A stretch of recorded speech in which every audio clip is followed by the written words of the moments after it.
Welcome to the Word of God. Today we begin a sacred journey through the book of Exodus. Let these ancient words guide your heart and spirit. If you enjoy this reading, don't forget to like and subscribe. And remember, when you like and subscribe, peace will dwell in your home, and God's favor will follow your family. Let's begin.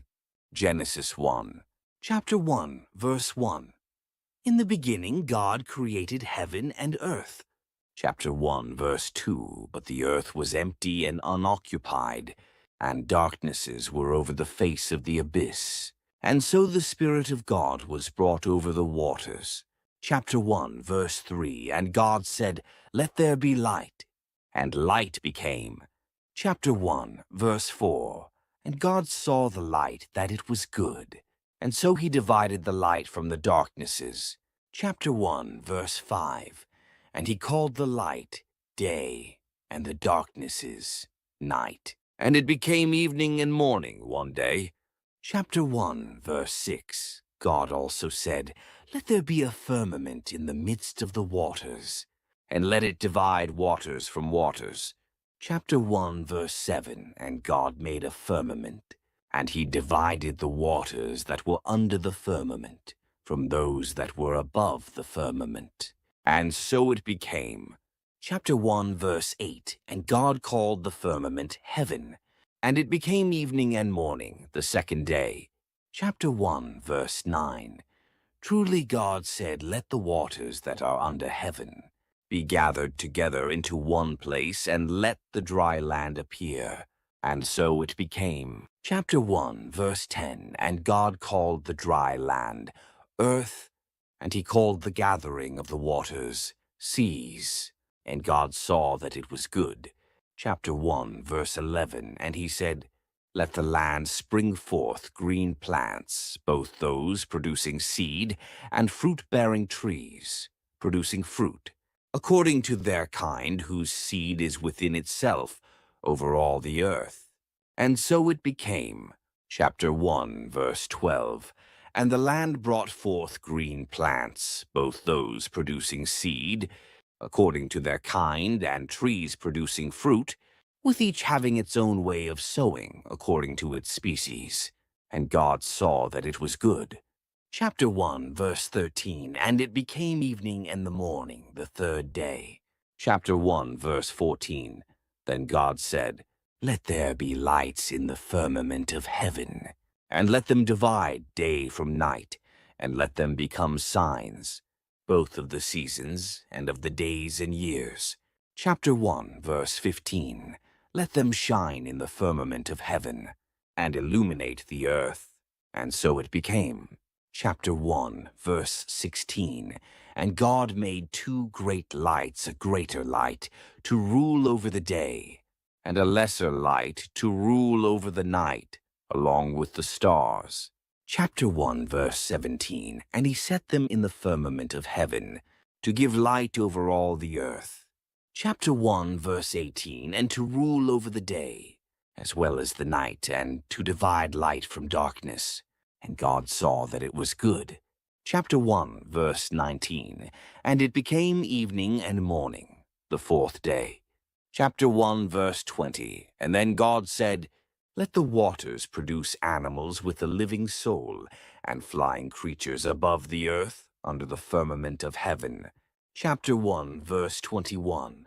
And God created the great sea creatures, and everything with a living soul, and the ability to move that the waters produced, according to their species, and all the flying creatures, according to their kind. And God saw that it was good. Chapter 1, verse 22. And he blessed them, saying, "Increase and multiply, and fill the waters of the sea, and let the birds be multiplied above the land." Chapter 1, verse 23. And it became evening and morning, the fifth day.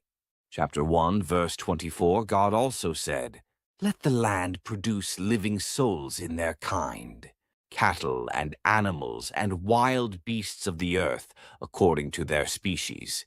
And so it became. Chapter 1, verse 25. And God made the wild beasts of the earth, according to their species, and the cattle and every animal on the land, according to its kind. And God saw that it was good. Chapter 1, verse 26, And he said, Let us make man to our image and likeness, and let him rule over the fish of the sea, and the flying creatures of the air, and the wild beasts, and the entire earth, and every animal that moves on the earth. Chapter 1, verse 27, And God created man to his own image, to the image of God. He created him male and female. He created them. Chapter 1, verse 28, And God blessed them, and he said, Increase and multiply, and fill the earth, and subdue it, and have dominion over the fish of the sea, and the flying creatures of the air, and over every living thing that moves upon the earth.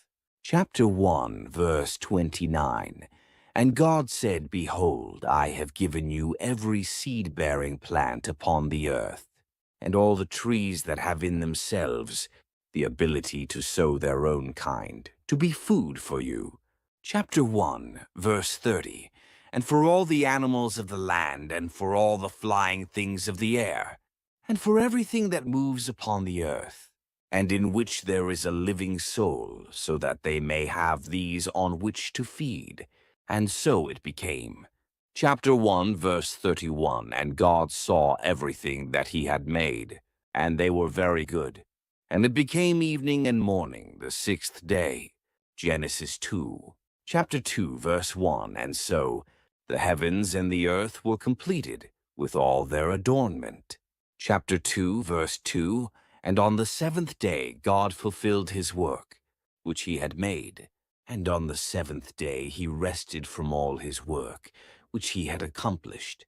Chapter 2, verse 3, And he blessed the seventh day and sanctified it, for in it he had ceased from all his work, the work whereby God created whatever he should make.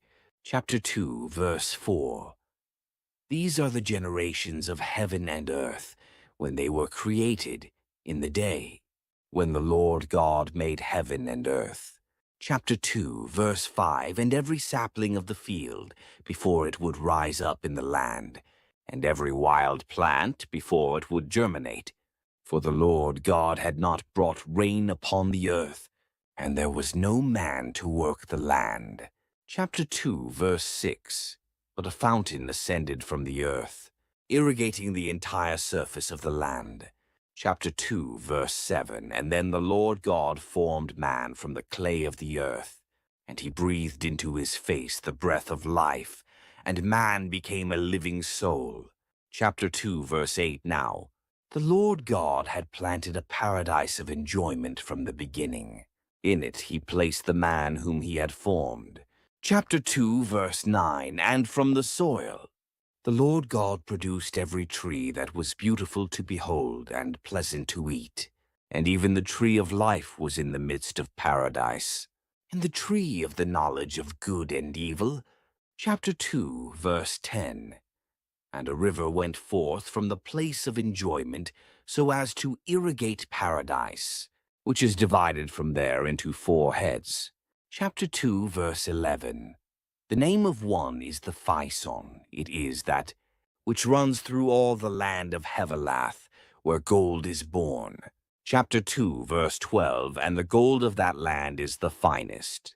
In that place is found bdellium and the onyx stone.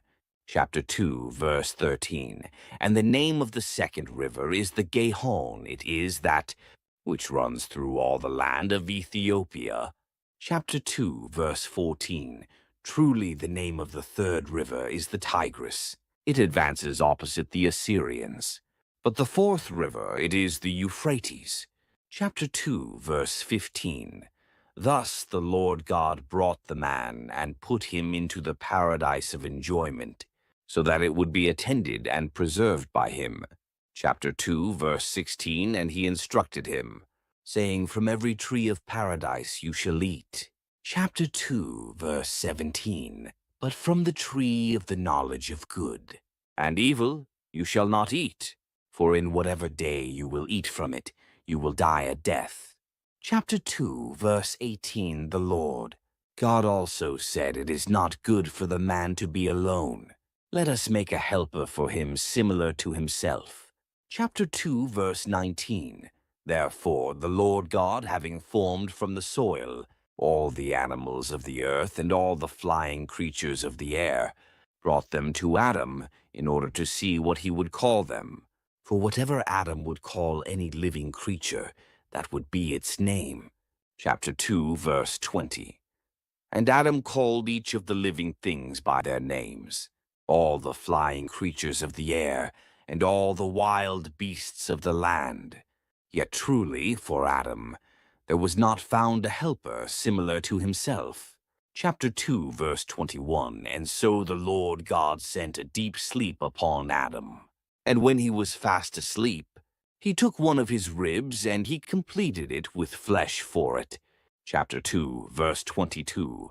And the Lord God built up the rib, which he took from Adam, into a woman, and he led her to Adam. Chapter 2, verse 23. And Adam said, Now this is bone from my bones, and flesh from my flesh. This one shall be called woman, because she was taken from man. Chapter 2, verse 24. For this reason a man shall leave behind his father and mother, and he shall cling to his wife, and the two shall be as one flesh. Chapter 2, verse 25. Now they were both naked, Adam, of course, and his wife, and they were not ashamed. Genesis 3. Chapter 3, verse 1.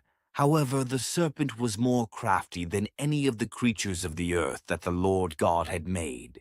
And he said to the woman, Why has God instructed you that you should not eat from every tree of paradise? Chapter 3, verse 2. The woman responded to him, From the fruit of the trees which are in paradise we eat. Chapter 3, verse 3. Yet truly from the fruit of the tree, which is in the middle of paradise, God has instructed us that we should not eat, and that we should not touch it, lest perhaps we may die. Chapter 3, verse 4. Then the serpent said to the woman, By no means will you die a death. Chapter 3, verse 5. For God knows that on whatever day you will eat from it, your eyes will be opened, and you will be like gods, knowing good and evil. Chapter 3, verse 6. And so the woman saw that the tree was good to eat, and beautiful to the eyes, and delightful to consider. And she took from its fruit, and she ate. And she gave to her husband, who ate. Chapter 3, verse 7. And the eyes of them both were opened. And when they realized themselves to be naked, they joined together fig leaves and made coverings for themselves. Chapter 3, verse 8. And when they had heard the voice of the Lord God taking a walk in paradise in the afternoon breeze, Adam and his wife hid themselves from the face of the Lord God in the midst of the trees of paradise. Chapter 3, verse 9. And the Lord God called Adam and said to him, Where are you? Chapter 3, verse 10. And he said, I heard your voice in paradise, and I was afraid because I was naked, and so I hid myself. Chapter 3, verse 11. He said to him, Then who told you that you were naked? If you have not eaten of the tree from which I instructed you that you should not eat? Chapter 3, verse 12. And Adam said, The woman whom you gave to me as a companion gave to me from the tree, and I ate. Chapter 3, verse 13. And the Lord God said to the woman, Why have you done this? And she responded, The serpent deceived me, and I ate.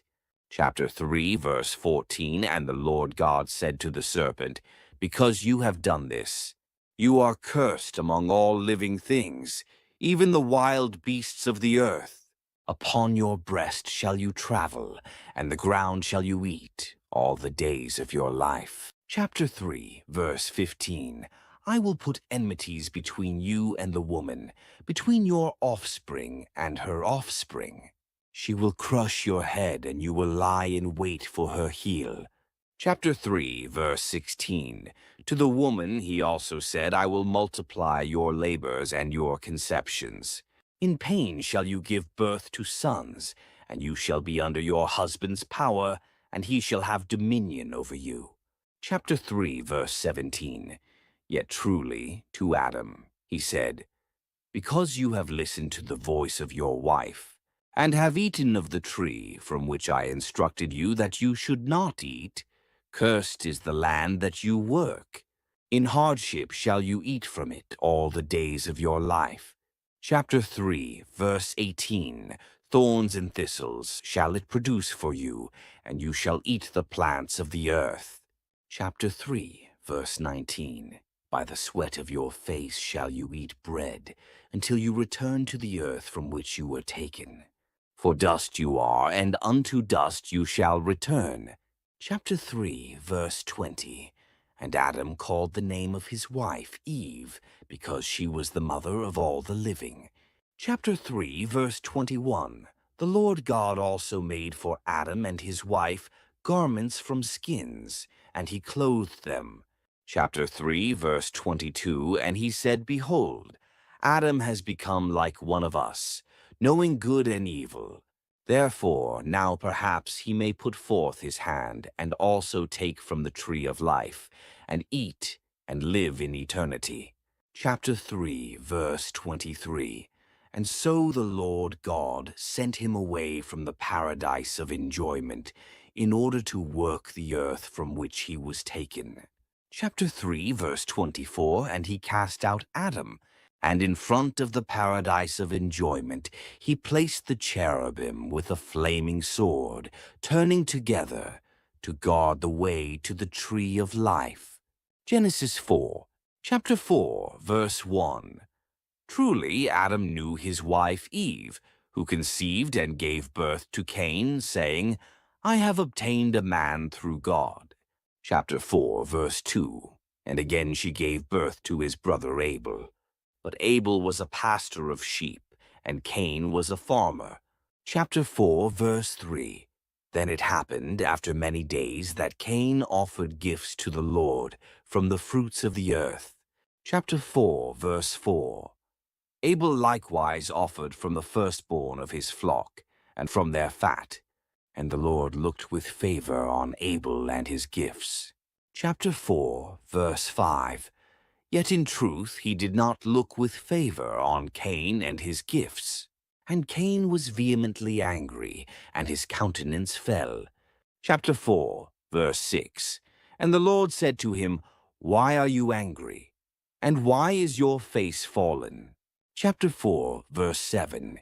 If you behave well, will you not receive? But if you behave badly, will not sin at once be present at the door? And so its desire will be within you, and you will be dominated by it. Chapter 4, verse 8. And Cain said to his brother Abel, Let us go outside. And when they were in the field, Cain rose up against his brother Abel, and he put him to death. Chapter 4, verse 9. And the Lord said to Cain, Where is your brother Abel? And he responded, I do not know. Am I my brother's keeper? Chapter 4, verse 10. And he said to him, What have you done? The voice of your brother's blood cries out to me from the land. Chapter 4, verse 11. Now therefore you will be cursed upon the land, which opened its mouth and received the blood of your brother at your hand. Chapter 4, verse 12. When you work it, it will not give you its fruit. A vagrant and a fugitive shall you be upon the land. Chapter 4, verse 13. And Cain said to the Lord, My iniquity is too great to deserve kindness. Chapter 4, verse 14. Behold, you have cast me out this day before the face of the earth, and from your face I will be hidden, and I will be a vagrant and a fugitive on the earth. Therefore anyone who finds me will kill me. Chapter 4, verse 15. And the Lord said to him, By no means will it be so, rather, whoever would kill Cain will be punished sevenfold. And the Lord placed a seal upon Cain, so that anyone who found him would not put him to death. Chapter 4, verse 16. And so Cain, departing from the face of the Lord, lived as a fugitive on the earth, toward the eastern region of Eden. Chapter 4, verse 17. Then Cain knew his wife, and she conceived and gave birth to Enoch. And he built a city, and he called its name by the name of his son, Enoch. Chapter 4, verse 18. Thereafter Enoch conceived Irad, and Irad conceived Mahujel, and Mahujel conceived Methusel, and Methusel conceived Lamech. Chapter 4, verse 19. Lamech took 2 wives, the name of one was Ada, and the name of the other was Zillah. Chapter 4, verse 20. And Ada conceived Jebel, who was the father of those who live in tents and are shepherds. Chapter 4, verse 21. And the name of his brother was Jubal. He was the father of those who sing to the harp and the organ. Chapter 4, verse 22. Zillah also conceived Tubal-Cain, who was a hammerer and artisan in every work of brass and iron. In fact, the sister of Tubal-Cain was Noamah. Chapter 4, verse 23. And Lamech said to his wives Ada and Zillah, "Listen to my voice, you wives of Lamech. Pay attention to my speech, for I have killed a man to my own harm, and an adolescent to my own bruising." Chapter 4, verse 24. 7-fold vengeance will be given for Cain, but for Lamech 77 times.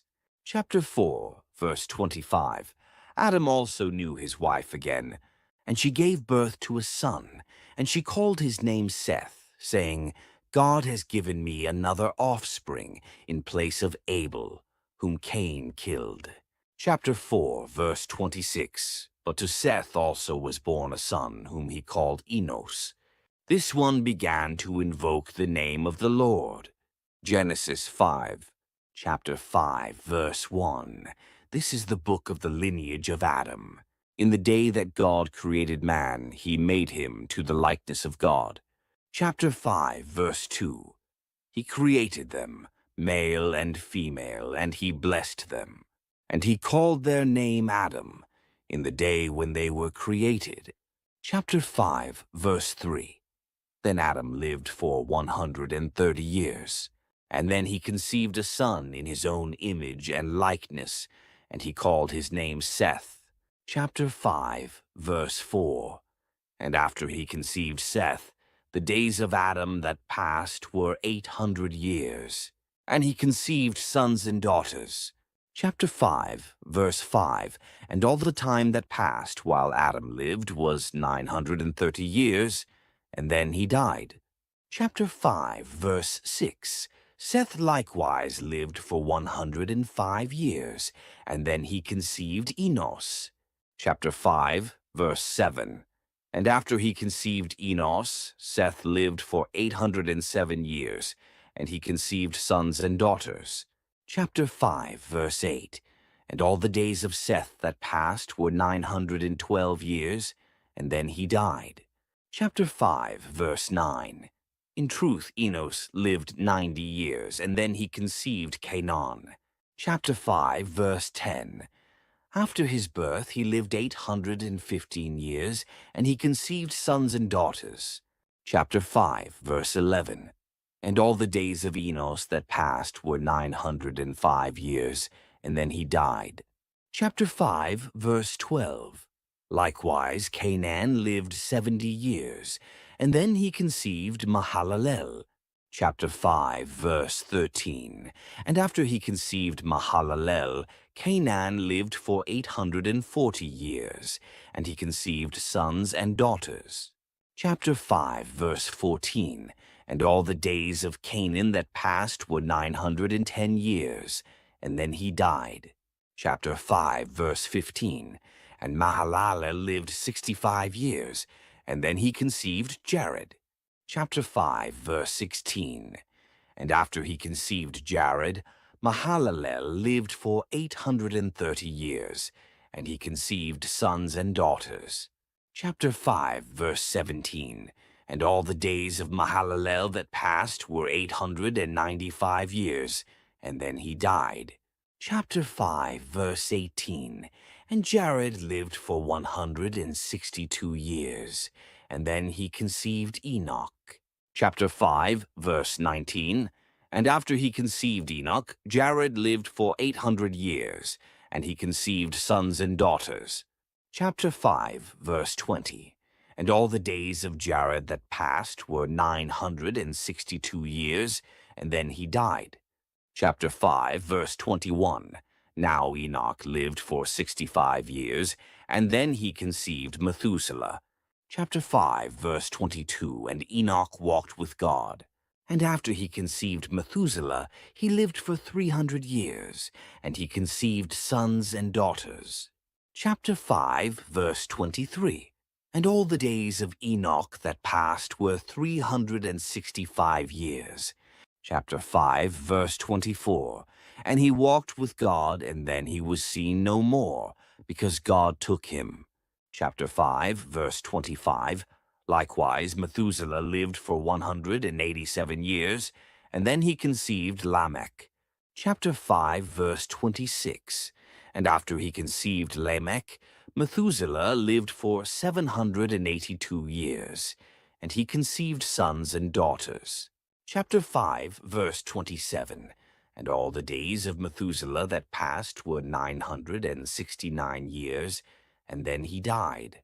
Chapter 5, verse 28. Then Lamech lived for 182 years, and he conceived a son. Chapter 5, verse 29. And he called his name Noah, saying, This one will console us from the works and hardships of our hands, in the land that the Lord has cursed. Chapter 5, verse 30. And after he conceived Noah, Lamech lived for 595 years, and he conceived sons and daughters. Chapter 5, verse 31. And all the days of Lamech that passed were 777 years, and then he died. In truth, when Noah was 500 years old, he conceived Shem, Ham, and Japheth. Genesis 6, chapter 6, verse 1. And when men began to be multiplied upon the earth, and daughters were born to them. Chapter 6, verse 2. The sons of God, seeing that the daughters of men were beautiful, took to themselves wives from all whom they chose. Chapter 6, verse 3. And God said, My spirit shall not remain in man forever, because he is flesh, and so his days shall be 120 years. Chapter 6, verse 4. Now giants were upon the earth in those days, for after the sons of God went in to the daughters of men, and they conceived, these became the powerful ones of ancient times, men of renown. Chapter 6, verse 5. Then God, seeing that the wickedness of men was great upon the earth, and that every thought of their heart was intent upon evil at all times. Chapter 6, verse 6 repented that he had made man on the earth, and being touched inwardly with a sorrow of heart. Chapter 6, verse 7, he said, I will eliminate man, whom I have created, from the face of the earth, from man to other living things, from animals even to the flying things of the air, for it grieves me that I have made them. Chapter 6, verse 8, Yet truly Noah found grace before the Lord. Chapter 6, verse 9, These are the generations of Noah. Noah was a just man, and yet he was predominant among his generations, for he walked with God. Chapter 6, verse 10, And he conceived 3 sons, Shem, Ham, and Japheth. Chapter 6, verse 11, Yet the earth was corrupted before the eyes of God, and it was filled with iniquity. Chapter 6, verse 12, And when God had seen that the earth had been corrupted, indeed, all flesh had corrupted its way upon the earth. Chapter 6, verse 13, he said to Noah, The end of all flesh has arrived in my sight. The earth has been filled with iniquity by their presence, and I will destroy them, along with the earth. Chapter 6, verse 14, Make yourself an ark from smoothed wood. You shall make little dwelling places in the ark, and you shall smear pitch on the interior and exterior. Chapter 6, verse 15, And thus shall you make it. The length of the ark shall be 300 cubits, its width 50 cubits, and its height 30 cubits. Chapter 6, verse 16. You shall make a window in the ark, and you shall complete it within a cubit of the top. Then you shall set the door of the ark at its side. You shall make in it a lower part, upper rooms, and a third level. Chapter 6, verse 17. Behold, I shall bring the waters of a great flood upon the earth, so as to put to death all flesh, in which there is the breath of life under heaven. All things that are on the earth shall be consumed. Chapter 6, verse 18. And I shall establish my covenant with you, and you shall enter the ark, you and your sons, your wife, and the wives of your sons with you. Chapter 6, verse 19. And from every living thing of all that is flesh, you shall lead pairs into the ark, so that they may survive with you from the male sex and the female. Chapter 6, verse 20, from birds, according to their kind, and from beasts in their kind, and from among all animals on earth, according to their kind pairs from each, shall enter with you, so that they may be able to live. Chapter 6, verse 21. Therefore you shall take with you from all the foods that are able to be eaten, and you shall carry these with you. And these shall be used as food, some for you and the rest for them. Chapter 6, verse 22. And so Noah did all things just as God had instructed him. Genesis 7. Chapter 7, verse 1. And the Lord said to him, Enter the ark, you and all your house. For I have seen you to be just in my sight within this generation. Chapter 7, verse 2. From all the clean animals take 7 and 7, the male and the female. Yet truly, from animals that are unclean, take 2 and 2, the male and the female. Chapter 7, verse 3. But also from the birds of the air. Take 7 and 7, the male and the female, so that offspring may be saved upon the face of the whole earth. Chapter 7, verse 4. For from that point, and after 7 days, I will rain upon the earth for 40 days and 40 nights. And I will wipe away every substance that I have made from the surface of the earth. Chapter 7, verse 5. Therefore Noah did all things just as the Lord had commanded him. Chapter 7, verse 6. And he was 600 years old when the waters of the great flood inundated the earth. Chapter 7, verse 7. And Noah entered into the ark, and his sons, his wife, and the wives of his sons with him, because of the waters of the great flood. Chapter 7, verse 8. And from the animals both clean and unclean, and from the birds and from everything that moves upon the earth. Chapter 7, verse 9, 2 by 2, they were brought into the ark to Noah, male and female, just as the Lord had instructed Noah. Chapter 7, verse 10, and when 7 days had passed, the waters of the great flood inundated the earth. Chapter 7, verse 11, in the 600th year of the life of Noah, in the 2nd month, on the 17th day of the month, all the fountains of the great abyss were released, and the floodgates of heaven were opened. Chapter 7, verse 12. And rain came upon the earth for 40 days and 40 nights. Chapter 7, verse 13.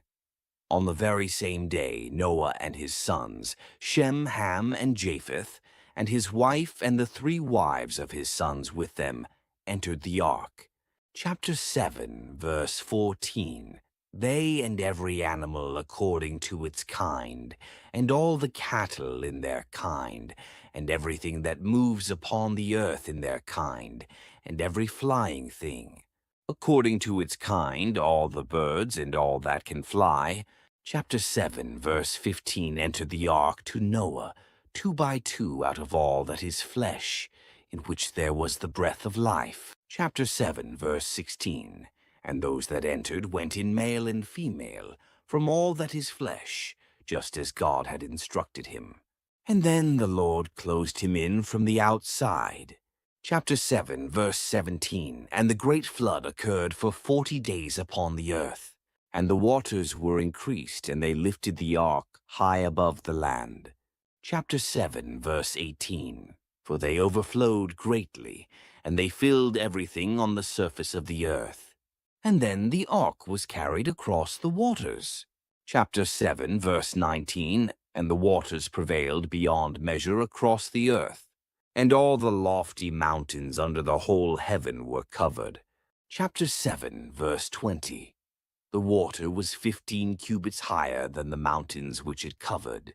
Chapter 7, verse 21. And all flesh was consumed which moved upon the earth, flying things, animals, wild beasts, and all moving things that crawl upon the ground, and all men. Chapter 7, verse 22. And everything in which there is the breath of life on earth died. Chapter 7, verse 23. And he wiped away all substance that was upon the earth, from man to animal, the crawling things just as much as the flying things of the air. And they were wiped away from the earth. But only Noah remained, and those who were with him in the ark. Chapter 7, verse 24. And the waters possessed the earth for 150 days. Genesis 8. Chapter 8, verse 1. Then God remembered Noah, and all living things, and all the cattle, which were with him in the ark. And he brought a wind across the earth, and the waters were diminished. Chapter 8, verse 2. And the fountains of the abyss and the floodgates of heaven were closed, and the rain from heaven was restrained. Chapter 8, verse 3. And the waters were restored to their coming and going from the earth, and they began to diminish after 150 days. Chapter 8, verse 4. And the ark rested in the 7th month, on the 27th day of the month, upon the mountains of Armenia. Chapter 8, verse 5. Yet in truth the waters were departing and decreasing until the 10th month. For in the 10th month, on the 1st day of the month, the tips of the mountains appeared. Chapter 8, verse 6. And when 40 days had passed, Noah, opening the window that he had made in the ark, sent forth a raven. Chapter 8, verse 7, which went forth and did not return until the waters were dried up across the earth. Chapter 8, verse 8. Likewise he sent forth a dove after him, in order to see if the waters had now ceased upon the face of the earth. Chapter 8, verse 9. But when she did not find a place where her foot might rest, she returned to him in the ark.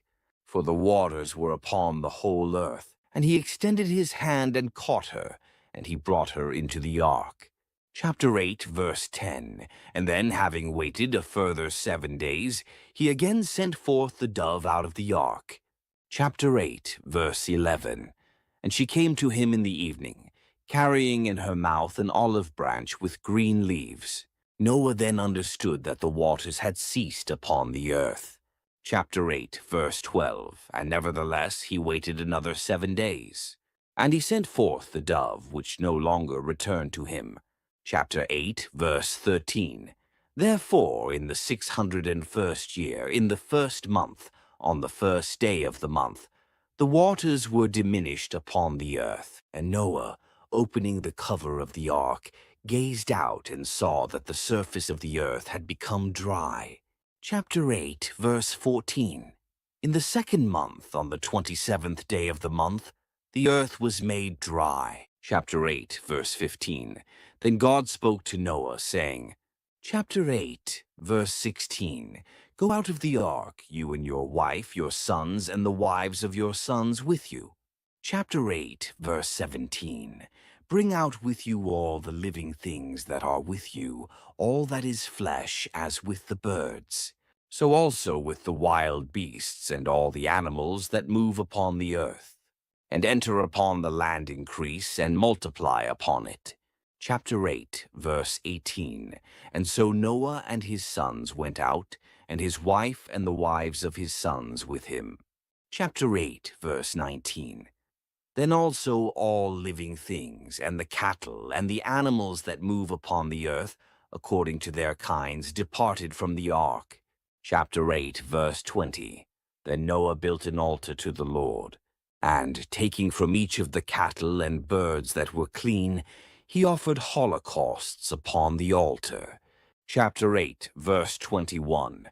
And the Lord smelled the sweet odor, and said, I will no longer curse the earth because of man, for the feelings and thoughts of the heart of man are prone to evil from his youth.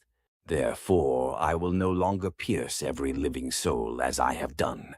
Chapter 8, verse 22. All the days of the earth, seed time and harvest, cold and heat, summer and winter, night and day will not cease. Genesis 9. Chapter 9, verse 1. And God blessed Noah and his sons. And he said to them, Increase and multiply and fill the earth. Chapter 9, verse 2. And let the fear and trembling of you be upon all the animals of the earth, and upon all the birds of the air, along with all that moves across the earth. All the fish of the sea have been delivered into your hand. Chapter 9, verse 3. And everything that moves and lives will be food for you. Just as with the edible plants, I have delivered them all to you. Chapter 9, verse 4. Except that flesh with blood you shall not eat. Chapter 9, verse 5. For I will examine the blood of your lives at the hand of every beast. So also at the hand of mankind, at the hand of each man and his brother, I will examine the life of mankind. Chapter 9, verse 6. Whoever will shed human blood, his blood will be poured out. For man was indeed made to the image of God. Chapter 9, verse 7. But as for you, increase and multiply, and go forth upon the earth and fulfill it. Chapter 9, verse 8. To Noah and to his sons with him, God also said this. Chapter 9, verse 9. Behold, I will establish my covenant with you and with your offspring after you. Chapter 9, verse 10. And with every living soul that is with you, as much with the birds, as with the cattle and all the animals of the earth that have gone forth from the ark, and with all the wild beasts of the earth. Chapter 9, verse 11. I will establish my covenant with you, and no longer will all that is flesh be put to death by the waters of a great flood, and henceforth there will not be a great flood to utterly destroy the earth. Chapter 9, verse 12. And God said, This is the sign of the pact that I grant between me and you, and to every living soul that is with you, for perpetual generations. Chapter 9, verse 13.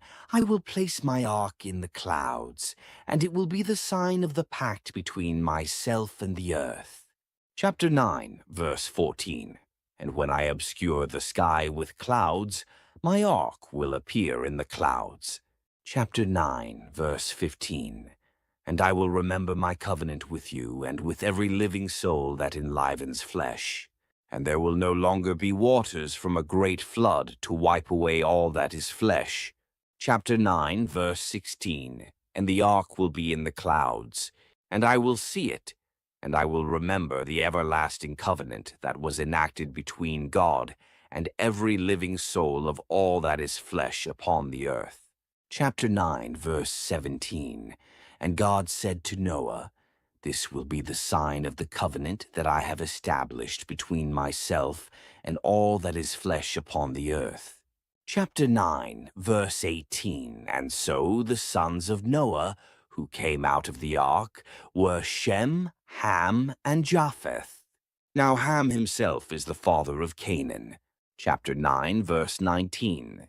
These three are the sons of Noah. And from these all the family of mankind was spread over the whole earth. Chapter 9, verse 20. And Noah, a good farmer, began to cultivate the land, and he planted a vineyard. See Genesis 10. Chapter 10, verse 1. These are the generations of the sons of Noah: Shem, Ham, and Japheth, and of the sons who were born to them after the great flood. Chapter 10, verse 2. The sons of Japheth were Gomer and Magog and Madai and Javan and Tubal and Meshech and Tiras. Chapter 10, verse 3. And then the sons of Gomer were Ashkenaz and Riphath and Togarmah. Chapter 10, verse 4. And the sons of Javan were Elisha and Tarshish, Kittim and Rodanim. Chapter 10, verse 5. The islands of the Gentiles were divided by these into their regions, each one, according to his tongue, and their families in their nations. Chapter 10, verse 6. And the sons of Ham were Cush, and Mizraim, and Put, and Canaan. Chapter 10, verse 7. And the sons of Cush were Seba, and Havilah, and Sabta, and Ramah, and Sabteka. The sons of Ramah were Sheba and Dadan. Chapter 10, verse 8. And then Cush conceived Nimrod. He began to be powerful on the earth. Chapter 10, verse 9. And he was an able hunter before the Lord. From this a proverb came forth, just like Nimrod, an able hunter before the Lord. Chapter 10, verse 10. And so the beginning of his kingdom was Babylon, and Erech, and Akkad, and Shalan, in the land of Shinar. Chapter 10, verse 11. From that land Assur came forth, and he built Nineveh, and the streets of the city, and Calah. Chapter 10, verse 12. And also Resen, between Nineveh and Calah. This is a great city. Chapter 10, verse 13. And truly Mizraim conceived Ludim, and Anamim, and Lehabim, Naphtuhim. Chapter 10, verse 14. And Pathrusim, and Casluhim, from whom came forth the Philistines and the Caphtorim. Chapter 10, verse 15. Then Canaan conceived Sidon his firstborn, the Hittite. Chapter 10, verse 16. And the Jebusite, and the Amorite, the Girgashite. Chapter 10, verse 17. The Hivite, and the Archite, the Sinite. Chapter 10, verse 18. And the Arvadian, the Samorite, and the Hamathite. And after this, the peoples of the Canaanites became widespread. Chapter 10, verse 19. And the borders of Canaan went, as one travels, from Sidon to Gerar, even to Gaza, until one enters Sodom and Gomorrah, and from Admah and Zeboim, even to Lisa. Chapter 10, verse 20. These are the sons of Ham in their kindred, and tongues, and generations, and lands, and nations. Chapter 10, verse 21. Likewise from Shem, the father of all the sons of Heber, the elder brother of Japheth, sons were born. Chapter 10, verse 22. The sons of Shem were Elam, and Ashur, and Arphaxad, and Lud, and Aram. Chapter 10, verse 23. The sons of Aram were Uz, and Hul, and Gether, and Mash. Chapter 10, verse 24. But truly Arphaxad conceived Shelah, from whom was born Eber.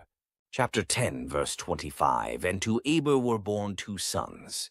The name of the one was Peleg, for in his days the earth became divided, and his brother's name was Joktan.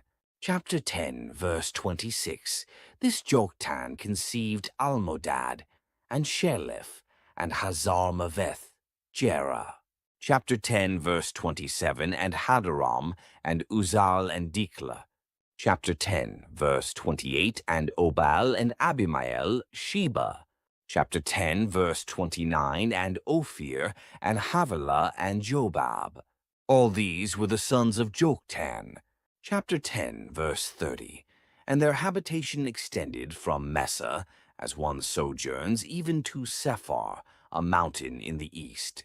Chapter 10, verse 31. These are the sons of Shem according to their kindred, and tongues, and the regions within their nations. Chapter 10, verse 32. These are the families of Noah, according to their peoples and nations.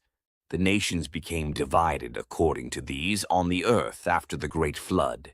Genesis 11, chapter 11, verse 1. Now the earth was of one language and of the same speech. Chapter 11, verse 2. And when they were advancing from the east, they found a plain in the land of Shinar, and they dwelt in it. Chapter 11, verse 3. And each one said to his neighbor, Come, let us make bricks and bake them with fire. And they had bricks instead of stones, and pitch instead of mortar. Chapter 11, verse 4. And they said, Come, let us make a city and a tower, so that its height may reach to heaven. And let us make our name famous before we are divided into all the lands. Chapter 11, verse 5. Then the Lord descended to see the city and the tower, which the sons of Adam were building. Chapter 11, verse 6. And he said, Behold, the people are united, and all have one tongue. And since they have begun to do this, they will not desist from their plans until they have completed their work. Chapter 11, verse 7. Therefore, come, let us descend, and in that place confound their tongue, so that they may not listen, each one to the voice of his neighbor. Chapter 11, verse 8. And so the Lord divided them from that place into all the lands, and they ceased to build the city. Chapter 11, verse 9. And for this reason its name was called Babel, because in that place the language of the whole earth became confused. And from then on the Lord scattered them across the face of every region. Chapter 11, verse 10. These are the generations of Shem. Shem was 100 years old when he conceived Arphaxad, 2 years after the great flood. Chapter 11, verse 11. And after he conceived Arphaxad, Shem lived for 500 years, and he conceived sons and daughters. Chapter 11, verse 12. Next, Arphaxad lived for 35 years, and then he conceived Shelah. Chapter 11, verse 13. And after he conceived Shelah, Arphaxad lived for 303 years, and he conceived sons and daughters. Chapter 11, verse 14. Likewise, Shelah lived for 30 years, and then he conceived Eber. Chapter 11, verse 15. And after he conceived Eber, Shelah lived for 403 years, and he conceived sons and daughters. Chapter 11, verse 16. Then Eber lived for 34 years, and he conceived Peleg. Chapter 11, verse 17. And after he conceived Peleg, Eber lived for 430 years, and he conceived sons and daughters. Chapter 11, verse 18. Likewise, Peleg lived for 30 years, and then he conceived Ro. Chapter 11, verse 19. And after he conceived Ro, Peleg lived for 209 years, and he conceived sons and daughters. Chapter 11, verse 20. Then Ro lived for 32 years, and then he conceived Serug. Chapter 11, verse 21.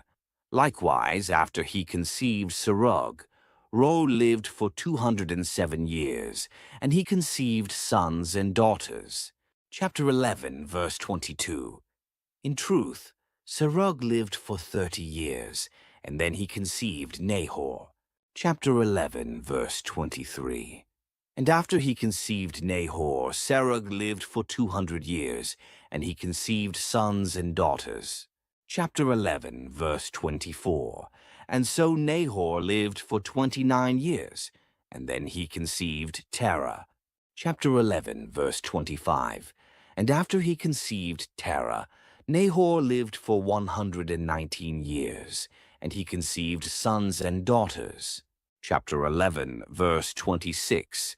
And Terah lived for 70 years, and then he conceived Abram and Nahor and Haran. Chapter 11, verse 27. And these are the generations of Terah. Terah conceived Abram, Nahor, and Haran.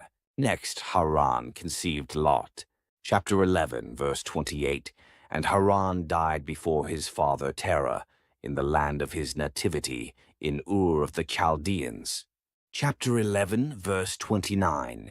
Then Abram and Nahor took wives. The name of Abram's wife was Sarai, and the name of Nahor's wife was Milcah, the daughter of Haran, the father of Milcah, and the father of Iscah. Chapter 11, verse 30. But Sarai was barren and had no children. Chapter 11, verse 31. And so Terah took his son Abram, and his grandson Lot, the son of Haran, and his daughter-in-law Sarai, the wife of his son Abram, and he led them away from Ur of the Chaldeans to go into the land of Canaan. And they approached as far as Haran, and they dwelt there. Chapter 11, verse 32. And the days of Terah that passed were 205 years, and then he died in Haran. Genesis 7, Genesis 12. Chapter 12, verse 1. Then the Lord said to Abram, Depart from your land and from your kindred, and from your father's house, and come into the land that I will show you. Chapter 12, verse 2. And I will make of you a great nation, and I will bless you and magnify your name, and you will be blessed. Chapter 12, verse 3. I will bless those who bless you, and curse those who curse you, and in you all the families of the earth will be blessed. Chapter 12, verse 4. And so Abram departed just as the Lord had instructed him, and Lot went with him. Abram was 75 years old when he departed from Haran. Chapter 12, verse 5. And he took his wife Sarai, and Lot, the son of his brother, and all the substance which they had come to possess, and the lives which they had acquired in Haran, and they departed in order to go to the land of Canaan. And when they arrived in it, chapter 12, verse 6, Abram passed through the land even to the place of Shechem, as far as the famous steep valley. Now at that time the Canaanite was in the land. Chapter 12, verse 7. Then the Lord appeared to Abram, and he said to him, To your offspring I will give this land. And there he built an altar to the Lord, who had appeared to him. Chapter 12, verse 8. And passing on from there to a mountain, which was opposite the east of Bethel, he pitched his tent there, having Bethel to the west, and Hai on the east. He also built an altar there to the Lord, and he called upon his name. Chapter 12, verse 9. And Abram traveled, going out and continuing further on, toward the south. Chapter 12, verse 10. But a famine occurred in the land, and Abram descended to Egypt to sojourn there, for famine prevailed over the land. Chapter 12, verse 11. And when he was close to entering Egypt, he said to his wife Sarai, I know you to be a beautiful woman. Chapter 12, verse 12. And when the Egyptians see you, they will say, She is his wife, and they will put me to death and retain you. Chapter 12, verse 13. Therefore I beg you to say that you are my sister, so that it may be well with me because of you, and so that my soul may live by your favor. Chapter 12, verse 14.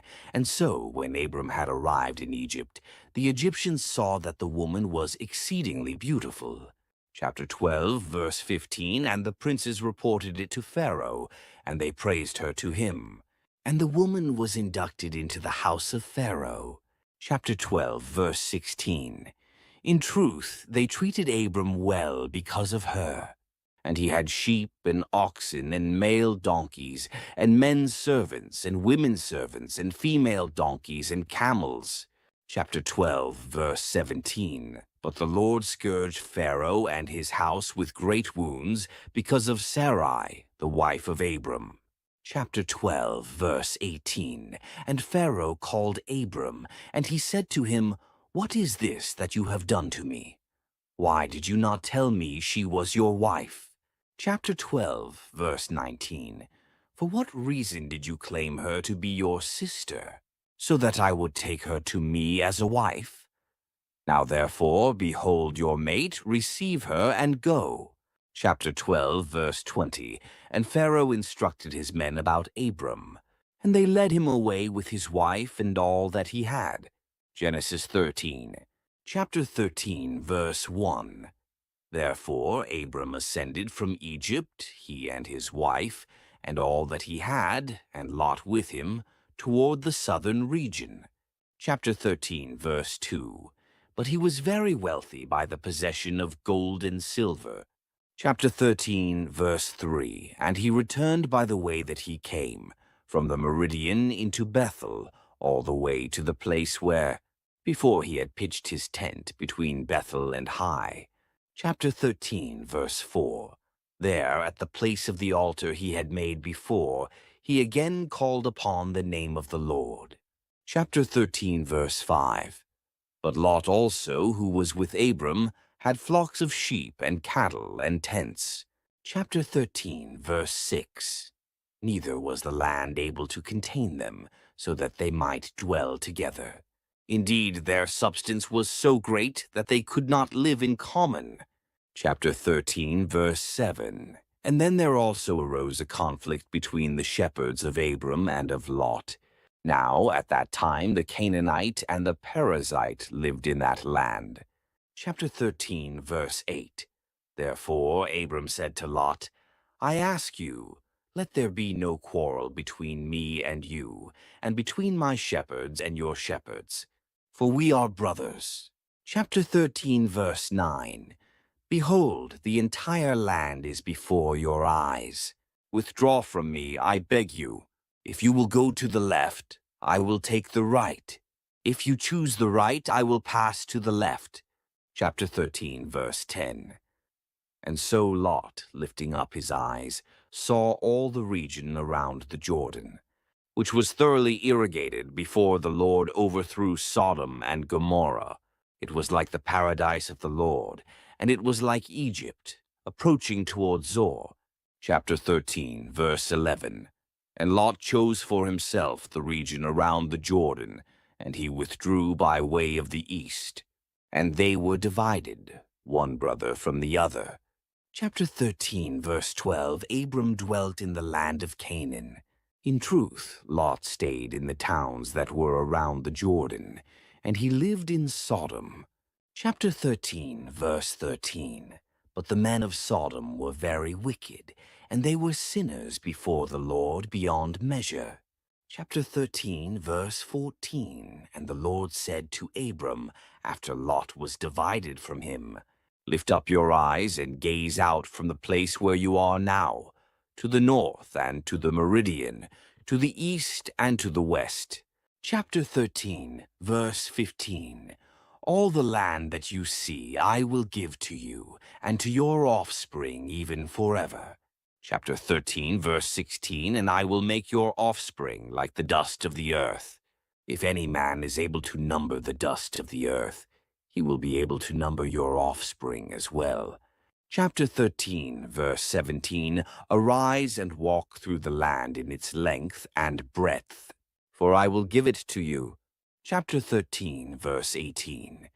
Therefore, moving his tent, Abram went and dwelt by the steep valley of Mamre, which is in Hebron. And he built an altar there to the Lord. Genesis 14, chapter 14, verse 1. And it happened in those days that Amraphel, king of Shinar, and Arioch, king of Elasar, and Chedorlaomer, king of Elam, and Tidal, king of the nations. Chapter 14, verse 2 went to war against Bera, king of Sodom, and against Birsha, king of Gomorrah, and against Shinab, king of Admah, and against Shemeber, king of Zeboim, and against the king of Bela, which is also called Zor. Chapter 14, verse 3. All these came together in the wooded valley, which is now the Sea of Salt. Chapter 14, verse 4. For they had served Chedorlaomer for 12 years, and in the 13th year they rose up against him. Chapter 14, verse 5.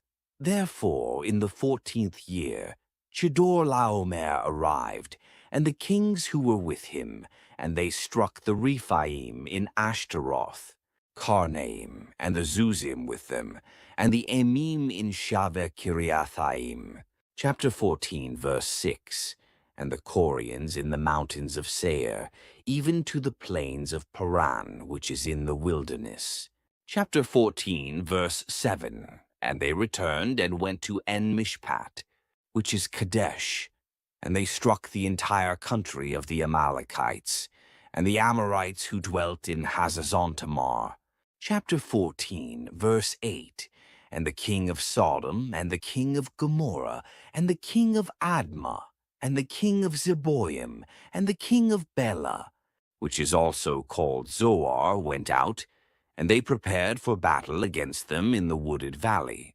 Chapter 14, verse 9. Namely, against Chedorlaomer, king of Elam, and Tidal, king of the nations, and Amraphel, king of Shinar, and Arioch, king of Elasar, 4 kings against 5. Chapter 14, verse 10. Now the wooded valley had many tar pits, and the king of Sodom and the king of Gomorrah turned their backs and fell into them, but the remainder fled to the mountain. Chapter 14, verse 11. Then they took away all the substance of the Sodomites and the Gomorrites, and all their provisions, and they went away. Chapter 14, verse 12. And they also took away Lot, the son of Abram's brother, who lived in Sodom, and his substance. Chapter 14, verse 13. And behold, someone who had fled told Abram the Hebrew, who lived in the valley of Mamre, the Amorite, the brother of Eshcol, and the brother of Aner. These were the ones who had formed a pact with Abram. Chapter 14, verse 14. When Abram had heard this, namely, that his brother Lot had been taken captive, he numbered of the servants born in his house 318 well-trained men, and he pursued them even to Dan. Chapter 14, verse 15. And dividing his company, he rushed upon them at night, and he struck them, and he pursued them as far as Hobah, which is to the left of Damascus. Chapter 14, verse 16. And he brought back all the substance, and Lot his brother, with his substance, likewise the women and the people. Chapter 14, verse 17. Then the king of Sodom went out to meet him, after his return from the slaughter of Chedorlaomer and the kings, who were with him in the valley of Shaveh, which is the king's valley. Chapter 14, verse 18. But Melchizedek, the king of Salem, bringing forth bread and wine, for he was a priest of the Most High God. Chapter 14, verse 19, blessed him, and he said, Blessed be Abram by the Most High God, who created heaven and earth. Chapter 14, verse 20. And blessed be the Most High God, through whose protection the enemies are in your hands. And he gave him tithes from everything. Chapter 14, verse 21. Then the king of Sodom said to Abram, Give me the souls, and take the rest for yourself. Chapter 14, verse 22. But he responded to him, I lift up my hand to the Lord God, the Most High, the possessor of heaven and earth. Chapter 14, verse 23, so that, from the very thread to the strap of a shoe, I will not take anything from all that is yours, lest you say, I enriched Abram. Chapter 14, verse 24, except what the young men have eaten, and the portion which pertains to the men who came with me, Aner, Eshcol, and Mamre. These shall take their portion. Genesis 15. Chapter 15, verse 1. After these things, the word of the Lord came to Abram by a vision, saying, Do not be afraid, Abram. I am your protector, and your reward is exceedingly great. Chapter 15, verse 2. And Abram said, Lord God, what will you give to me? I will go on without children, and the son of the steward of my house is Eliezer of Damascus. Chapter 15, verse 3. And Abram added, Yet to me you have not given offspring. And so, behold, my servant born in my house will be my heir. Chapter 15, verse 4. And immediately the word of the Lord came to him, saying, This one will not be your heir. but he who will come from your body, the same will be your heir. Chapter 15, verse 5. And the Lord brought him outside and said to him, Look up to the sky and number the stars, if you are able. And he said to him, So shall your descendants be. Chapter 15, verse 6. Abram believed God, and it was credited to him as righteousness. Chapter 15, verse 7. And he said to him, I am the Lord who led you out of Ur of the Chaldeans, so that I might give you this land to possess. Chapter 15, verse 8. But Abram said, Lord God, how may I know that I will possess it? Chapter 15, verse 9.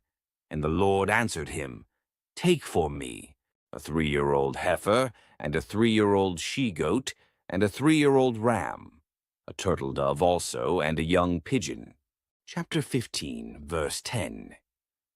Taking all these, he divided them in two, and placed each half opposite the other. But the birds he did not cut. Chapter 15, verse 11. And birds came down upon the carcasses, but Abram drove them away. Chapter 15, verse 12. Now when the sun was setting, a deep sleep fell upon Abram, and a great and dark fear invaded him. Chapter 15, verse 13. And it was said to him, Know this for certain, your descendants will be foreigners in a land that is not theirs. They will be enslaved and oppressed for 400 years.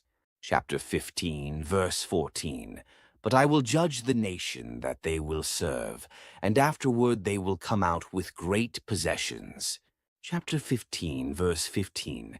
But you shall go to your fathers in peace and be buried in a good old age. Chapter 15, verse 16. And in the 4th generation they shall return here, for the iniquity of the Amorites is not yet complete. Chapter 15, verse 17. Then, when the sun had set, there came a dark mist, and there appeared a smoking furnace and a torch of fire passing between those divided pieces. Chapter 15, verse 18. On that day the Lord made a covenant with Abram, saying to your descendants, I have given this land from the river of Egypt as far as the great river Euphrates. Chapter 15, verse 19. The land of the Kenites and the Kenizzites, the Cadmonites. Chapter 15, verse 20. And the Hittites and the Perizzites, the Rephaim also. Chapter 15, verse 21, and the Amorites, and the Canaanites, and the Girgashites, and the Jebusites. Genesis 16. Chapter 16, verse 1. Now Sarai, the wife of Abram, had not borne him children, but she had an Egyptian maidservant named Hagar.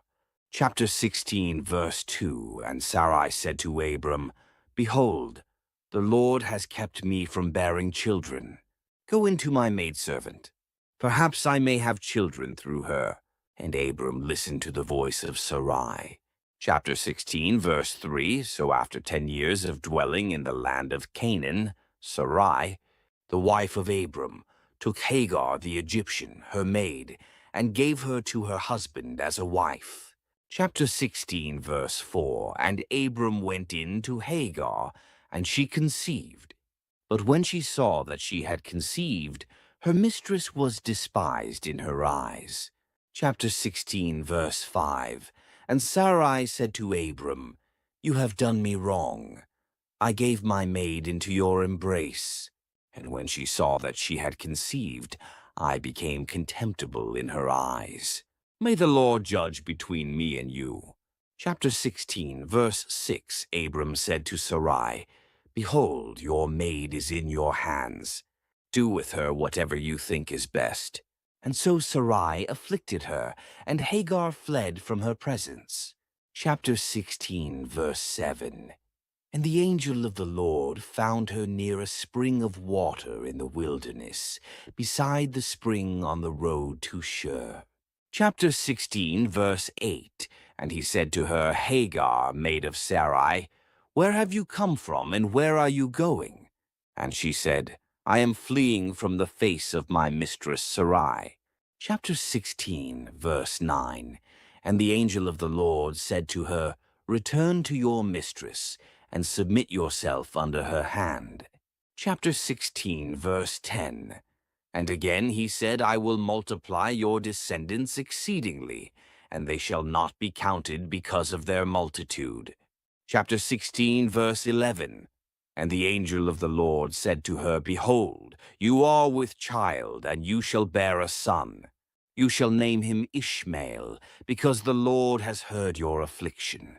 Chapter 16, verse 12. He will be a wild man, his hand will be against every man, and every man's hand against him. And he shall dwell in the presence of all his brethren. Chapter 16, verse 13. So she called the name of the Lord who had spoken to her, You are the God who sees me. For she said, Truly here I have seen the one who looks after me. Chapter 16, verse 14. Therefore the well was called Bir Lahai Roi. It is between Kadesh and Bered. Chapter 16, verse 15. And Hagar bore Abram a son, and Abram named his son, whom Hagar bore, Ishmael. Chapter 16, verse 16. Abram was 86 years old when Hagar bore Ishmael to him. Genesis 17.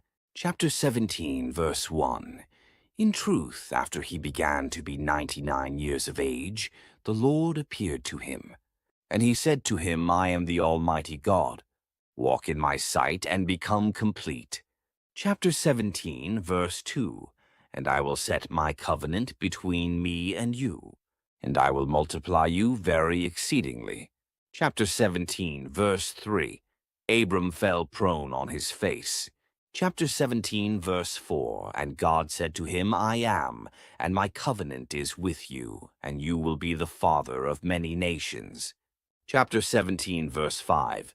No longer will your name be called Abram, but you will be called Abraham, for I have established you as the father of many nations. Chapter 17, verse 6. And I will cause you to increase very greatly, and I will set you among the nations, and kings will come forth from you. Chapter 17, verse 7.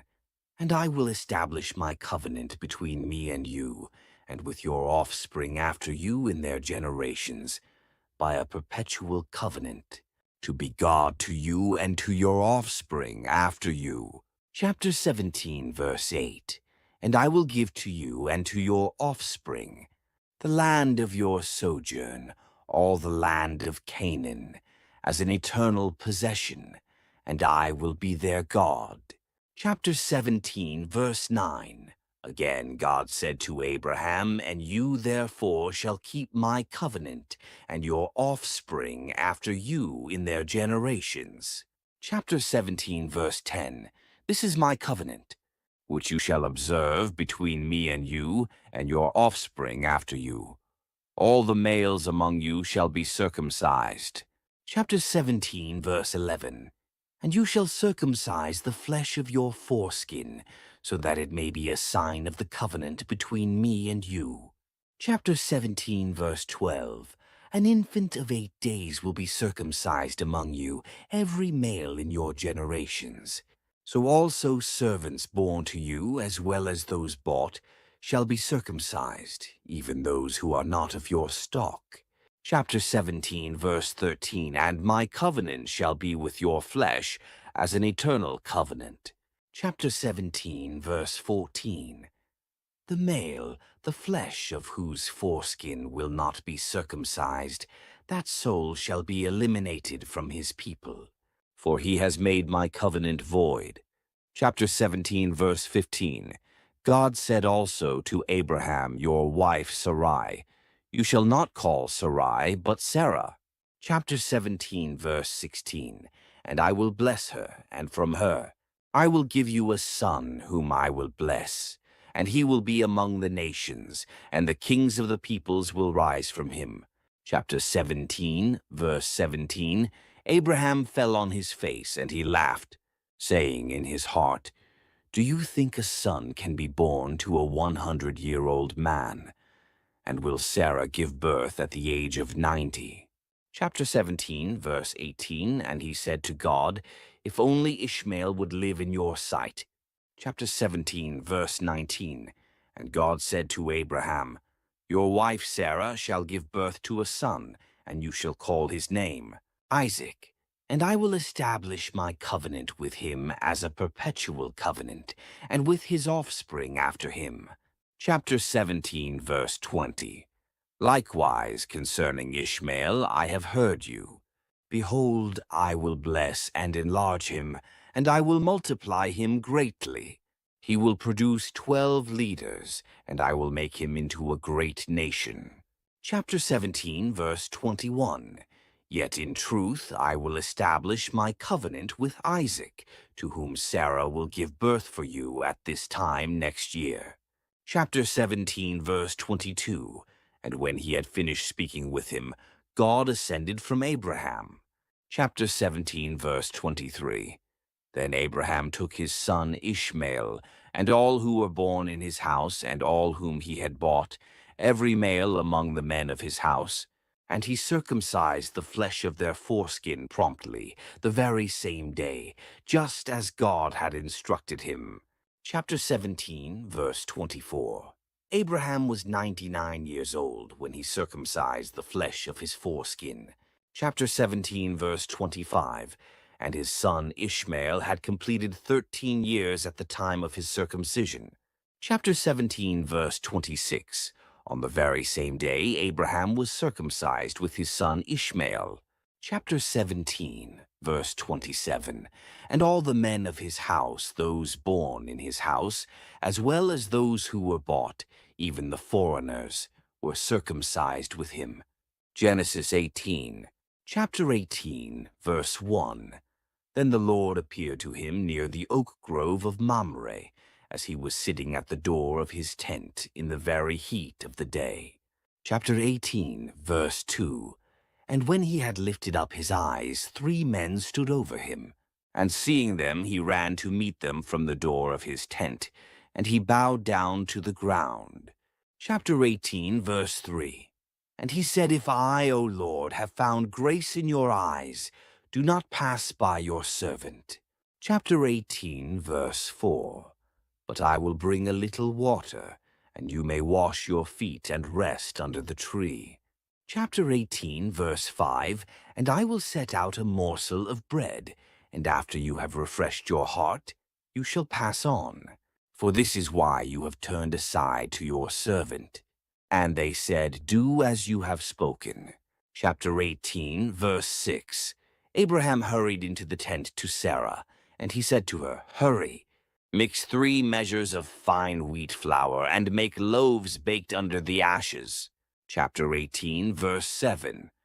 But he himself ran to the herd, and he took a calf tender and best, and gave it to a servant who hurried and boiled it. Chapter 18, verse 8. Likewise he took butter and milk, and the calf which he had prepared, and he placed it before them. Truly he stood near them under the tree. Chapter 18, verse 9. When they had eaten, they said to him, Where is Sarah your wife?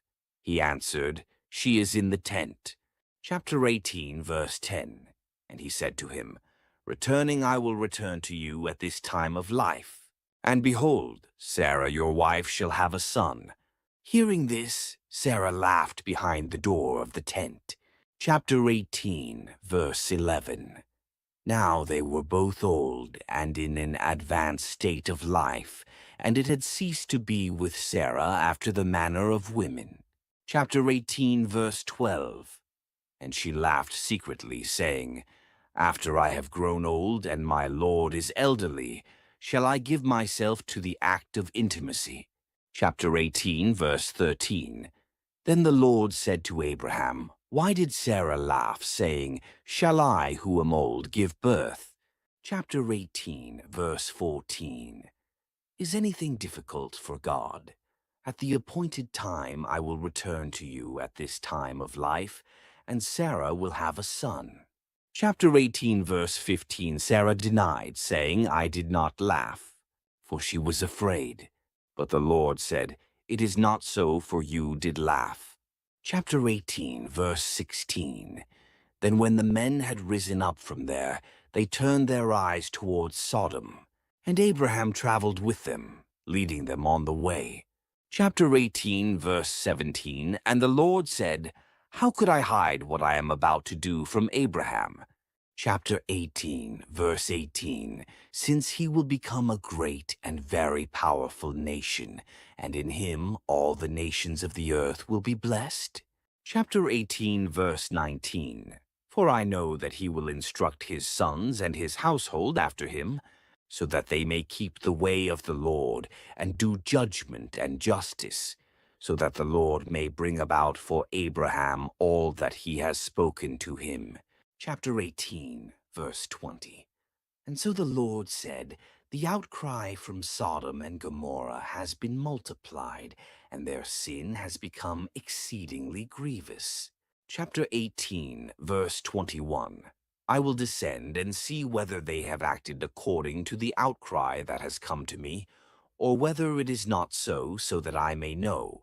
Chapter 18, verse 22, And they turned themselves from there, and they went toward Sodom. Yet Abraham still stood in the sight of the Lord. Chapter 18, verse 23, And as they drew near, he said, Will you destroy the just with the impious? Chapter 18, verse 24, If there were 50 just men in the city, will they perish together with the rest?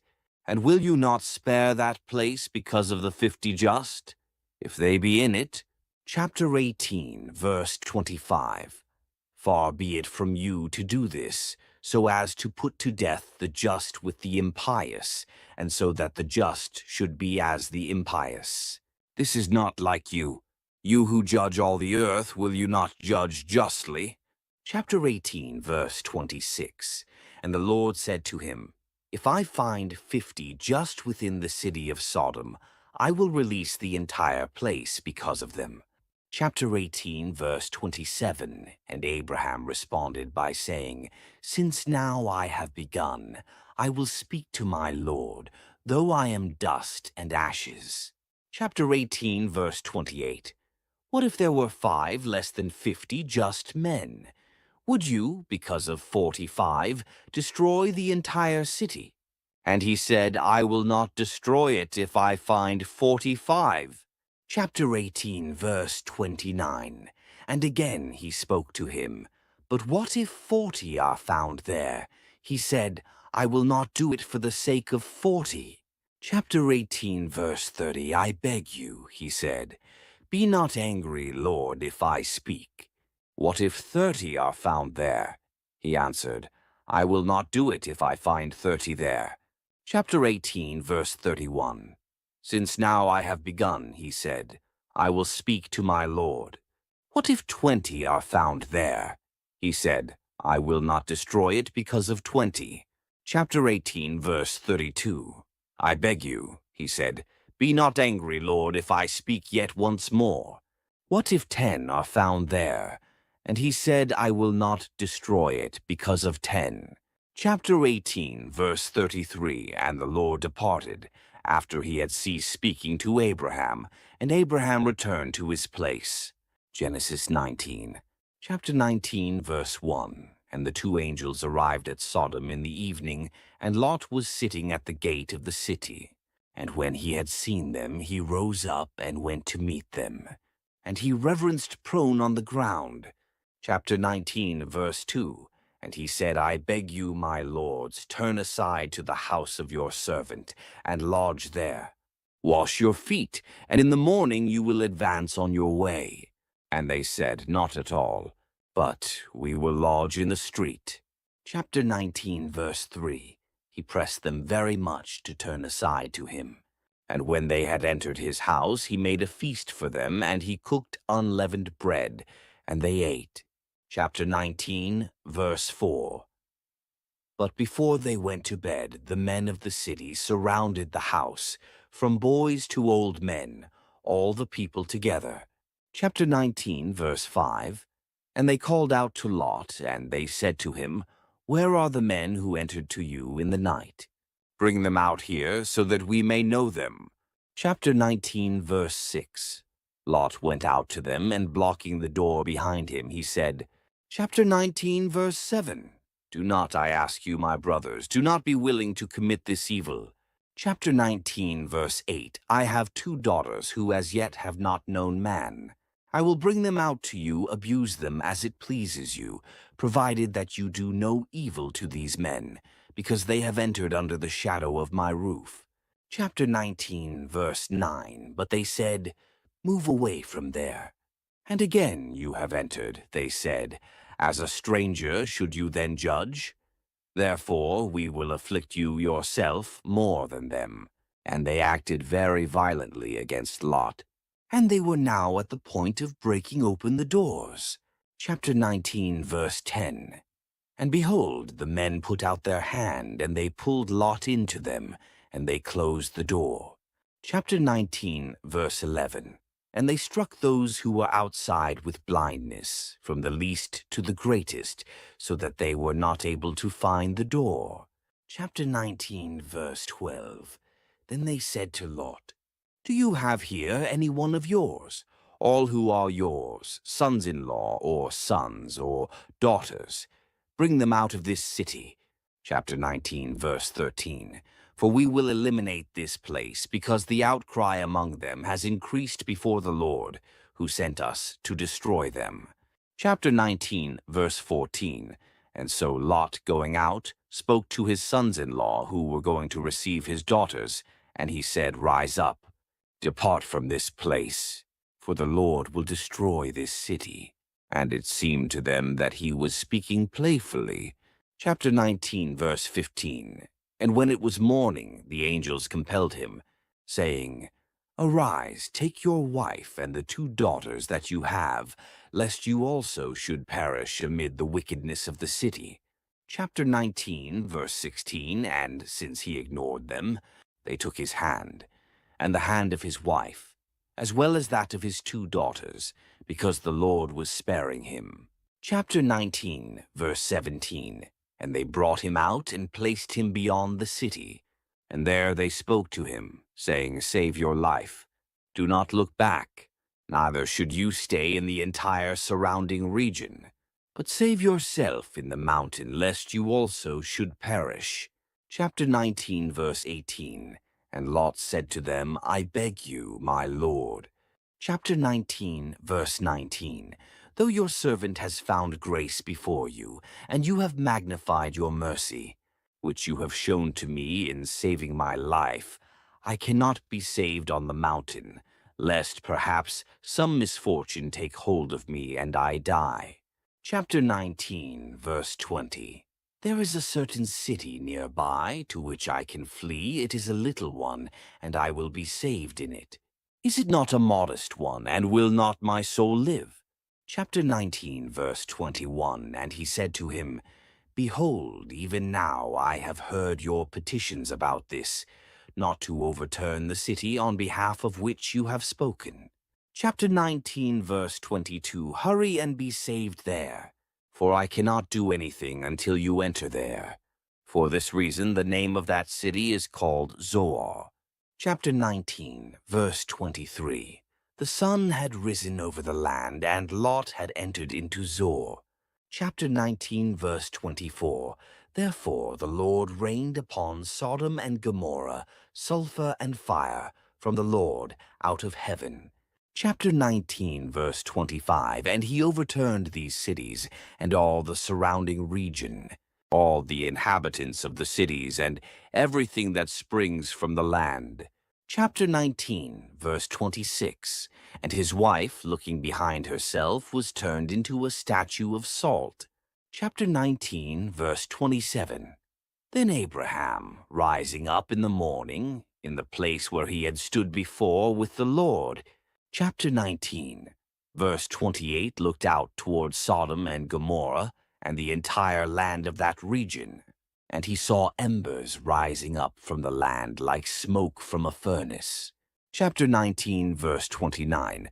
For when God overthrew the cities of that region, remembering Abraham, he freed Lot from the overthrow of the cities in which he had dwelt. Chapter 19, verse 30. And Lot ascended from Zoar, and he stayed on the mountain, and likewise his 2 daughters with him, for he was afraid to stay in Zoar. And he dwelt in a cave, he and his 2 daughters with him. Chapter 19, verse 31. And the elder said to the younger, Our father is old, and no man remains in the land who can enter to us according to the custom of the whole world. Chapter 19, verse 32. Come, let us inebriate him with wine, and let us sleep with him, so that we may be able to preserve offspring from our father. Chapter 19, verse 33. And so they gave their father wine to drink that night. And the elder went in, and she slept with her father. But he did not perceive it, neither when his daughter lay down, nor when she rose up. Chapter 19, verse 34. Likewise, the next day the elder said to the younger, Behold, yesterday I slept with my father. Let us give him wine to drink yet again this night, and you will sleep with him, so that we may save offspring from our father. Chapter 19, verse 35. And then they gave their father wine to drink that night also, and the younger daughter went in and slept with him. And not even then did he perceive when she lay down, or when she rose up. Chapter 19, verse 36. Therefore the 2 daughters of Lot conceived by their father. Chapter 19, verse 37. And the elder gave birth to a son, and she called his name Moab. He is the father of the Moabites, even to the present day. Chapter 19, verse 38. Likewise the younger gave birth to a son, and she called his name Ammon, that is, the son of my people. He is the father of the Ammonites, even today. Genesis 20. Chapter 20, verse 1. Abraham moved from there to the land of the Negev, and he dwelt between Kadesh and Shur, and he sojourned in Gerar. Chapter 20, verse 2. And Abraham said about Sarah his wife, She is my sister. So Abimelech king of Gerar sent for her and took her. Chapter 20, verse 3. But God came to Abimelech in a dream by night and said to him, Behold, you are a dead man on account of the woman whom you have taken, for she is a man's wife. Chapter 20, verse 4. Now Abimelech had not yet touched her, and he said, Lord, will you destroy a righteous nation? Chapter 20, verse 5. Did he not say to me, She is my sister? And she herself also said, He is my brother. In the integrity of my heart and innocence of my hands I have done this. Chapter 20, verse 6. Then God said to him in the dream, Yes, I know that you did this with a pure heart, and I also kept you from sinning against me, therefore I did not let you touch her. Chapter 20, verse 7. Now therefore restore the man's wife, for he is a prophet, and he will pray for you, and you shall live. But if you do not restore her, know that you shall surely die, you and all who are yours. Chapter 20, verse 8. So Abimelech rose early in the morning and called all his servants. And he spoke all these things in their hearing, and the men were very afraid. Chapter 20, verse 9. Then Abimelech called Abraham and said to him, What have you done to us? How have I sinned against you that you have brought on me and on my kingdom a great sin? You have done to me deeds that ought not to be done. Chapter 20, verse 10. And Abimelech said to Abraham, What did you see that you did this thing? Chapter 20, verse 11. And Abraham said, Because I thought surely the fear of God is not in this place, and they will kill me on account of my wife. Chapter 20, verse 12. But indeed she is truly my sister. She is the daughter of my father, but not the daughter of my mother, and she became my wife. Chapter 20, verse 13. And it came to pass, when God caused me to wander from my father's house, that I said to her, This is your kindness. which you shall do for me in every place. Wherever we go, say of me, He is my brother. Chapter 20, verse 14. Then Abimelech took sheep, oxen, and male and female servants, and gave them to Abraham, and he returned Sarah his wife to him. Chapter 20, verse 15. And Abimelech said, Behold, my land is before you, dwell wherever it pleases you. Chapter 20, verse 16.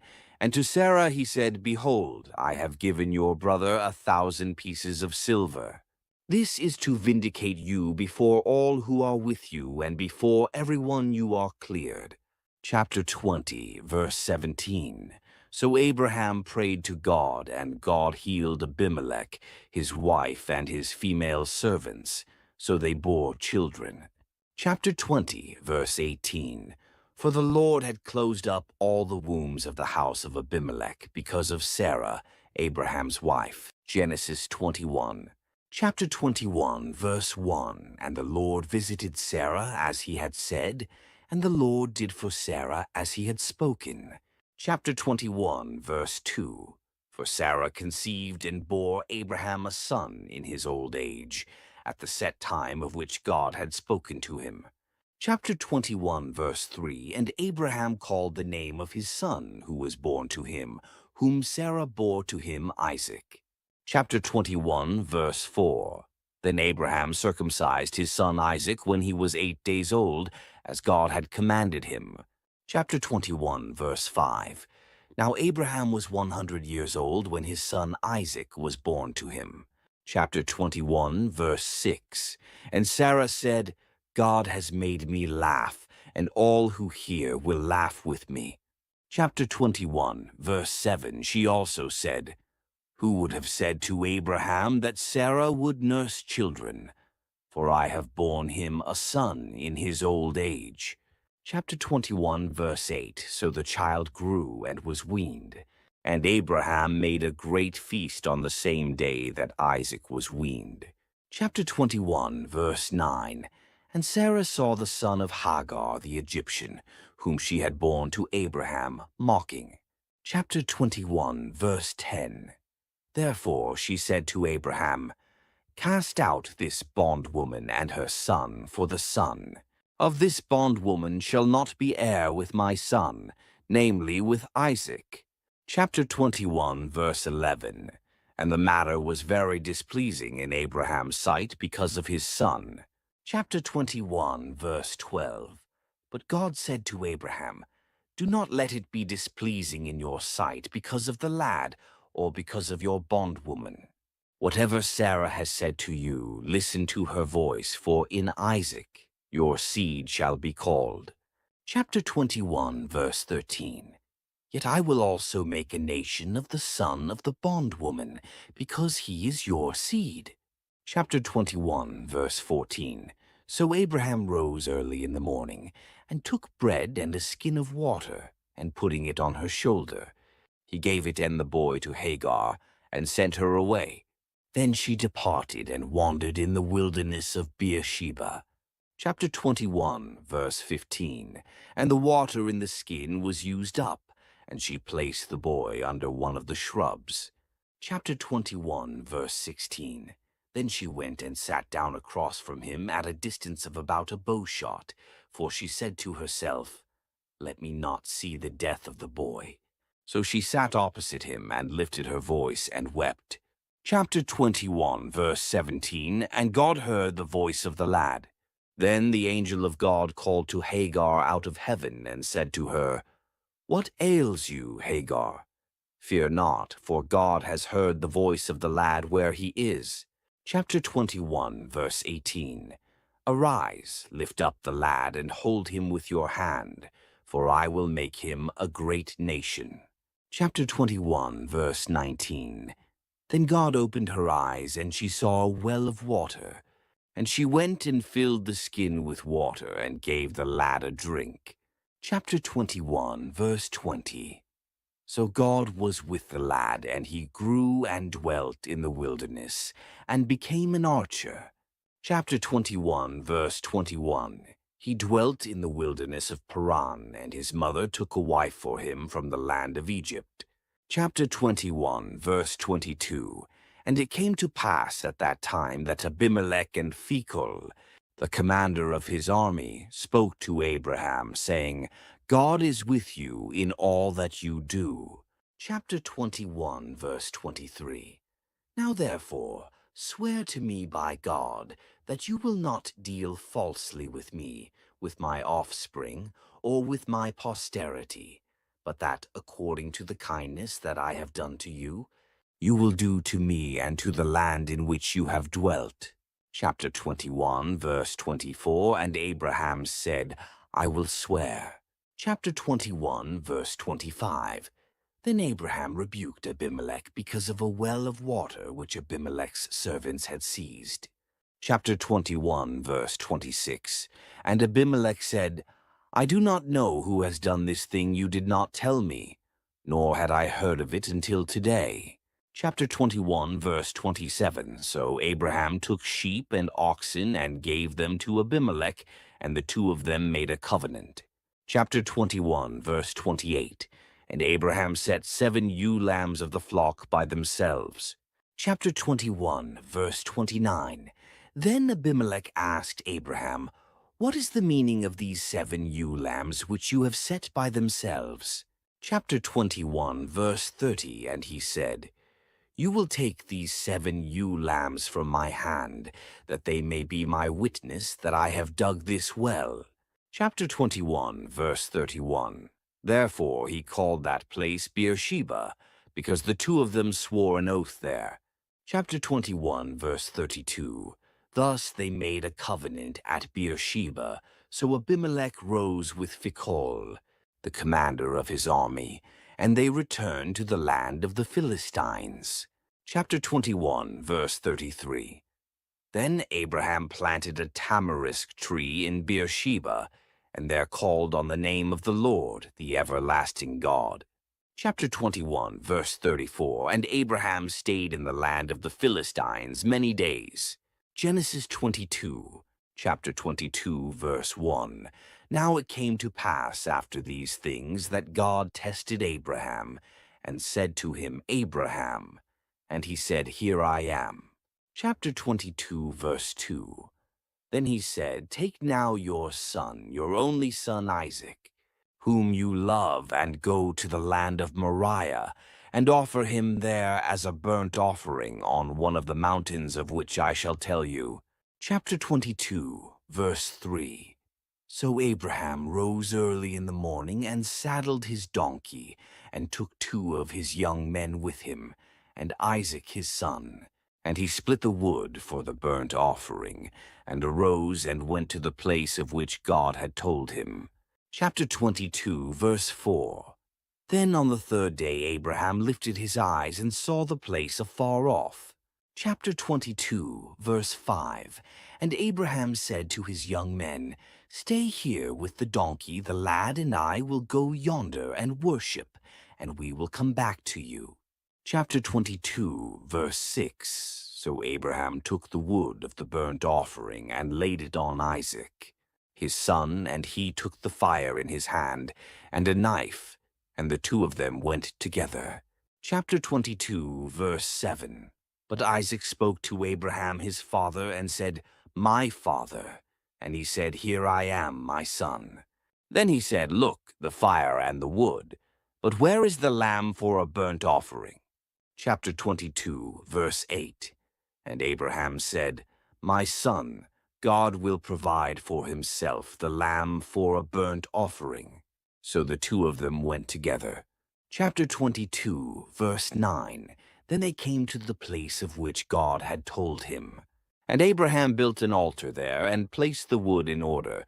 And he bound Isaac his son, and laid him on the altar, upon the wood.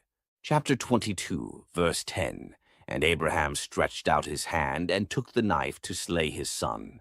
Chapter 22, verse 11. But the angel of the Lord called to him from heaven, and said, Abraham, Abraham.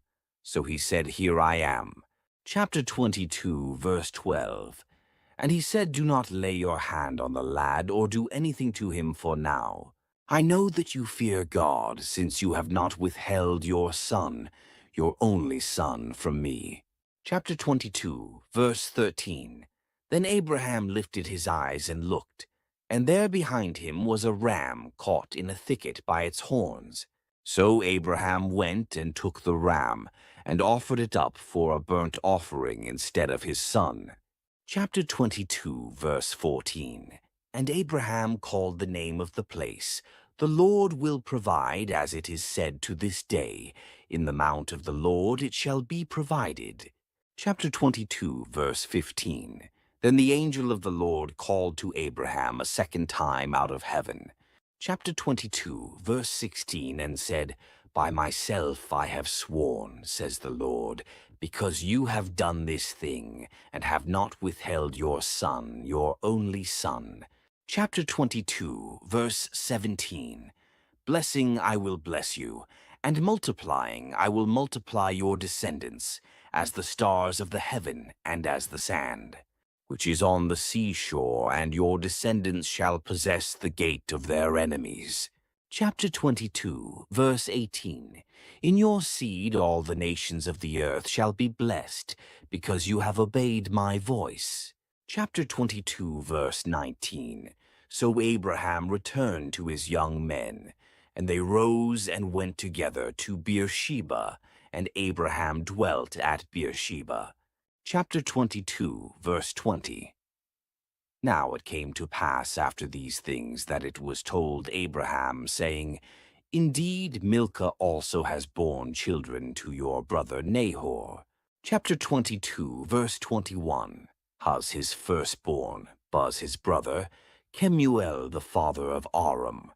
Chapter 22, verse 22. Chesed, Hazo, Pildash, Chidlaph, and Bethuel. Chapter 22, verse 23. And Bethuel begot Rebekah. These 8 Milcah bore to Nahor, Abraham's brother. Chapter 22, verse 24. His concubine, whose name was Roma, also bore Teba, Gaham, Thahash, and Macha. Genesis 19. Genesis 23.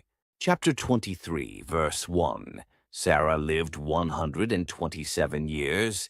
These were the years of the life of Sarah. Chapter 23, verse 2. So Sarah died in Kirjath Arba, that is, Hebron, in the land of Canaan. And Abraham came to mourn for Sarah and to weep for her. Chapter 23, verse 3. Then Abraham stood up from before his dead, and spoke to the sons of Heth, saying, Chapter 23, verse 4, I am a foreigner and a visitor among you. Give me property for a burial place among you, that I may bury my dead out of my sight. Chapter 23, verse 5. And the sons of Heth answered Abraham, saying to him, Chapter 23, verse 6. Hear us, my lord. You are a mighty prince among us. Bury your dead in the choicest of our burial places. None of us will withhold from you his burial place, that you may bury your dead. Chapter 23, verse 7. Then Abraham stood up and bowed himself to the people of the land, the sons of Heth. Chapter 23, verse 8. And he spoke with them, saying, If it is your wish that I bury my dead out of my sight, hear me and meet with Ephron the son of Zohar for me. Chapter 23, verse 9, that he may give me the cave of Machpelah which he has, which is at the end of his field. Let him give it to me at the full price, as property for a burial place among you. Chapter 23, verse 10. Now Ephron dwelt among the sons of Heth, and Ephron the Hittite answered Abraham in the presence of the sons of Heth, all who entered at the gate of his city, saying, Chapter 23, verse 11. No, my lord, hear me. I give you the field and the cave that is in it. I give it to you in the presence of the sons of my people. I give it to you. Bury your dead. Chapter 23, verse 12. Then Abraham bowed himself down before the people of the land. Chapter 23, verse 13. And he spoke to Ephron in the hearing of the people of the land, saying, if you will give it, please hear me. I will give you money for the field, take it from me, and I will bury my dead there. Chapter 23, verse 14. And Ephron answered Abraham, saying to him, Chapter 23, verse 15. My lord, listen to me, the land is worth 400 shekels of silver. What is that between you and me? So bury your dead. Chapter 23, verse 16. And Abraham listened to Ephron, and Abraham weighed out the silver for Ephron, which he had named in the hearing of the sons of Heth, 400 shekels of silver, currency of the merchants. Chapter 23, verse 17. So the field of Ephron, which was in Machpelah, which was before Mamre, the field and the cave, which was in it, and all the trees that were in the field, which were within all the surrounding borders, were deeded. Chapter 23, verse 18, to Abraham, as a possession in the presence of the sons of Heth, before all who went in at the gate of his city. Chapter 23, verse 19. And after this, Abraham buried Sarah his wife in the cave of the field of Machpelah, before Mamre, that is, Hebron, in the land of Canaan. Chapter 23, verse 20. So the field and the cave that is in it were deeded to Abraham by the sons of Heth as property for a burial place. Genesis 24. Chapter 24, verse 1. Now Abraham was old, well advanced in age, and the Lord had blessed Abraham in all things. Chapter 24, verse 2. So Abraham said to the oldest servant of his house, who ruled over all that he had, Please put your hand under my thigh. Chapter 24, verse 3. And I will make you swear by the Lord, the God of heaven and the God of the earth, that you will not take a wife for my son from the daughters of the Canaanites, among whom I dwell. Chapter 24, verse 4. But you shall go to my country and to my family, and take a wife for my son Isaac. Chapter 24, verse 5. And the servant said to him, Perhaps the woman will not be willing to follow me to this land. Must I take your son back to the land from which you came? Chapter 24, verse 6. But Abraham said to him, Beware that you do not take my son back there. Chapter 24, verse 7. The Lord God of heaven, who took me from my father's house and from the land of my family, and who spoke to me and swore to me, saying, To your descendants I give this land. He will send his angel before you, and you shall take a wife for my son from there. Chapter 24, verse 8.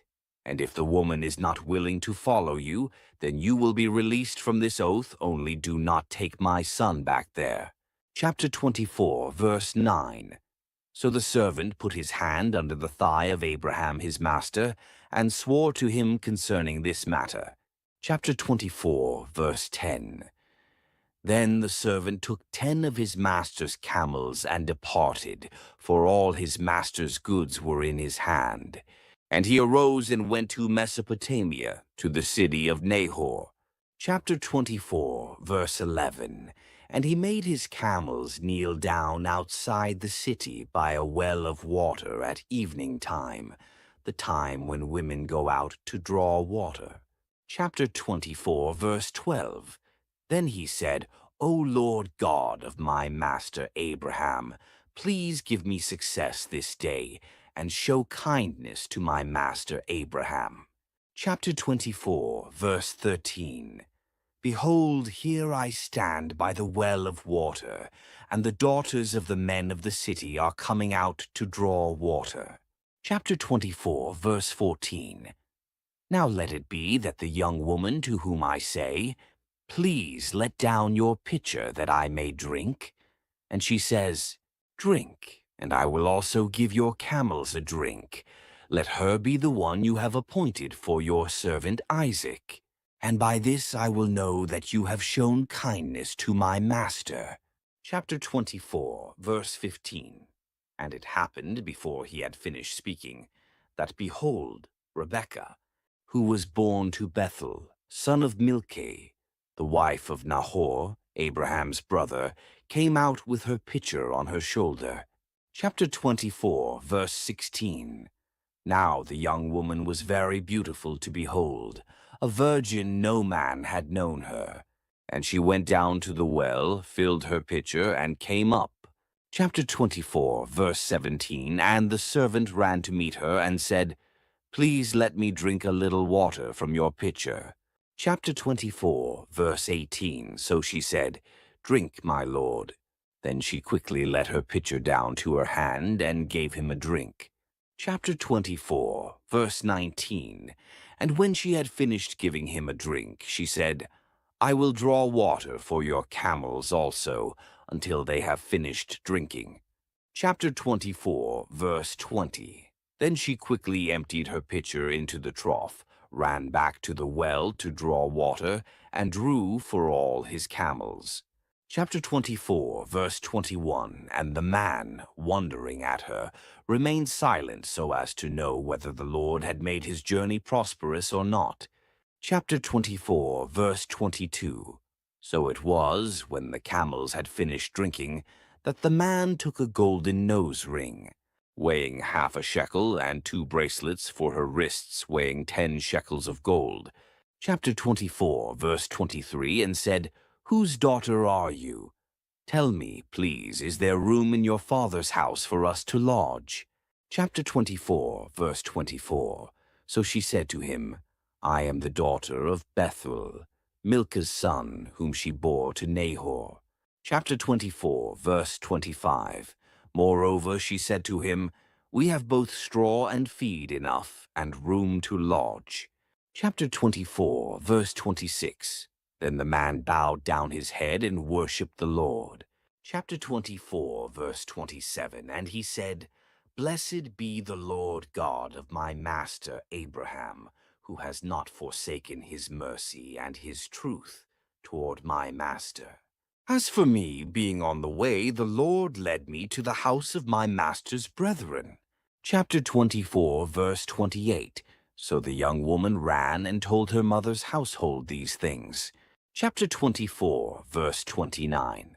Now Rebekah had a brother whose name was Laban, and Laban ran out to the man by the well.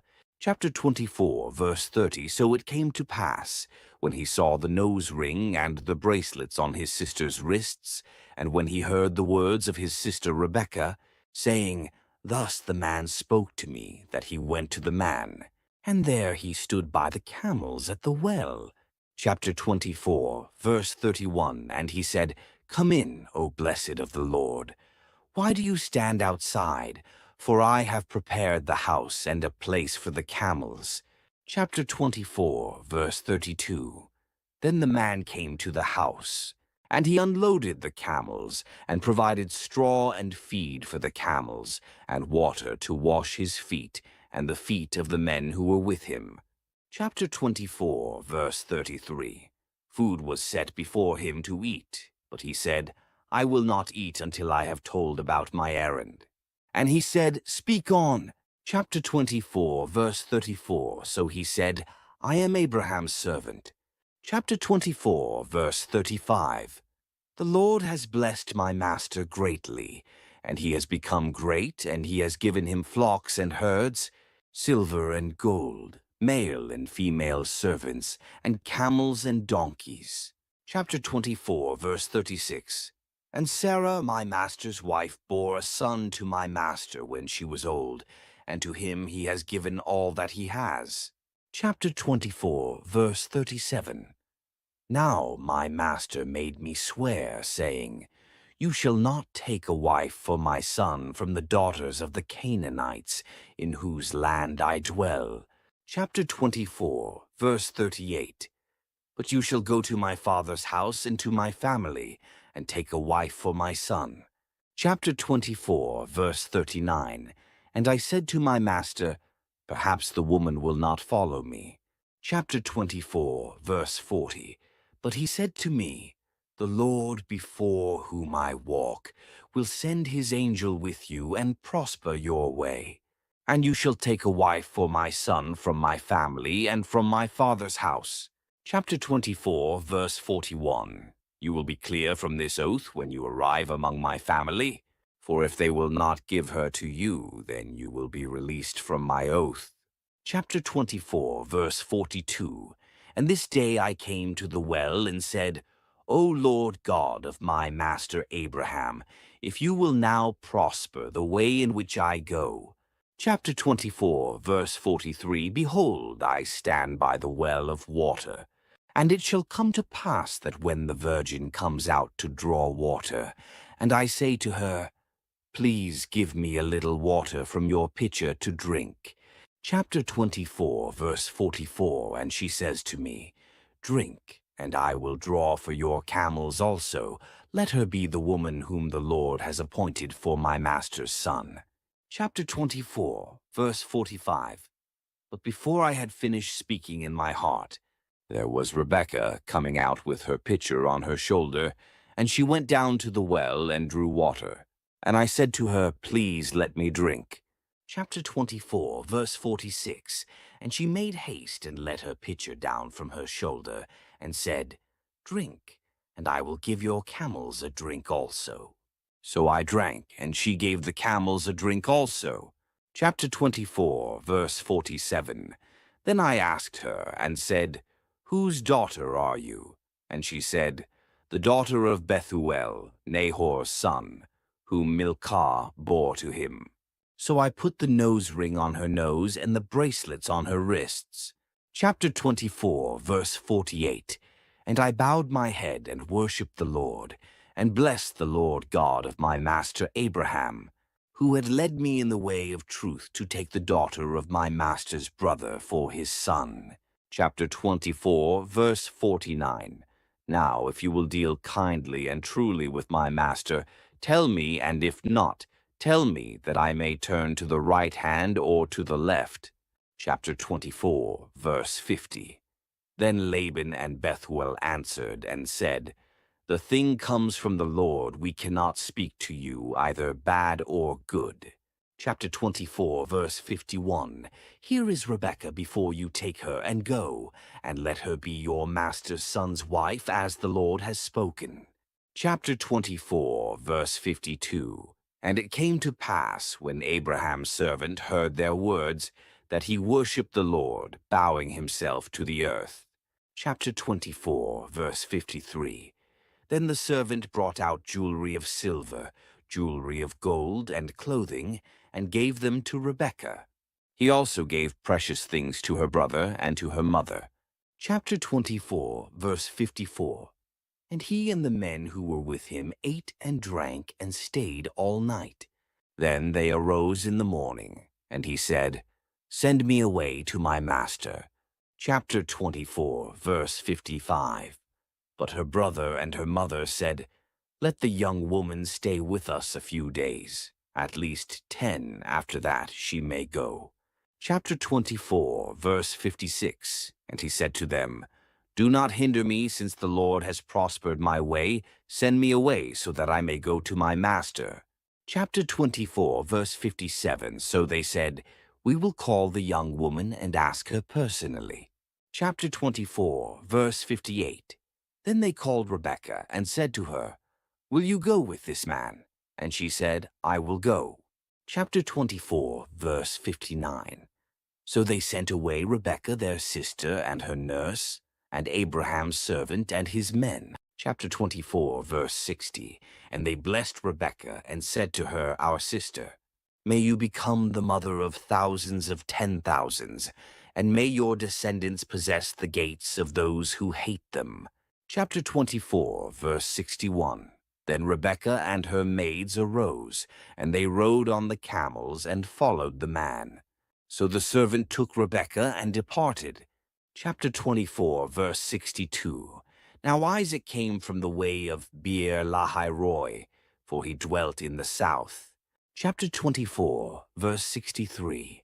And Isaac went out to meditate in the field in the evening, and he lifted his eyes and looked, and there the camels were coming. Chapter 24, verse 64. Then Rebekah lifted her eyes, and when she saw Isaac, she dismounted from her camel. Chapter 24, verse 65, for she had said to the servant, "Who is this man walking in the field to meet us?" The servant said, "It is my master." So she took a veil and covered herself. Chapter 24, verse 66, and the servant told Isaac all the things that he had done. Chapter 24, verse 67, then Isaac brought her into his mother Sarah's tent, and he took Rebekah, and she became his wife, and he loved her. So Isaac was comforted after his mother's death. Genesis 25. Chapter 25, verse 1. Then Abraham again took a wife, and her name was Keturah. Chapter 25, verse 2. And she bore him Zimran, Jokshan, Medan, Midian, Ishbak, and Shuah. Chapter 25, verse 3. Jokshan begot Sheba and Dedan. And the sons of Dedan were Ashurim, Letushim, and Leumim. Chapter 25, verse 4. And the sons of Midian were Ephah, Hanok, Abidah, and Eldah. All these were the children of Keturah. Chapter 25, verse 5. And Abraham gave all that he had to Isaac. Chapter 25, verse 6. But Abraham gave gifts to the sons of the concubines whom Abraham had, and while he was still living, he sent them eastward, away from Isaac his son, to the country of the east. Chapter 25, verse 7. This is the sum of the years of Abraham's life, which he lived 175 years. Chapter 25, verse 8.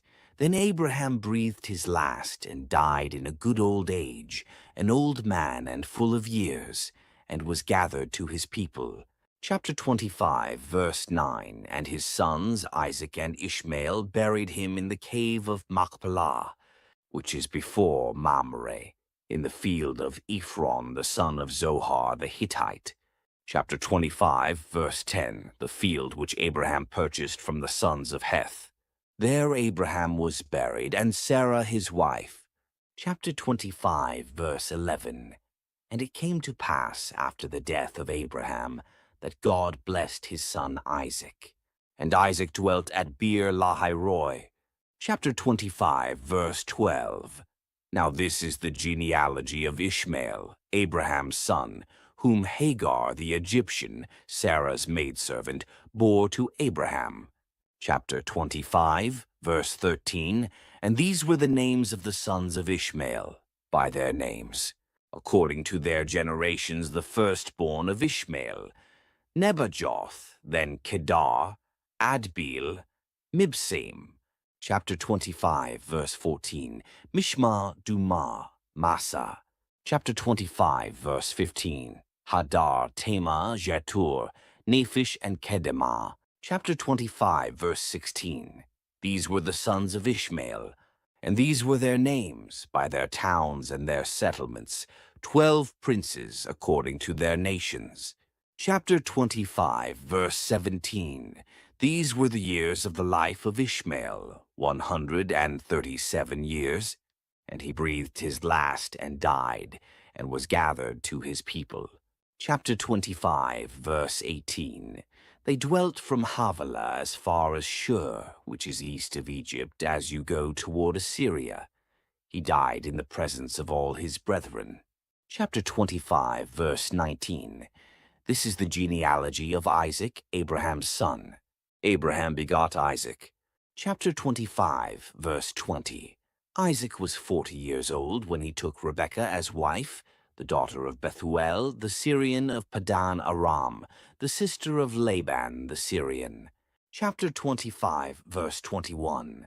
Now Isaac pleaded with the Lord for his wife, because she was barren, and the Lord granted his plea, and Rebekah his wife conceived. Chapter 25, verse 22. But the children struggled together within her, and she said, "If all is well, why am I like this?" So she went to inquire of the Lord. Chapter 25, verse 23. And the Lord said to her, 2 nations are in your womb. 2 people shall be separated from your body. 1 people shall be stronger than the other, and the older shall serve the younger. Chapter 25, verse 24. So when her days were fulfilled for her to give birth, indeed there were twins in her womb. Chapter 25, verse 25, and the first came out red. He was like a hairy garment all over, so they called his name Esau. Chapter 25, verse 26. Afterward his brother came out, and his hand took hold of Esau's heel, so his name was called Jacob. Isaac was 60 years old when she bore them. Chapter 25, verse 27, so the boys grew. And Esau was a skillful hunter, a man of the field, but Jacob was a mild man, dwelling in tents. Chapter 25, verse 28. And Isaac loved Esau because he ate of his game, but Rebekah loved Jacob.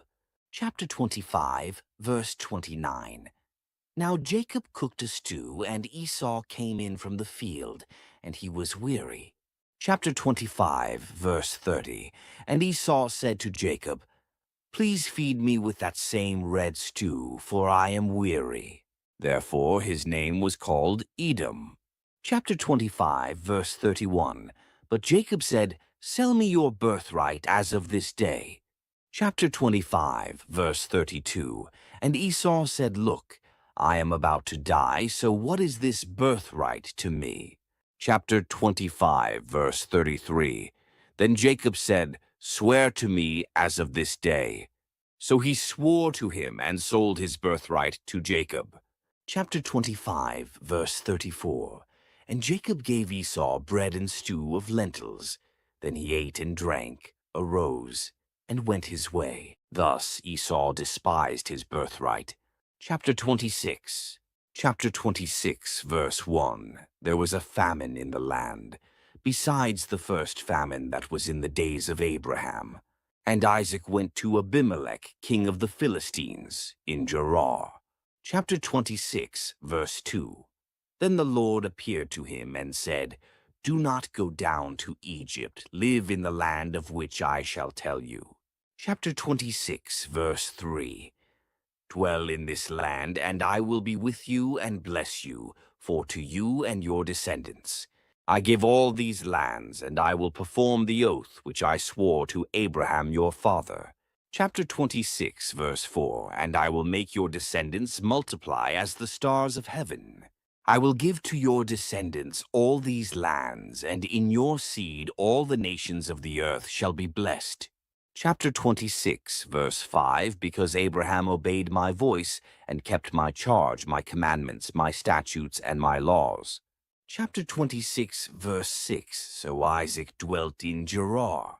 Chapter 26, verse 7. And the men of the place asked about his wife. And he said, "She is my sister," for he was afraid to say, "She is my wife," because he thought, "Lest the men of the place kill me for Rebekah, because she is beautiful to behold." Chapter 26, verse 8. Now it came to pass, when he had been there a long time, that Abimelech, king of the Philistines, looked through a window, and saw, and there was Isaac, showing endearment to Rebekah his wife. Chapter 26, verse 9. Then Abimelech called Isaac and said, "Quite obviously she is your wife. So how could you say, 'She is my sister'?" Isaac said to him, "Because I said, 'Lest I die on account of her.'" Chapter 26, verse 10. And Abimelech said, "What is this you have done to us? One of the people might soon have lain with your wife, and you would have brought guilt on us." Chapter 26, verse 11. So Abimelech charged all his people, saying, "He who touches this man or his wife shall surely be put to death." Chapter 26, verse 12. Then Isaac sowed in that land, and reaped in the same year 100-fold, and the Lord blessed him. Chapter 26, verse 13.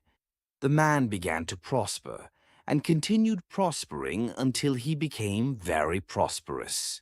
Chapter 26, verse 14. For he had possessions of flocks, and possessions of herds, and a great number of servants. So the Philistines envied him. Chapter 26, verse 15. Now the Philistines had stopped up all the wells which his father's servants had dug in the days of Abraham. his father, and they had filled them with earth. Chapter 26, verse 16. And Abimelech said to Isaac, "Go away from us, for you are much mightier than we." Chapter 26, verse 17. Then Isaac departed from there and pitched his tent in the valley of Gerar, and dwelt there. Chapter 26, verse 18. And Isaac dug again the wells of water which they had dug in the days of Abraham his father, for the Philistines had stopped them up after the death of Abraham. He called them by the names which his father had called them. Chapter 26, verse 19. Also Isaac's servants dug in the valley, and found a well of running water there. Chapter 26, verse 20. But the herdsmen of Gerar quarreled with Isaac's herdsmen, saying, "The water is ours." So he called the name of the well Esek, because they quarreled with him. Chapter 26, verse 21. Then they dug another well, and they quarreled over that one also. So he called its name Sitnah. Chapter 26, verse 22. And he moved from there and dug another well, and they did not quarrel over it. So he called its name Rehoboth, because he said, "For now the Lord has made room for us, and we shall be fruitful in the land." Chapter 26, verse 23. Then he went up from there to Beersheba. Chapter 26, verse 24. And the Lord appeared to him the same night and said, "I am the God of your father Abraham. Do not fear, for I am with you. I will bless you and multiply your descendants for my servant Abraham's sake." Chapter 26, verse 25. So he built an altar there and called on the name of the Lord, and he pitched his tent there, and there Isaac's servants dug a well. Chapter 26, verse 26. Then Abimelech came to him from Gerar with Ahuzath, one of his friends, and Phicol, the commander of his army. Chapter 26, verse 27. And Isaac said to them, "Why have you come to me, since you hate me and have sent me away from you?" Chapter 26, verse 28. But they said, "We have certainly seen that the Lord is with you." So we said, "Let there now be an oath between us, between you and us, and let us make a covenant with you."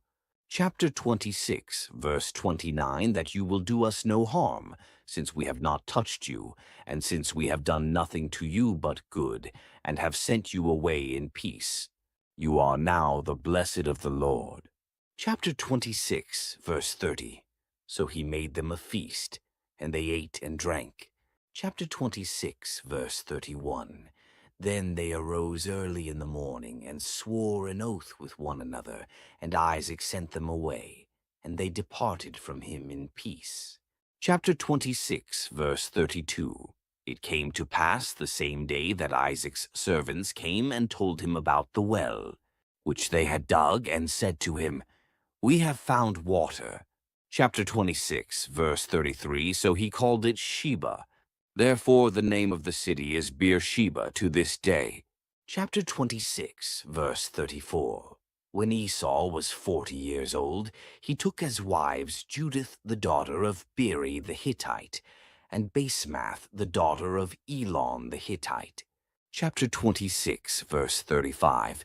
And they were a grief of mind to Isaac and Rebekah. Genesis 27. Chapter 27, verse 1. Now it came to pass, when Isaac was old, and his eyes were so dim that he could not see, that he called Esau, his older son, and said to him, "My son." And he answered him, "Here I am." Chapter 27, verse 2. Then he said, "Behold, now I am old. I do not know the day of my death." Chapter 27, verse 3. Now therefore, please take your weapons, your quiver and your bow, and go out to the field and hunt game for me.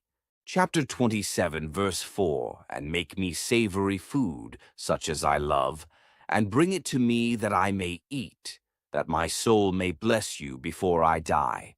Chapter 27, verse 5. Now Rebekah was listening when Isaac spoke to Esau his son. And Esau went to the field to hunt game and to bring it. Chapter 27, verse 6. So Rebekah spoke to Jacob her son, saying, Indeed, I heard your father speak to Esau your brother, saying, Chapter 27, verse 7. Bring me game, and make savory food for me, that I may eat it and bless you in the presence of the Lord before my death.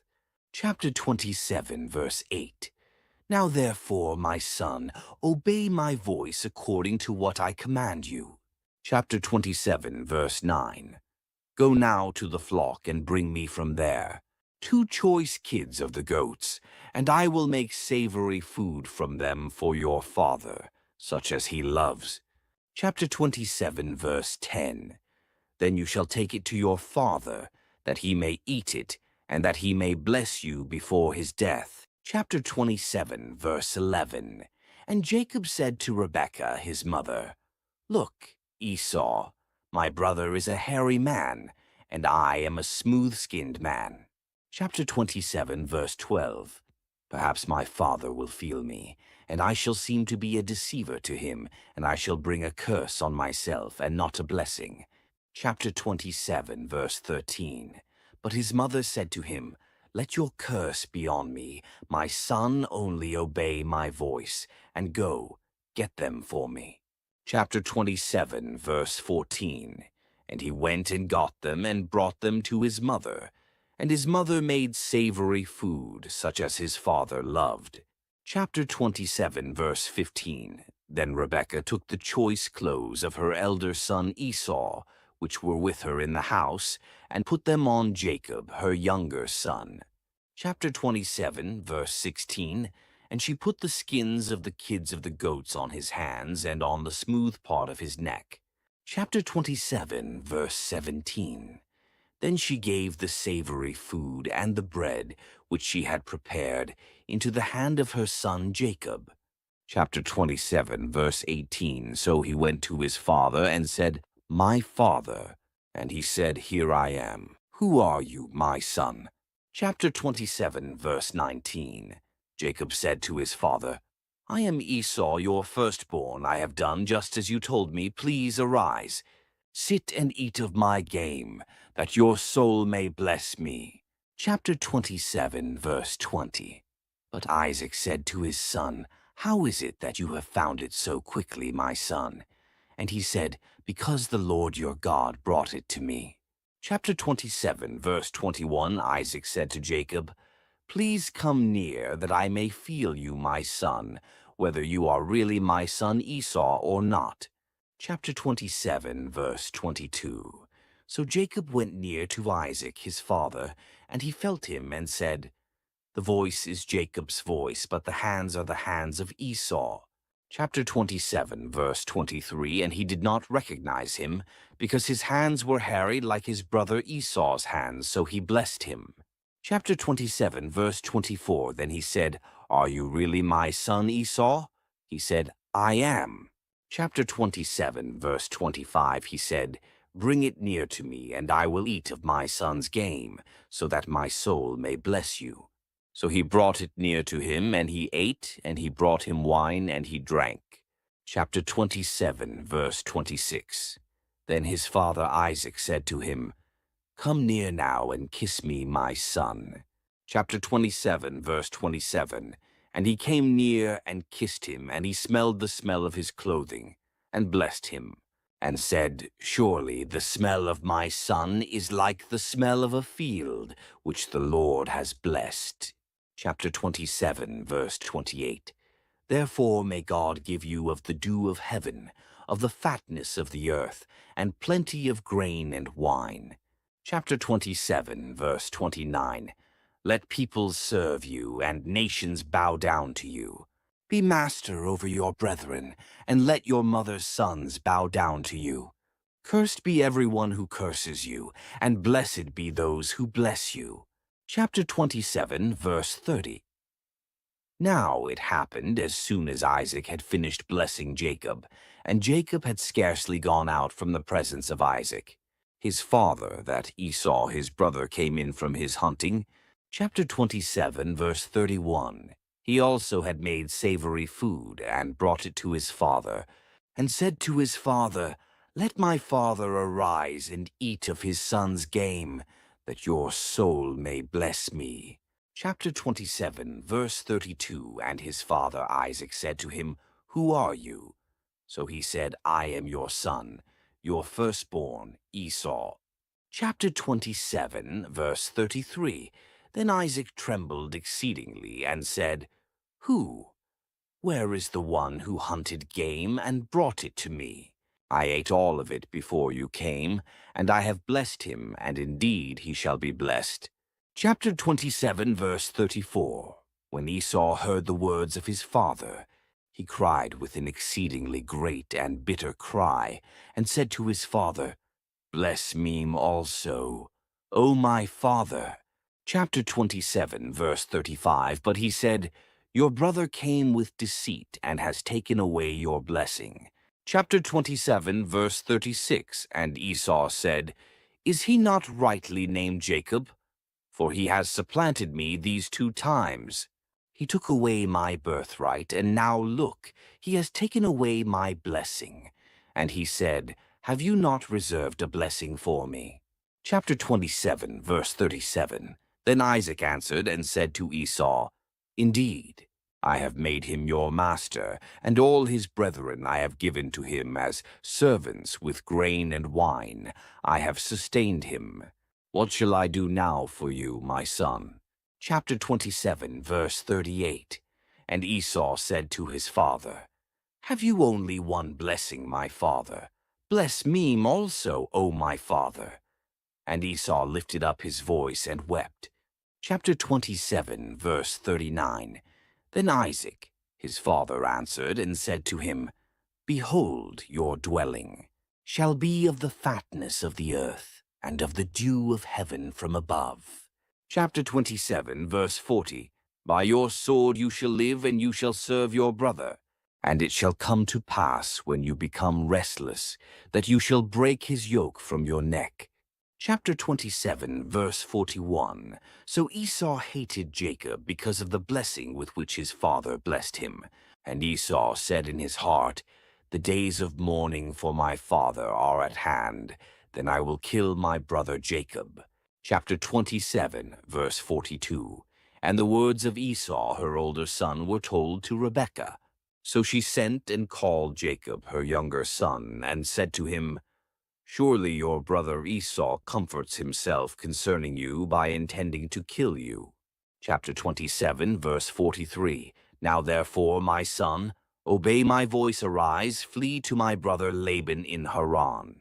Chapter 27, verse 44. And stay with him a few days until your brother's fury turns away. Chapter 27, verse 45. Until your brother's anger turns away from you, and he forgets what you have done to him. Then I will send and bring you from there. Why should I be bereaved also of you both in one day? Chapter 27, verse 46. And Rebekah said to Isaac, I am weary of my life because of the daughters of Heth. If Jacob takes a wife of the daughters of Heth, like these, who are the daughters of the land? What good will my life be to me? Genesis 28, chapter 28, verse 1. Then Isaac called Jacob and blessed him, and charged him, and said to him, You shall not take a wife from the daughters of Canaan. Chapter 28, verse 2. Arise, go to Padan Aram, to the house of Bethuel, your mother's father, and take yourself a wife from there of the daughters of Laban, your mother's brother. Chapter 28, verse 3. May God Almighty bless you, and make you fruitful, and multiply you, that you may be an assembly of peoples. Chapter 28, verse 4. And give you the blessing of Abraham, to you, and your descendants with you, that you may inherit the land in which you are a stranger, which God gave to Abraham. Chapter 28, verse 5. So Isaac sent Jacob away, and he went to Padan Aram, to Laban, the son of Bethuel, the Syrian, the brother of Rebekah, the mother of Jacob and Esau. Chapter 28, verse 6, Esau saw that Isaac had blessed Jacob and sent him away to Padan Aram to take himself a wife from there, and that as he blessed him, he gave him a charge, saying, "You shall not take a wife from the daughters of Canaan." Chapter 28, verse 7, and that Jacob had obeyed his father and his mother, and had gone to Padan Aram. Chapter 28, verse 8. Also Esau saw that the daughters of Canaan did not please his father Isaac. Chapter 28, verse 9. So Esau went to Ishmael and took Mahalath, the daughter of Ishmael, Abraham's son, the sister of Nebajoth, to be his wife in addition to the wives he had. Chapter 28, verse 10. Now Jacob went out from Beersheba and went toward Haran.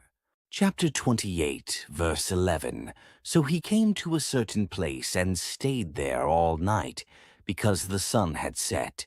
And he took one of the stones of that place and put it at his head, and he lay down in that place to sleep. Chapter 28, verse 12. Then he dreamed, and behold, a ladder was set up on the earth, and its top reached to heaven. And there the angels of God were ascending and descending on it. Chapter 28, verse 13. And behold, the Lord stood above it and said, "I am the Lord God of Abraham, your father, and the God of Isaac. The land on which you lie I will give to you and your descendants." Chapter 28, verse 14. Also your descendants shall be as the dust of the earth.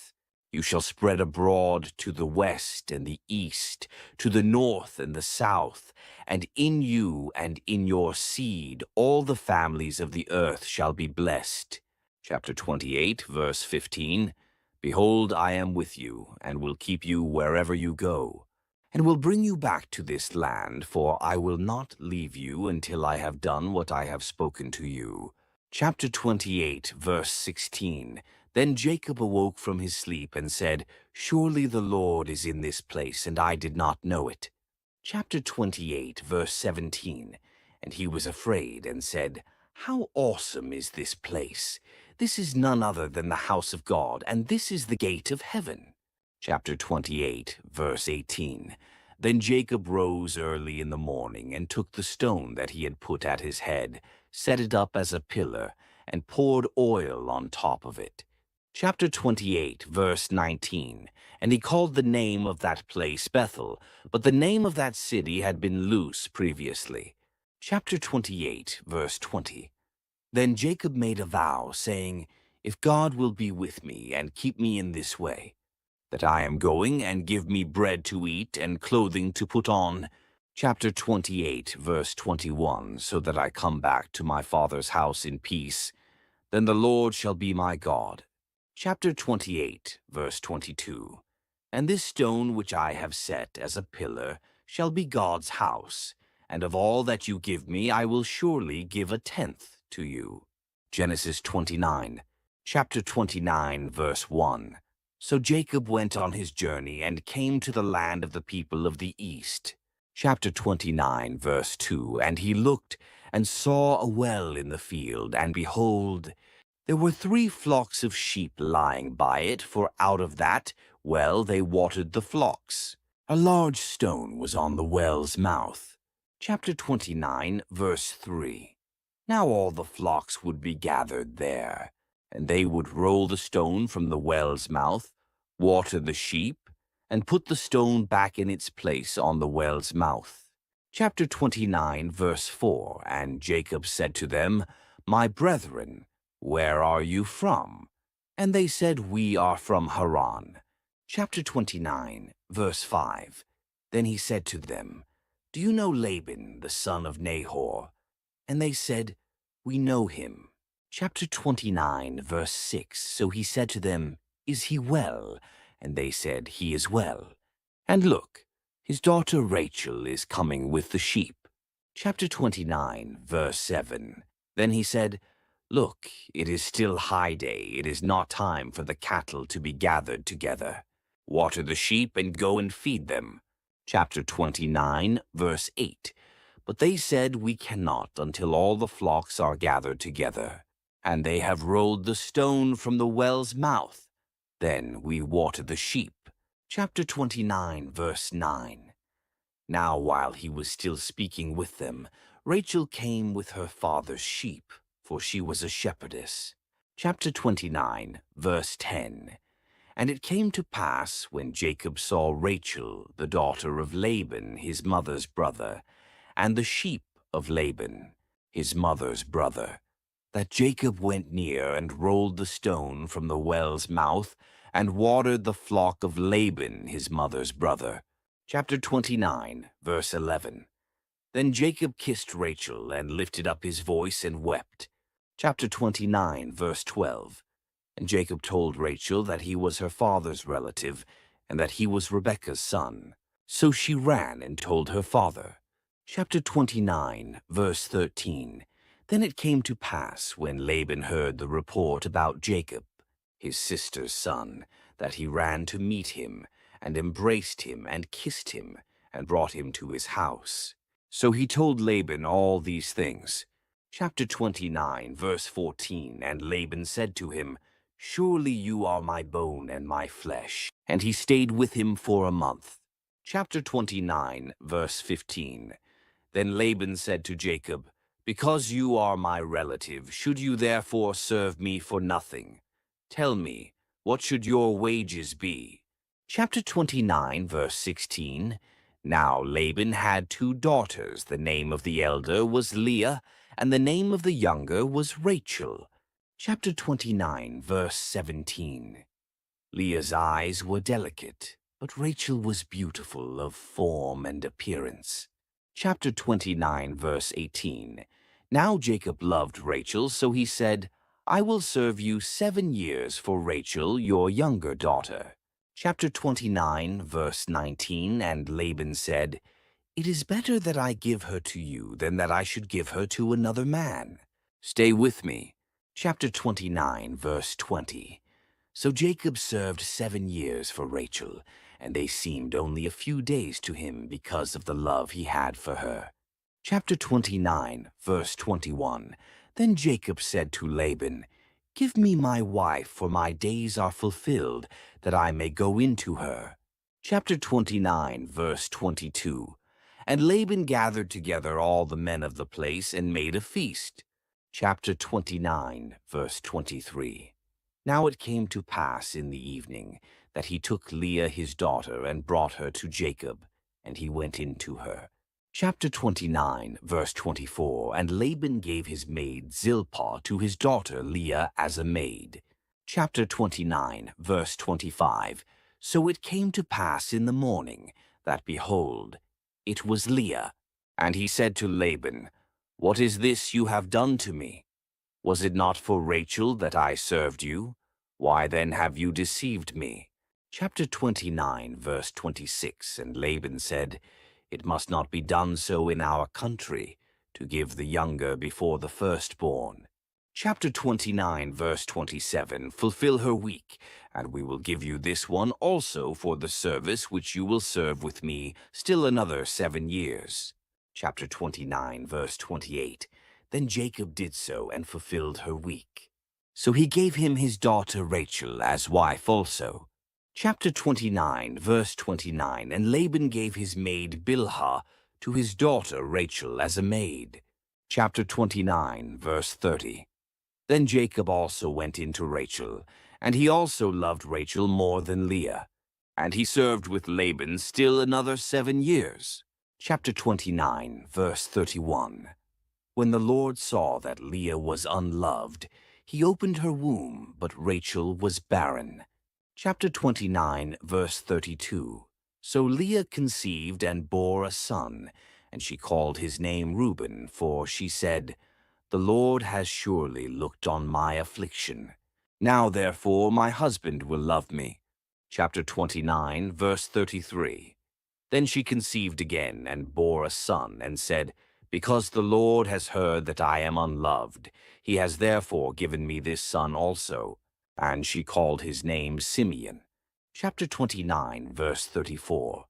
She conceived again and bore a son, and said, Now this time my husband will become attached to me, because I have borne him 3 sons. Therefore his name was called Levi. Chapter 29, verse 35. And she conceived again and bore a son, and said, Now I will praise the Lord. Therefore she called his name Judah. Then she stopped bearing. Genesis 30. Chapter 30, verse 1. Now when Rachel saw that she bore Jacob no children, she envied her sister and said to Jacob, Give me children, or else I die. Chapter 30, verse 2. And Jacob's anger was aroused against Rachel, and he said, Am I in the place of God, who has withheld from you the fruit of the womb? Chapter 30, verse 3. So she said, Here is my maid Bilhah, go into her, and she will bear a child on my knees, that I also may have children by her. Chapter 30, verse 4. Then she gave him Bilhah her maid as wife, and Jacob went in to her. Chapter 30, verse 5. And Bilhah conceived and bore Jacob a son. Chapter 30, verse 6. Then Rachel said, God has judged my case, and he has also heard my voice and given me a son. Therefore she called his name Dan. Chapter 30, verse 7. And Rachel's maid Bilhah conceived again and bore Jacob a second son. Chapter 30, verse 8.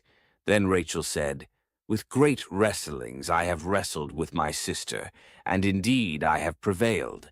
So she called his name Naphtali. Chapter 30, verse 9. When Leah saw that she had stopped bearing, she took Zilpah her maid and gave her to Jacob as wife. Chapter 30, verse 10. And Leah's maid Zilpah bore Jacob a son. Chapter 30, verse 11. Then Leah said, A troop comes. So she called his name Gad. Chapter 30, verse 12. And Leah's maid Zilpah bore Jacob a second son. Chapter 30, verse 13. Then Leah said, I am happy, for the daughters will call me blessed. So she called his name Asher.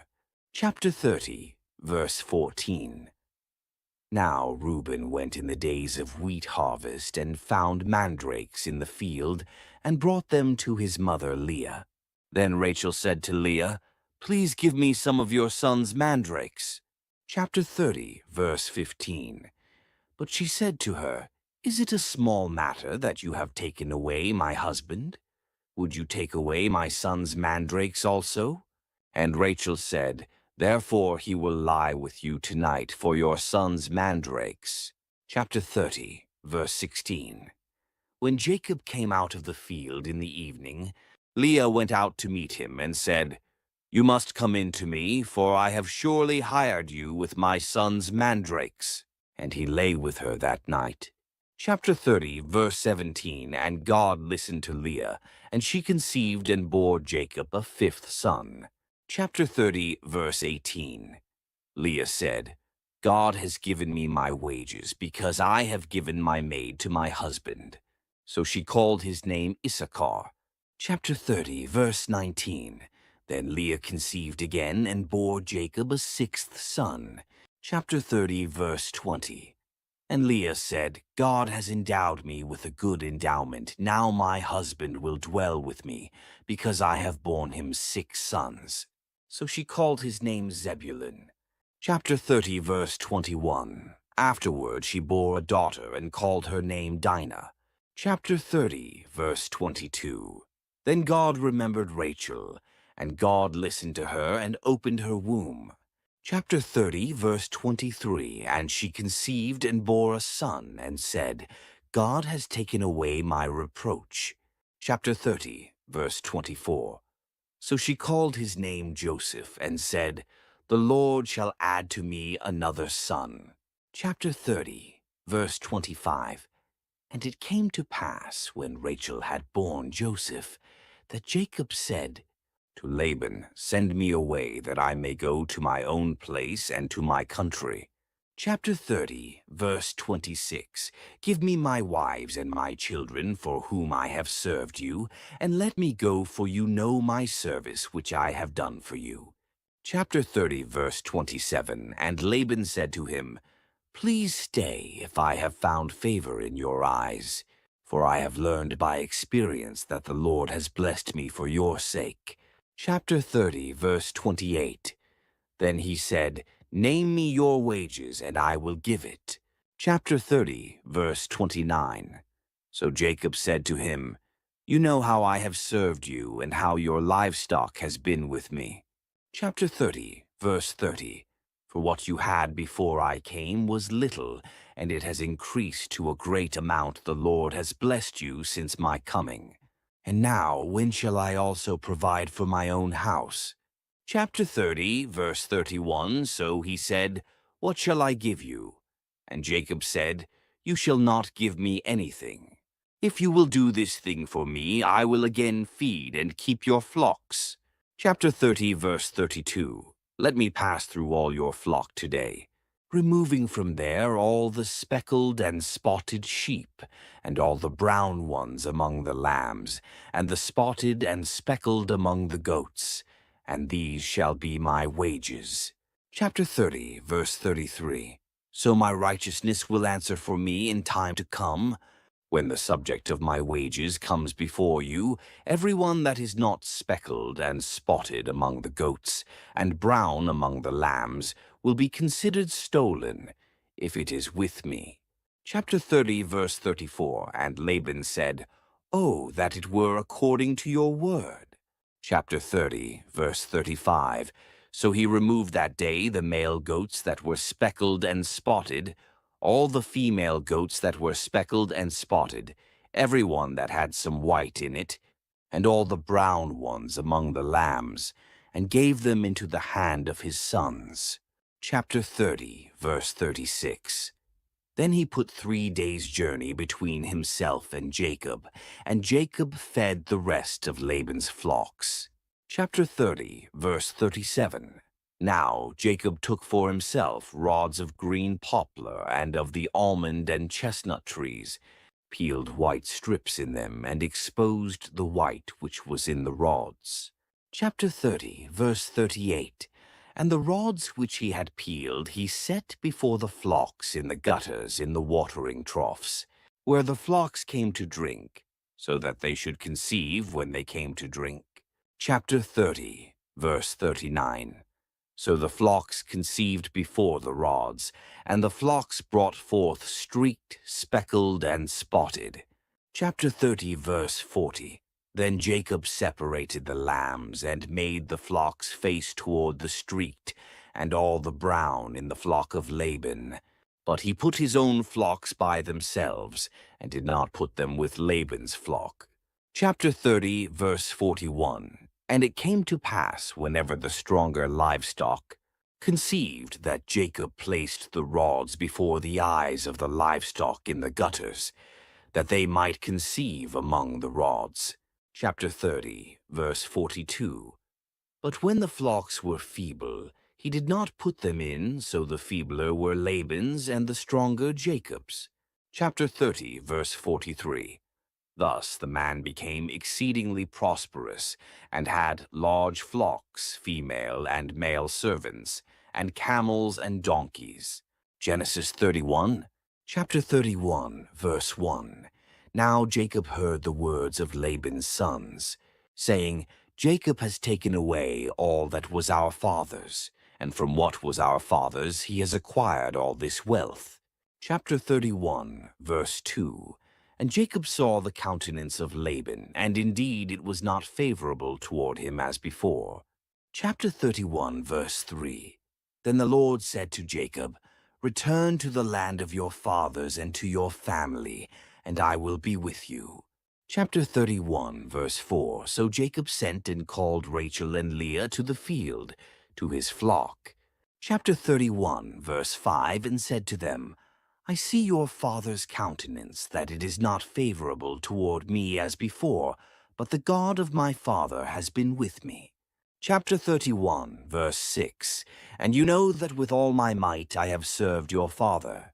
Chapter 31, verse 7. Yet your father has deceived me and changed my wages 10 times, but God did not allow him to hurt me. Chapter 31, verse 8. If he said thus, the speckled shall be your wages, then all the flocks bore speckled. And if he said thus, the streaked shall be your wages, then all the flocks bore streaked. Chapter 31, verse 9. So God has taken away the livestock of your father and given them to me. Chapter 31, verse 10. And it happened at the time when the flocks conceived, that I lifted my eyes and saw in a dream, and behold, the rams, which leaped upon the flocks, were streaked, speckled, and gray-spotted. Chapter 31, verse 11. Then the angel of God spoke to me in a dream, saying, Jacob. And I said, Here I am. Chapter 31, verse 12. And he said, Lift your eyes now and see. All the rams which leap on the flocks are streaked, speckled, and gray-spotted, for I have seen all that Laban is doing to you. Chapter 31, verse 13. I am the God of Bethel, where you anointed the pillar, and where you made a vow to me. Now arise, get out of this land, and return to the land of your family. Chapter 31, verse 14. Then Rachel and Leah answered and said to him, Is there still any portion or inheritance for us in our father's house? Chapter 31, verse 15. Are we not considered strangers by him? For he has sold us, and also completely consumed our money. Chapter 31, verse 16. For all these riches which God has taken from our father are really ours and our children's. Now then, whatever God has said to you, do it. Chapter 31, verse 17. Then Jacob rose and set his sons and his wives on camels. Chapter 31, verse 18. And he carried away all his livestock and all his possessions which he had gained, his acquired livestock, which he had gained in Paddan Aram, to go to his father Isaac in the land of Canaan. Chapter 31, verse 19. Now Laban had gone to shear his sheep, and Rachel had stolen the household idols that were her father's. Chapter 31, verse 20. And Jacob stole away, unknown to Laban the Syrian, in that he did not tell him that he intended to flee. Chapter 31, verse 21. So he fled with all that he had. He arose and crossed the river and headed toward the mountains of Gilead. Chapter 31, verse 22. And Laban was told on the third day that Jacob had fled. Chapter 31, verse 23. Then he took his brethren with him and pursued him for 7 days' journey, and he overtook him in the mountains of Gilead. Chapter 31, verse 24. But God had come to Laban the Syrian in a dream by night, and said to him, Be careful that you speak to Jacob neither good nor bad. Chapter 31, verse 25. So Laban overtook Jacob. Now Jacob had pitched his tent in the mountains, and Laban with his brethren pitched in the mountains of Gilead. Chapter 31, verse 26. And Laban said to Jacob, What have you done that you have stolen away unknown to me, and carried away my daughters like captives taken with the sword? Chapter 31, verse 27. Why did you flee away secretly, and steal away from me, and not tell me? For I might have sent you away with joy and songs, with timbrel and harp. Chapter 31, verse 28. And you did not allow me to kiss my sons and my daughters. Now you have done foolishly in so doing. Chapter 31, verse 29. It is in my power to do you harm. But the God of your father spoke to me last night, saying, Be careful that you speak to Jacob neither good nor bad. Chapter 31, verse 30. And now you have surely gone because you greatly long for your father's house. But why did you steal my gods? Chapter 31, verse 31. Then Jacob answered and said to Laban, Because I was afraid, for I said, Perhaps you would take your daughters from me by force. Chapter 31, verse 32. With whomever you find your gods, do not let him live. In the presence of our brethren, identify what I have of yours and take it with you. For Jacob did not know that Rachel had stolen them. Chapter 31, verse 33. And Laban went into Jacob's tent, into Leah's tent, and into the two maids' tents, but he did not find them. Then he went out of Leah's tent and entered Rachel's tent. Chapter 31, verse 34. Now Rachel had taken the household idols, put them in the camel's saddle, and sat on them. And Laban searched all about the tent, but did not find them. Chapter 31, verse 35. And she said to her father, Let it not displease my lord that I cannot rise before you, for the manner of women is with me. And he searched, but did not find the household idols. Chapter 31, verse 36. Then Jacob was angry and rebuked Laban. And Jacob answered and said to Laban, What is my trespass? What is my sin that you have so hotly pursued me? Chapter 31, verse 37. Although you have searched all my things, what part of your household things have you found? Set it here before my brethren and your brethren, that they may judge between us both. Chapter 31, verse 38. These 20 years I have been with you, your ewes and your female goats have not miscarried their young, and I have not eaten the rams of your flock.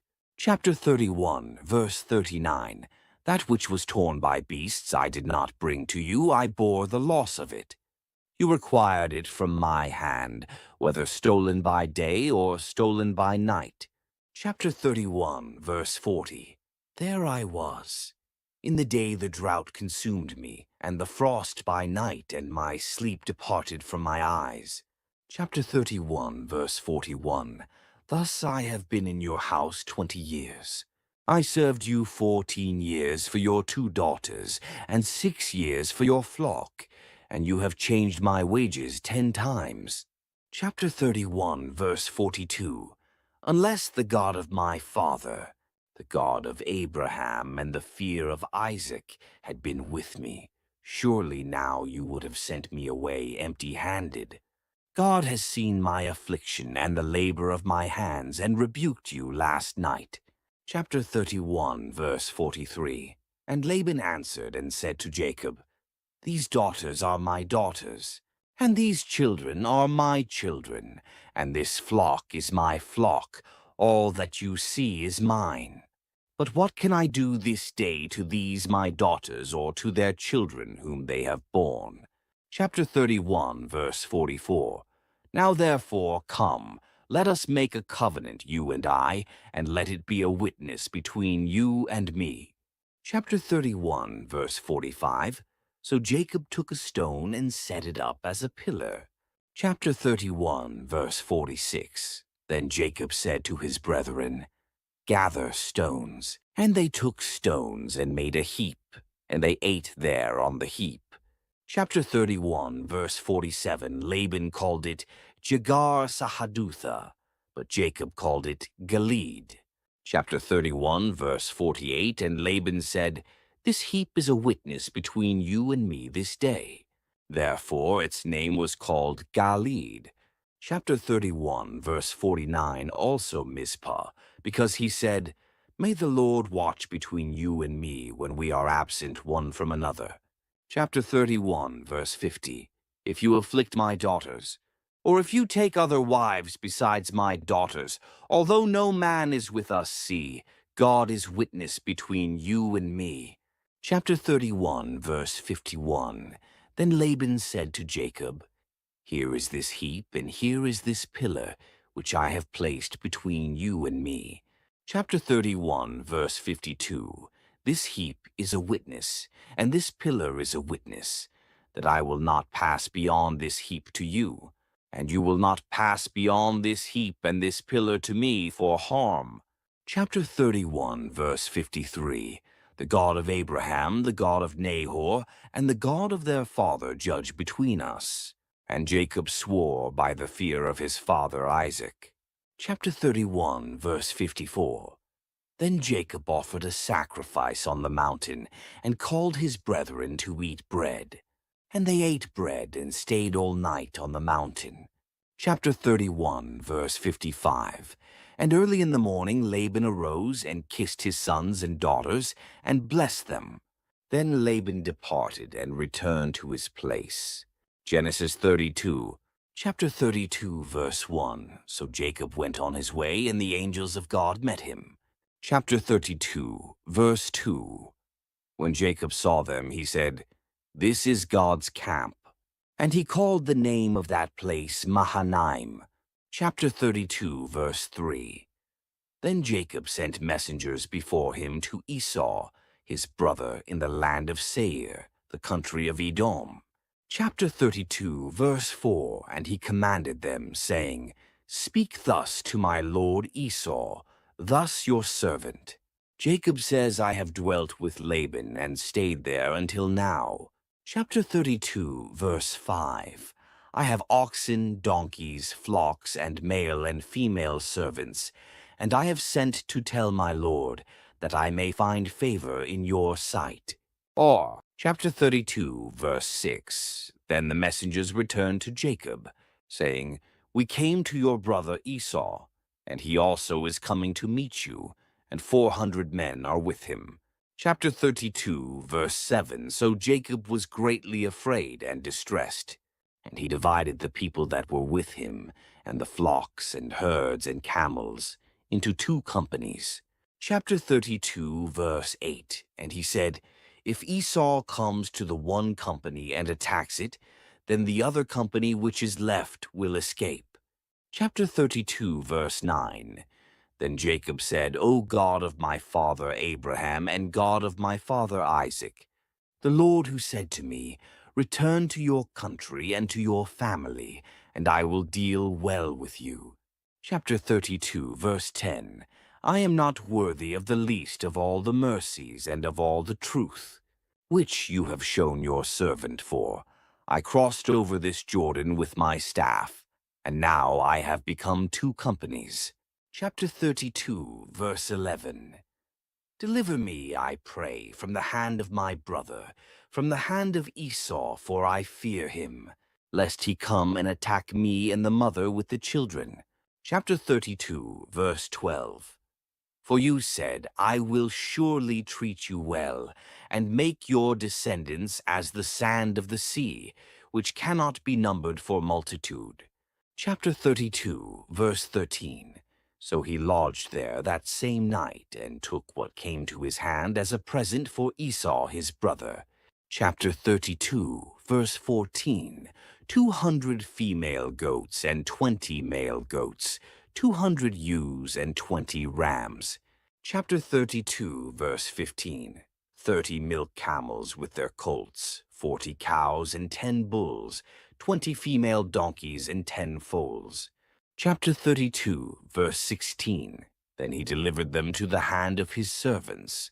Every drove by itself, and said to his servants, "Pass over before me, and put some distance between successive droves." Chapter 32, verse 17. And he commanded the first one, saying, "When Esau my brother meets you and asks you, saying, 'To whom do you belong? And where are you going? Whose are these in front of you?'" Chapter 32, verse 18. Then you shall say, "They are your servant Jacob's. It is a present sent to my lord Esau, and behold, he also is behind us." Chapter 32, verse 19. So he commanded the second, the third, and all who followed the droves, saying, "In this manner you shall speak to Esau when you find him." Chapter 32, verse 20. And also say, "Behold, your servant Jacob is behind us. For he said, I will appease him with the present that goes before me, and afterward I will see his face, perhaps he will accept me." Chapter 32, verse 21. So the present went on over before him, but he himself lodged that night in the camp. Chapter 32, verse 22. And he arose that night and took his 2 wives, his 2 female servants, and his 11 sons, and crossed over the ford of Jabbok. Chapter 32, verse 23. He took them, sent them over the brook, and sent over what he had. Chapter 32, verse 24. Then Jacob was left alone, and a man wrestled with him until the breaking of day. Chapter 32, verse 25. Now when he saw that he did not prevail against him, he touched the socket of his hip, and the socket of Jacob's hip was out of joint as he wrestled with him. Chapter 32, verse 26. And he said, Let me go, for the day breaks. But he said, I will not let you go unless you bless me. Chapter 32, verse 27. So he said to him, What is your name? He said, Jacob. Chapter 32, verse 28. And he said, Your name shall no longer be called Jacob, but Israel, for you have struggled with God and with men, and have prevailed. Chapter 32, verse 29. Then Jacob asked, saying, Tell me your name, I pray. And he said, Why is it that you ask about my name? And he blessed him there. Chapter 32, verse 30. So Jacob called the name of the place Peniel, for I have seen God face to face, and my life is preserved. Chapter 32, verse 31. Just as he crossed over Penuel, the sun rose on him, and he limped on his hip. Chapter 32, verse 32. Therefore, to this day the children of Israel do not eat the muscle that shrank, which is on the hip socket, because he touched the socket of Jacob's hip in the muscle that shrank. Genesis 33. Chapter 33, verse 1. Now Jacob lifted his eyes and looked, and behold, Esau was coming, and with him were 400 men. So he divided the children among Leah, Rachel, and the 2 maidservants. Chapter 33, verse 2. And he put the maidservants and their children in front, Leah and her children behind them, and Rachel and Joseph last. Chapter 33, verse 3. Then he crossed over before them and bowed himself to the ground 7 times, until he came near to his brother. Chapter 33, verse 4. But Esau ran to meet him and embraced him, and fell on his neck and kissed him. And they wept. Chapter 33, verse 5. And he lifted his eyes and saw the women and children, and said, Who are these with you? So he said, The children whom God has graciously given your servant. Chapter 33, verse 6. Then the maidservants came near, they and their children, and bowed down. Chapter 33, verse 7. And Leah also came near with her children, and they bowed down. Afterward Joseph and Rachel came near, and they bowed down. Chapter 33, verse 8. Then Esau said, What do you mean by all this company which I met? And he said, These are to find favor in the sight of my Lord. Chapter 33, verse 9. But Esau said, I have enough, my brother, keep what you have for yourself. Chapter 33, verse 10. And Jacob said, No, please, if I have now found favor in your sight, then receive my present from my hand, inasmuch as I have seen your face, as though I had seen the face of God, and you were pleased with me. Chapter 33, verse 11.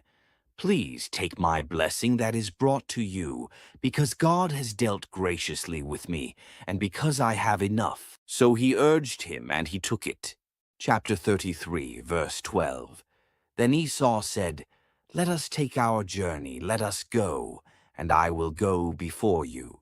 Chapter 33, verse 13. But Jacob said to him, My Lord knows that the children are weak, and the flocks and herds which are nursing are with me. And if the men should drive them hard one day, all the flock will die.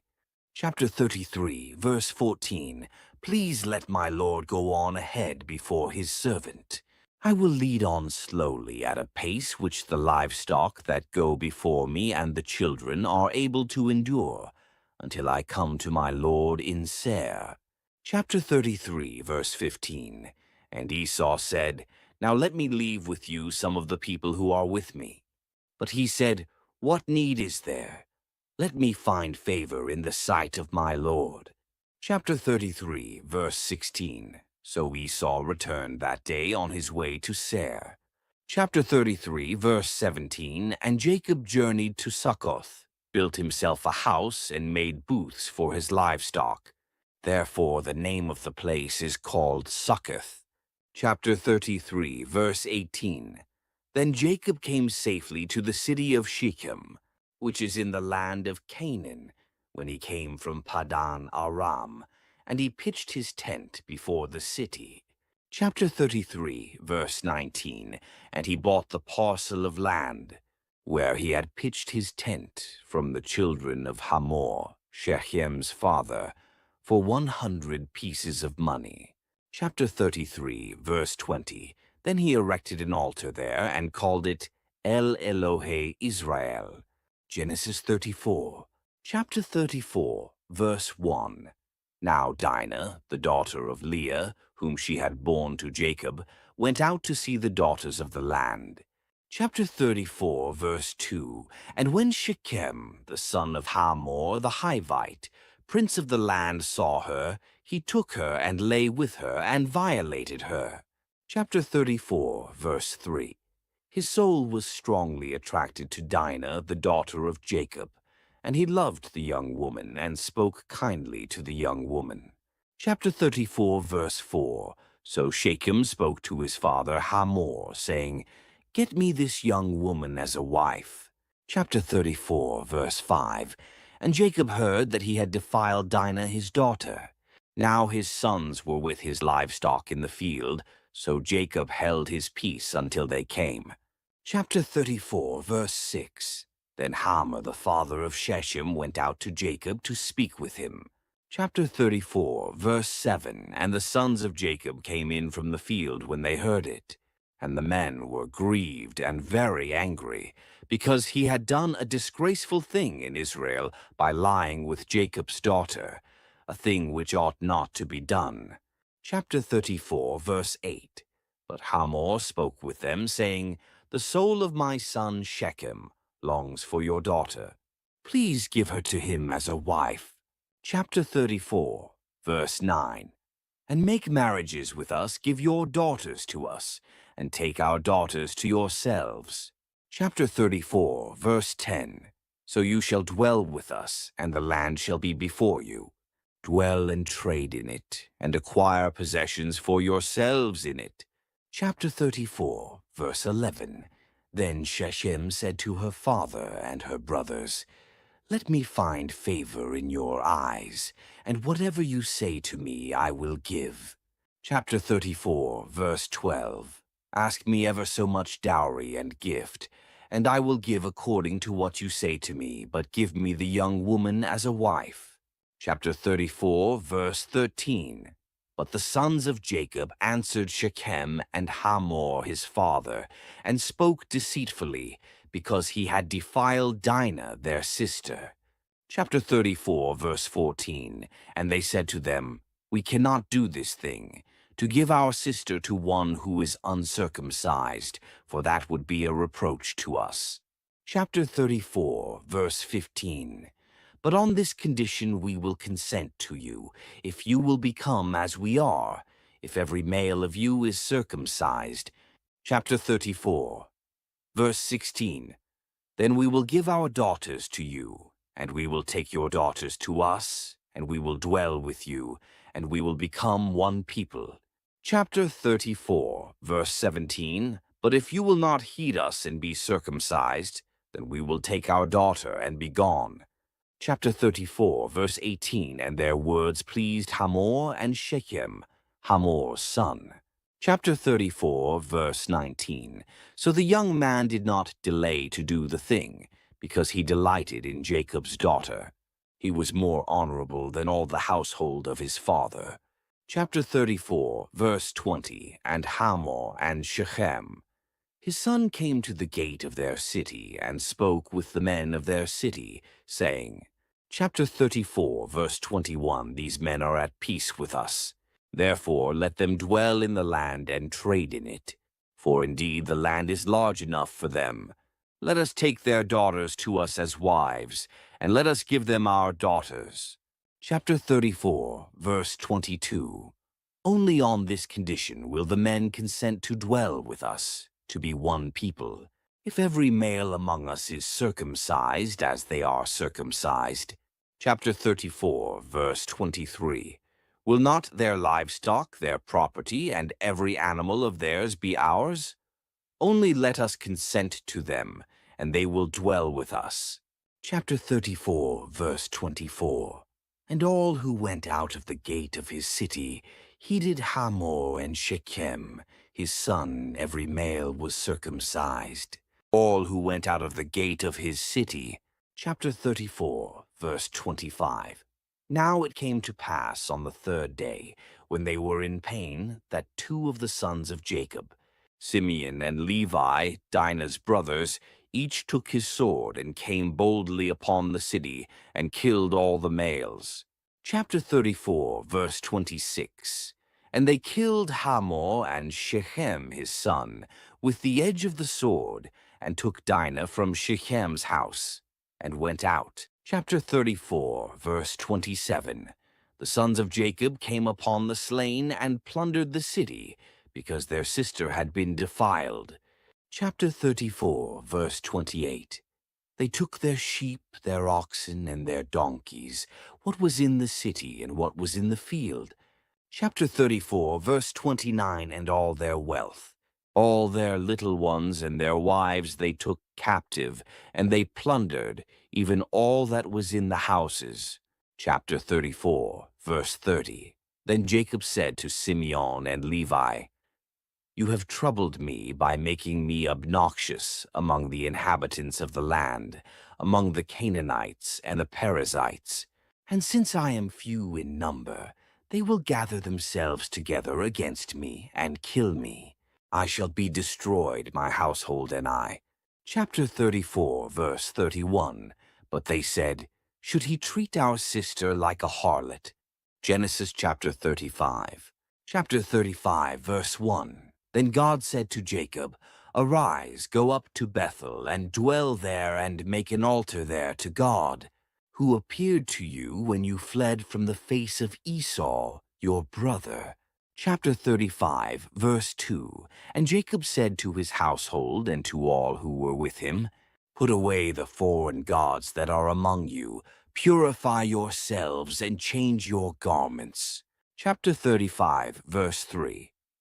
Then let us arise and go up to Bethel, and I will make an altar there to God, who answered me in the day of my distress, and has been with me in the way which I have gone.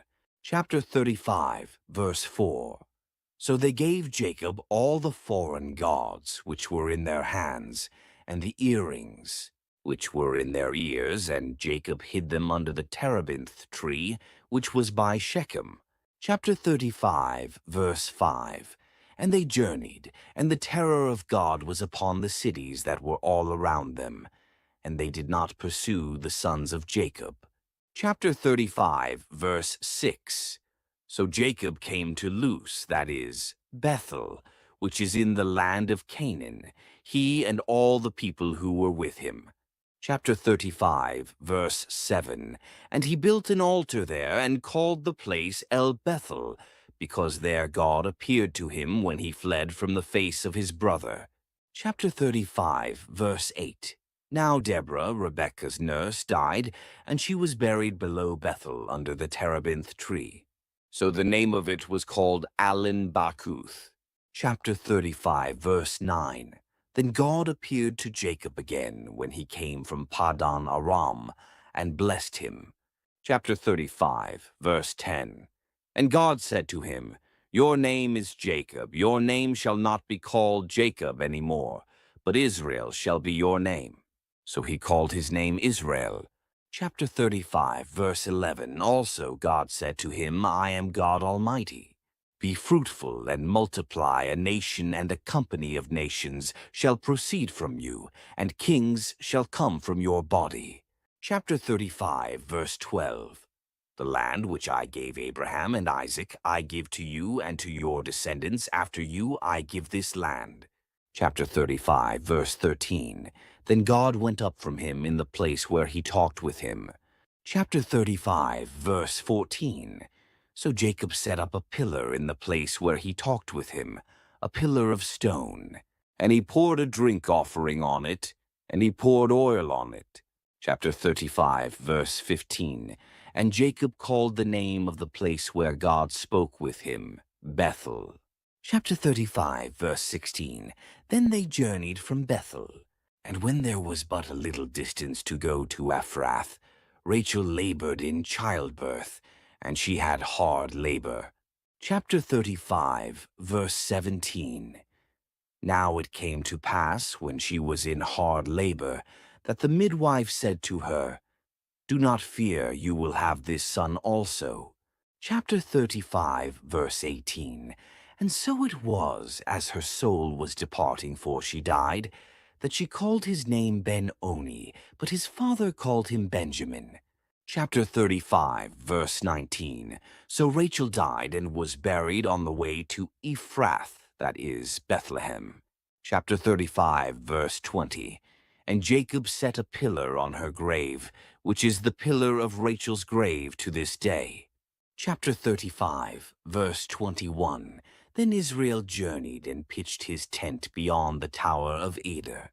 Chapter 35, verse 22. And it happened, when Israel dwelt in that land, that Reuben went and lay with Bilhah, his father's concubine, and Israel heard about it. Now the sons of Jacob were 12. Chapter 35, verse 23. The sons of Leah were Reuben, Jacob's firstborn, and Simeon, Levi, Judah, Issachar, and Zebulun.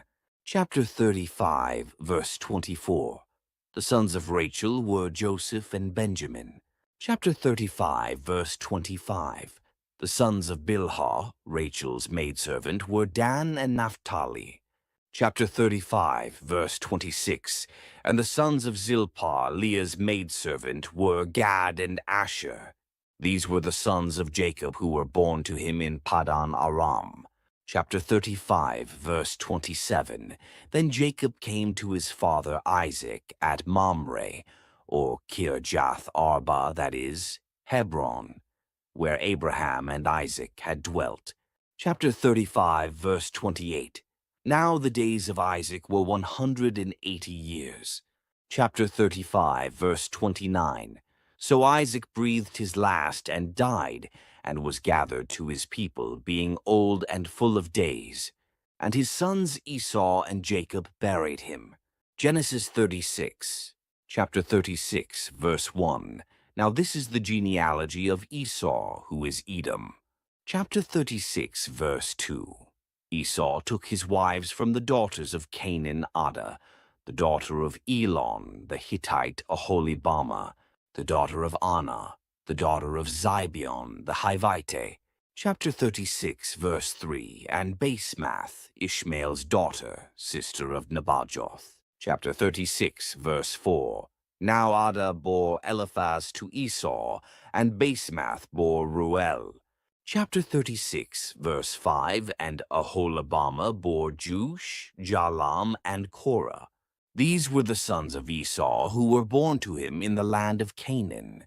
Chapter 36, verse 6. Then Esau took his wives, his sons, his daughters, and all the persons of his household, his cattle and all his animals, and all his goods which he had gained in the land of Canaan, and went to a country away from the presence of his brother Jacob.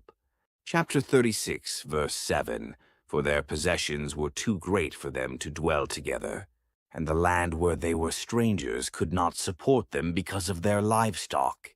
Chapter 36, verse 8. So Esau dwelt in Mount Seir. Esau is Edom. Chapter 36, verse 9. And this is the genealogy of Esau, the father of the Edomites in Mount Seir. Chapter 36, verse 10.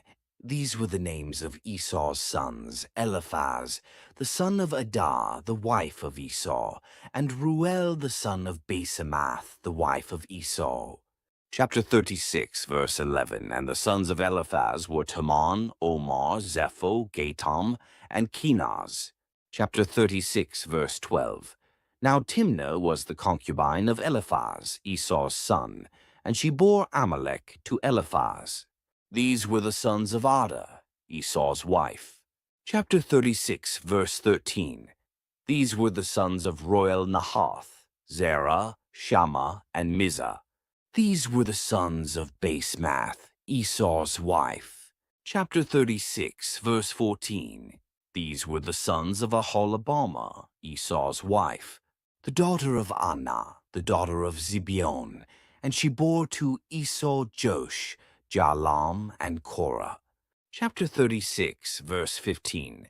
These were the chiefs of the sons of Esau. The sons of Eliphaz, the firstborn son of Esau, were Chief Teman, Chief Omar, Chief Zepho, Chief Kenaz. Chapter 36, verse 16. Chief Korah, Chief Gatam, and Chief Amalek. These were the chiefs of Eliphaz in the land of Edom. They were the sons of Ada. Chapter 36, verse 17. These were the sons of Reuel, Esau's son, Chief Nahath, Chief Zerah, Chief Shammah, and Chief Mizah. These were the chiefs of Reuel in the land of Edom. These were the sons of Basemath, Esau's wife. Chapter 36, verse 18. And these were the sons of Aholibamah, Esau's wife, Chief Jush, Chief Jalam, and Chief Korah. These were the chiefs who descended from Aholibamah, Esau's wife, the daughter of Anah. Chapter 36, verse 19. These were the sons of Esau, who is Edom, and these were their chiefs. Chapter 36, verse 20.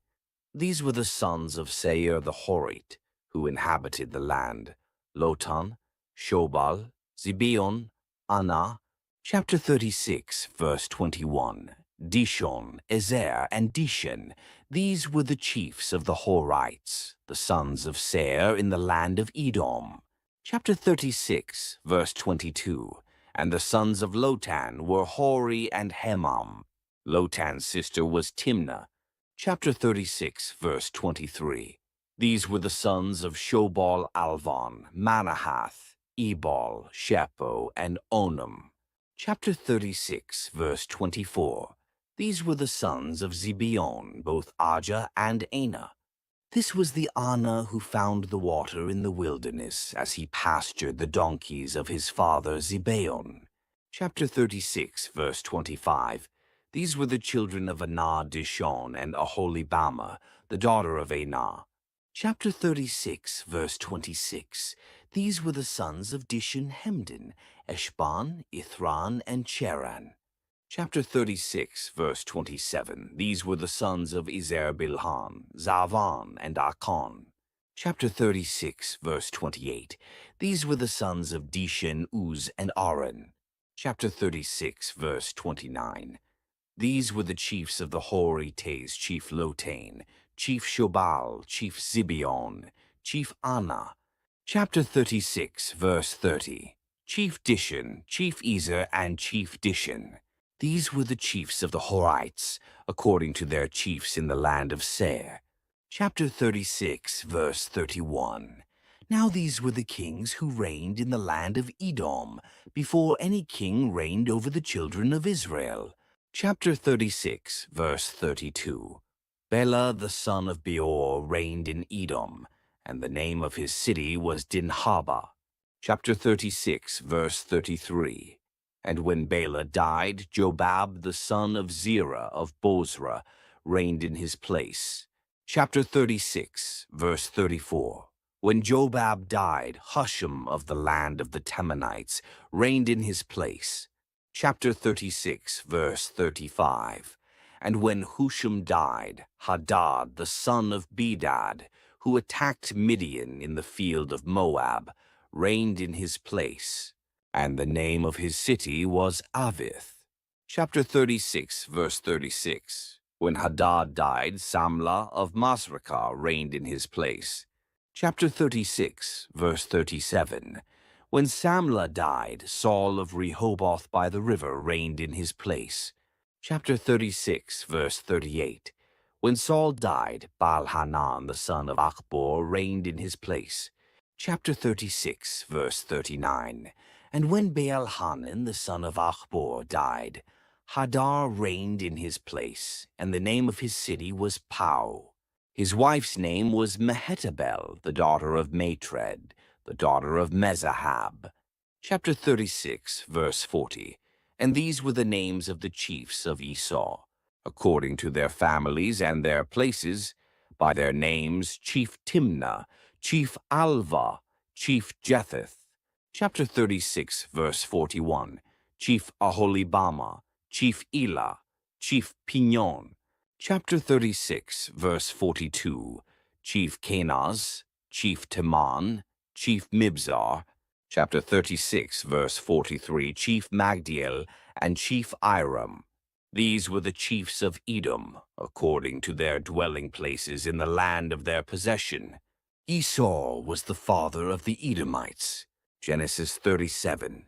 Chapter 37, verse 1. Now Jacob dwelt in the land in which his father sojourned, in the land of Canaan. Chapter 37, verse 2. And these are his generations. Joseph, when he was 16 years old, was feeding the flock with his brothers. He was still a boy, and he was with the sons of Bilhah and of Zilpah, his father's wives, and he accused his brothers to his father of a most sinful crime. Chapter 37, verse 3. Now Israel loved Joseph above all his sons, because he had him in his old age. And he made him a coat of various colors. Chapter 37, verse 4. Then his brothers, seeing that he was loved by his father above all his sons, hated him, and were not able to speak to him peacefully. Chapter 37, verse 5. Then it happened that he reported to his brothers a dream that he had seen, which occasioned an even greater hatred. Chapter 37, verse 6, and he said to them, Listen to my dream that I saw. Chapter 37, verse 7, I thought we were binding sheaves in the field, and my sheaf rose up and stood straight. But your sheaves turned aside and worshipped my sheaf. Chapter 37, verse 8, his brothers responded, Are you perhaps going to be our king, or shall we be subject to your rule? Therefore, this matter of his dreams and words furnished the fuel for their envy and hatred. Chapter 37, verse 9. Likewise, he saw another dream, which he explained to his brothers, saying, I saw by a dream, as it were, the sun and the moon and 11 stars worshipping me. Chapter 37, verse 10. And when he had told this to his father and brothers, his father rebuked him and said, What is this dream that you saw? Shall I and your mother and your brothers worship you upon the earth? Chapter 37, verse 11. Therefore his brothers were jealous of him. Yet truly his father considered the matter silently. Chapter 37, verse 12. And while his brothers were lodging at Shechem, pasturing their father's flocks, Chapter 37, verse 13, Israel said to him, Your brothers pasture the sheep at Shechem. Come, I will send you to them. And when he answered, Chapter 37, verse 14, I am ready, he said to him. Go and see if all things are well with your brothers and the cattle, and bring me back word. And being sent from the valley of Hebron, he arrived at Shechem. Chapter 37, verse 15. And a man found him wandering in a field, and he asked what he was seeking. Chapter 37, verse 16. So he responded, I seek my brothers. Tell me where they pasture the flocks. Chapter 37, verse 17. And the man said to him, They have gone away from here. But I heard them saying, Let us go to Dothan. And Joseph went after his brothers, and he found them at Dothan. Chapter 37, verse 18. And when they saw him from afar before he approached them, they decided to kill him. Chapter 37, verse 19. And they said one to another, Behold, the dreamer approaches. Chapter 37, verse 20. Come, let us kill him, and cast him into an old cistern. And we will say a wild beast devoured him. Then it will become apparent how his dreams will benefit him. Chapter 37, verse 21. But Reuben, on hearing this, strove to free him from their hands, and he said, Chapter 37, verse 22. You must not take his life, nor shed his blood. Instead, cast him into this cistern, which is in the wilderness, and keep your hands clean. But he said this, wanting to rescue him from their hands, so as to return him to his father.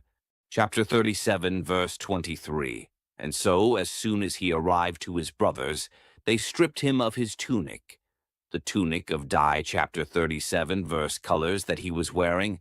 Chapter 37, verse 24, and they cast him into an old cistern, which held no water.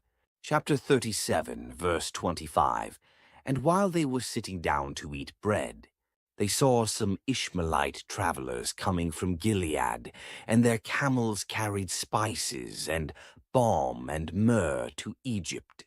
Chapter 37, verse 26. Then Judah said to his brothers, What will it profit us if we kill our brother and conceal his blood?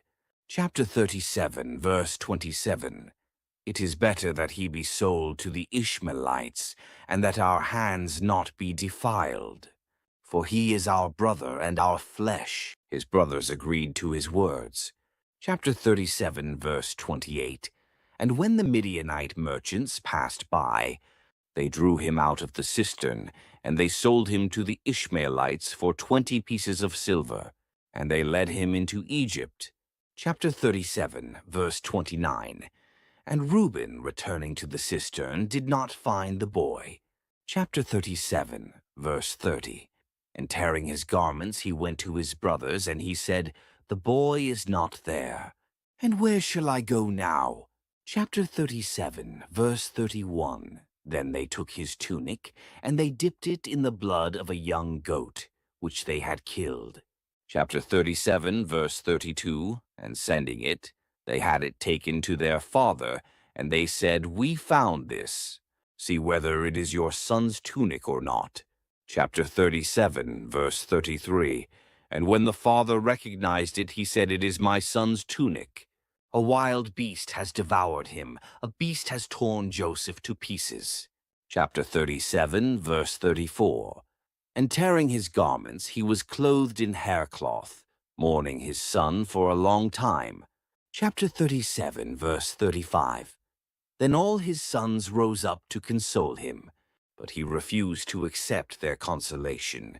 And he said, I will descend to my son in mourning, even to the underworld.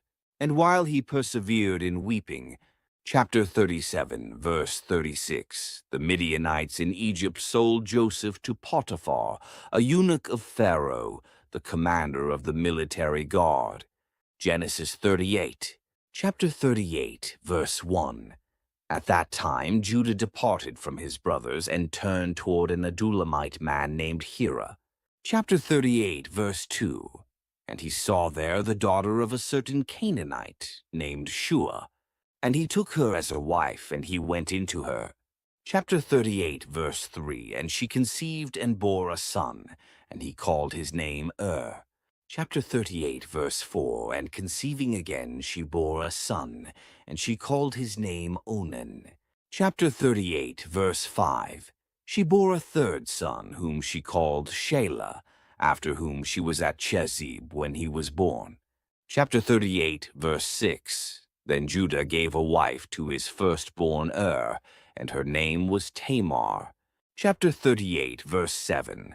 But the firstborn of Judah, was wicked in the sight of the Lord, and so he was killed by him. Chapter 38, verse 8. Therefore Judah said to Onan, Go into the wife of your brother, and marry her, as a brother-in-law, and raise up offspring for your brother. Chapter 38, verse 9. But he, knowing that the children would not be his, whenever he entered to his brother's wife, spilled his seed on the ground, lest children be born in his brother's name. Chapter 38, verse 10. And therefore the Lord struck him down, because he did not do what he ought to have done for his brother. Chapter 38, verse 11. Wherefore Judah said to Tamar, his daughter-in-law, Remain a widow in your father's house until Shelah my son grows up. For he was afraid, saying, lest perhaps he also may die like his brothers. And she went and dwelt in her father's house. Chapter 38, verse 12. And after many days had passed, the daughter of Shua, the wife of Judah, died. And when he had been consoled, he went up to the shearers of his sheep, he and Hirah the Adullamite, to Timnah. Chapter 38, verse 13. And it was reported to Tamar that her father-in-law was going up to Timnah to shear his sheep. Chapter 38, verse 14. And she took off the garments of her widowhood. And she took a veil, and having changed her dress, she sat at the crossroad that leads to Timnah. For Shelah had grown up, and she had not been given to him as a wife. Chapter 38, verse 15. And when Judah saw her, he thought she was a harlot, for she had covered her face. Chapter 38, verse 16. And turning to her along the way, he said, Allow me to enter to you. For he did not know that she was his daughter-in-law. She answered, What will you give me so that you may enjoy my company? Chapter 38, verse 17, he said, I will send you a young goat from the flock. And she said, You will give me a pledge until you send it. Chapter 38, verse 18, Judah said, What do you want as a pledge? She answered, Your ring and your bracelet, and the staff that you hold in your hand. Therefore he gave them to her, and he slept with her, and she conceived. Chapter 38, verse 19, And she arose and departed. And she removed her veil, and put on the garments of her widowhood. Chapter 38, verse 20. Then Judah sent the young goat by his friend the Adullamite, so that he might receive the pledge that he had given to the woman. But when he had not found her, chapter 38, verse 21, he asked the men of that place, Where is the woman who sat at the roadside? And they all replied, There has been no harlot in this place. Chapter 38, verse 22. He returned to Judah, and he said to him, I did not find her. Moreover, the men of that place said that a harlot had never been there. Chapter 38, verse 23, Judah said, Let her keep it for herself, for we would become a laughingstock. Indeed, I sent the young goat which you did not find. Chapter 38, verse 24.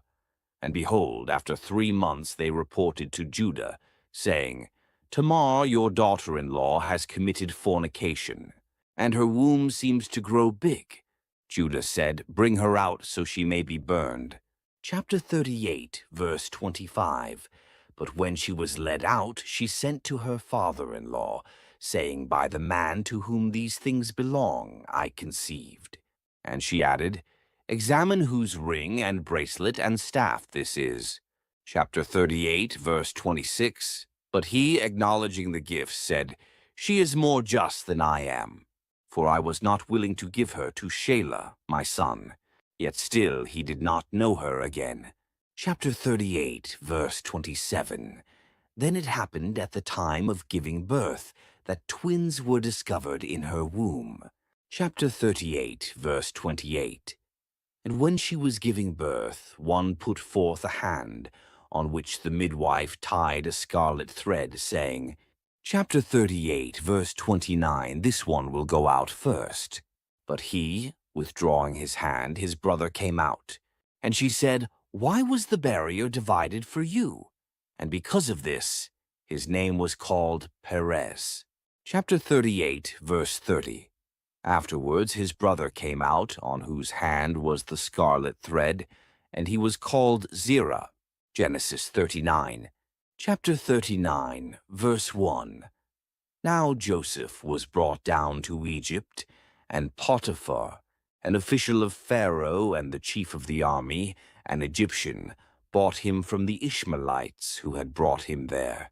Chapter 39, verse 2. And the Lord was with Joseph, and he became a successful man.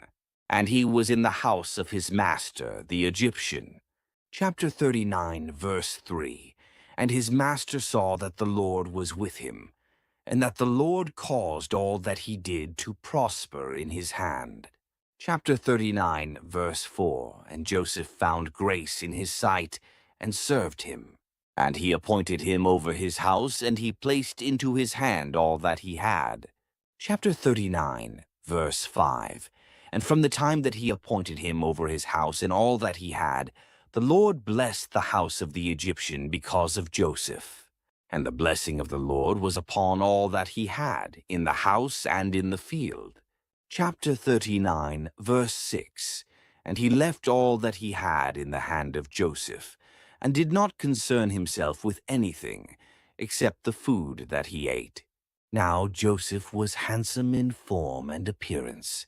Chapter 39, verse 7. And after these things the wife of his master cast her eyes on Joseph and said, "Sleep with me."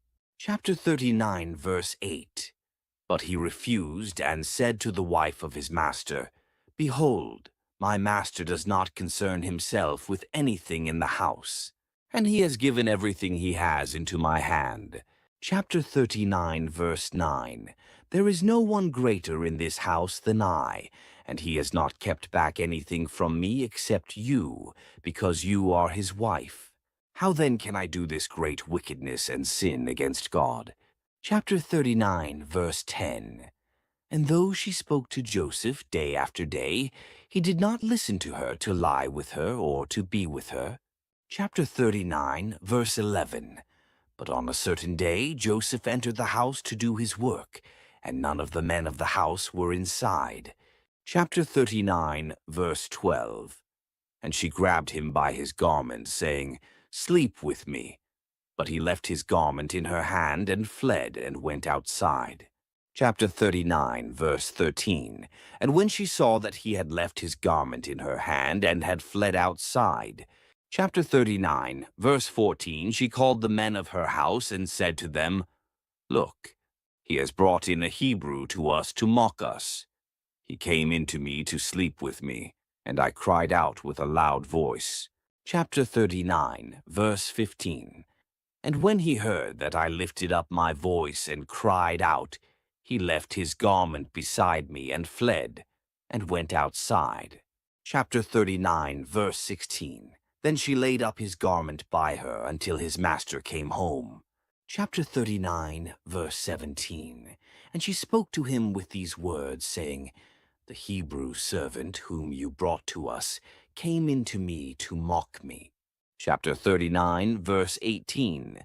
But as soon as I lifted up my voice and cried out, he left his garment beside me and fled outside. Chapter 39, verse 19. And when his master heard the words of his wife, which she spoke to him, saying, "These things your servant did to me," he became angry. Chapter 39, verse 20. And Joseph's master took him and put him into the prison, a place where the king's prisoners were confined. And he was there in the prison. Chapter 39, verse 21. But the Lord was with Joseph, and showed him steadfast love, and gave him favor in the sight of the keeper of the prison. Chapter 39, verse 22. And the keeper of the prison committed to Joseph's hand all the prisoners who were in the prison. Whatever they did there, he was the one who did it. Chapter 39, verse 23. The keeper of the prison paid no attention to anything that was in Joseph's charge, because the Lord was with him, and whatever he did, the Lord made it prosper. Genesis 40, chapter 40, verse 1. And after these things, the cupbearer of the king of Egypt and his baker offended their lord, the king of Egypt. Chapter 40, verse 2. And Pharaoh was angry with his two officers, the chief cupbearer and the chief baker. Chapter 40, verse 3. And he put them in custody in the house of the captain of the guard, in the prison, the place where Joseph was confined. Chapter 40, verse 4. And the captain of the guard appointed Joseph to be with them, and he served them. And they continued for a time in custody. Chapter 40, verse 5. And they both dreamed a dream, each one his dream in one night, each man according to the interpretation of his dream, the cupbearer and the baker of the king of Egypt, who were confined in the prison. Chapter 40, verse 6. And Joseph came to them in the morning and looked at them, and saw that they were troubled. Chapter 40, verse 7. And he asked Pharaoh's officers who were with him in custody in his master's house, "Why do you look so sad today?" Chapter 40, verse 8. And they said to him, "We have dreamed a dream, and there is no one to interpret it." Then Joseph said to them, "Do not interpretations belong to God? Tell them to me, please." Chapter 40, verse 9. So the chief cupbearer told his dream to Joseph and said to him, "In my dream there was a vine in front of me." Chapter 40, verse 10. And on the vine were 3 branches. As it budded, its blossoms came out, and its clusters brought forth ripe grapes. Chapter 40, verse 11. And Pharaoh's cup was in my hand, and I took the grapes and pressed them into Pharaoh's cup, and I placed the cup in Pharaoh's hand. Chapter 40, verse 12. Then Joseph said to him, "This is its interpretation. The 3 branches are 3 days." Chapter 40, verse 13. Within 3 days Pharaoh will lift up your head and restore you to your office, and you will place Pharaoh's cup in his hand as formerly when you were his cupbearer. Chapter 40, verse 14. But remember me when it is well with you, and please show kindness to me, mention me to Pharaoh, and get me out of this house. Chapter 40, verse 15. For indeed I was stolen away out of the land of the Hebrews, and here also I have done nothing that they should put me into the dungeon. Chapter 40, verse 16. When the chief baker saw that the interpretation was favorable, he said to Joseph, "I also had a dream. There were 3 white baskets on my head." Chapter 40, verse 17. And in the uppermost basket were all kinds of baked foods for Pharaoh, and the birds were eating them out of the basket on my head. Chapter 40, verse 18. And Joseph answered and said, "This is its interpretation. The 3 baskets are 3 days." Chapter 40, verse 19. Within 3 days Pharaoh will lift off your head from you and will hang you on a tree, and the birds will eat your flesh from you. Chapter 40, verse 20. And it came to pass on the 3rd day, which was Pharaoh's birthday, that he made a feast for all his servants. And he lifted up the head of the chief cupbearer and the head of the chief baker among his servants. Chapter 40, verse 21. And he restored the chief cupbearer to his position again, and he gave the cup into Pharaoh's hand. Chapter 40, verse 22. But he hanged the chief baker, just as Joseph had interpreted to them. Chapter 40, verse 23. Yet the chief cupbearer did not remember Joseph, but forgot him. Genesis 41. Chapter 41, verse 1. And it came to pass at the end of 2 full years that Pharaoh dreamed, and behold, he stood by the river. Chapter 41, verse 2. And behold, there came up out of the river 7 well-favored cows and fat-fleshed, and they fed in the reed grass. Chapter 41, verse 3. And behold, 7 other cows came up after them out of the river, ill-favored and lean-fleshed, and stood by the other cows upon the bank of the river. Chapter 41, verse 4. And the ill-favored and lean-fleshed cows ate up the 7 well-favored and fat cows. Then Pharaoh awoke. Chapter 41, verse 5. And he slept and dreamed the 2nd time, and behold, 7 ears of corn came up upon one stalk, rank and good. Chapter 41, verse 6. And behold, 7 thin ears and blasted with the east wind sprung up after them. Chapter 41, verse 7. And the 7 thin ears devoured the 7 rank and full ears. And Pharaoh awoke, and behold, it was a dream. Chapter 41, verse 8. And it came to pass in the morning that his spirit was troubled. And he sent and called for all the magicians of Egypt, and all the wise men. And Pharaoh told them his dreams, but there was none that could interpret them unto Pharaoh. Chapter 41, verse 9. Then the chief butler spoke unto Pharaoh, saying, I do remember my faults this day. Chapter 41, verse 10. Pharaoh was angry with his servants, and put me in custody in the captain of the guard's house, both me and the chief baker. Chapter 41, verse 11. And we dreamed a dream in one night. I and he, we dreamed each man according to the interpretation of his dream. Chapter 41, verse 12. And there was there with us a young man, a Hebrew, servant to the captain of the guard. And we told him, and he interpreted to us our dreams, to each man, according to his dream he did interpret. Chapter 41, verse 13. And it came to pass, as he interpreted to us, so it was me he restored to my office, and him he hanged. Chapter 41, verse 14. Then Pharaoh sent and called Joseph, and they brought him hastily out of the dungeon.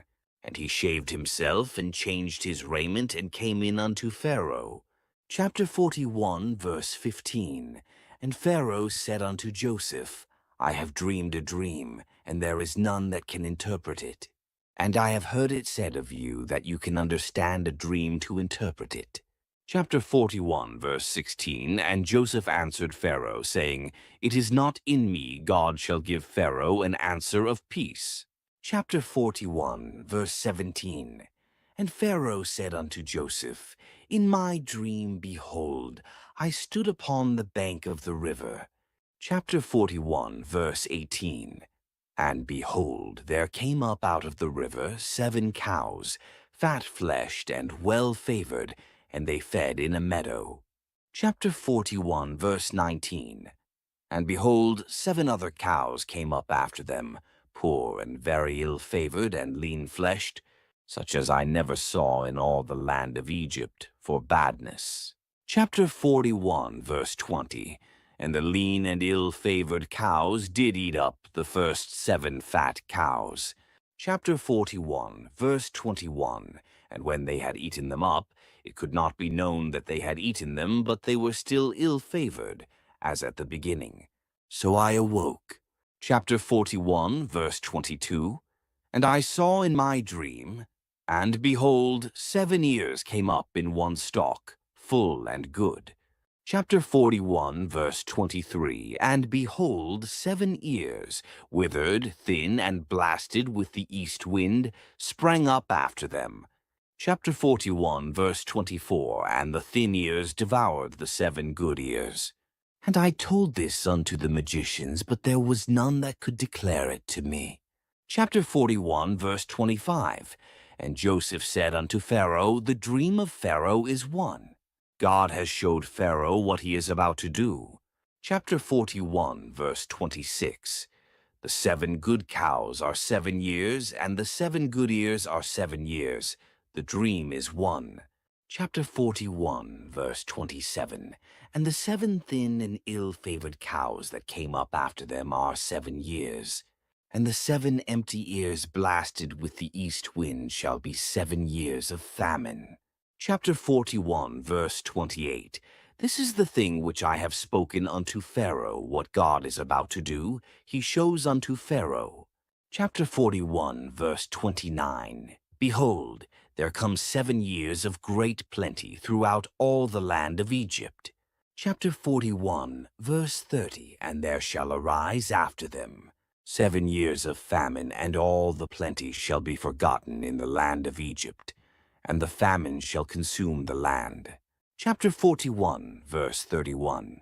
And the plenty shall not be known in the land by reason of that famine following, for it shall be very grievous. Chapter 41, verse 32. And for that the dream was repeated unto Pharaoh twice.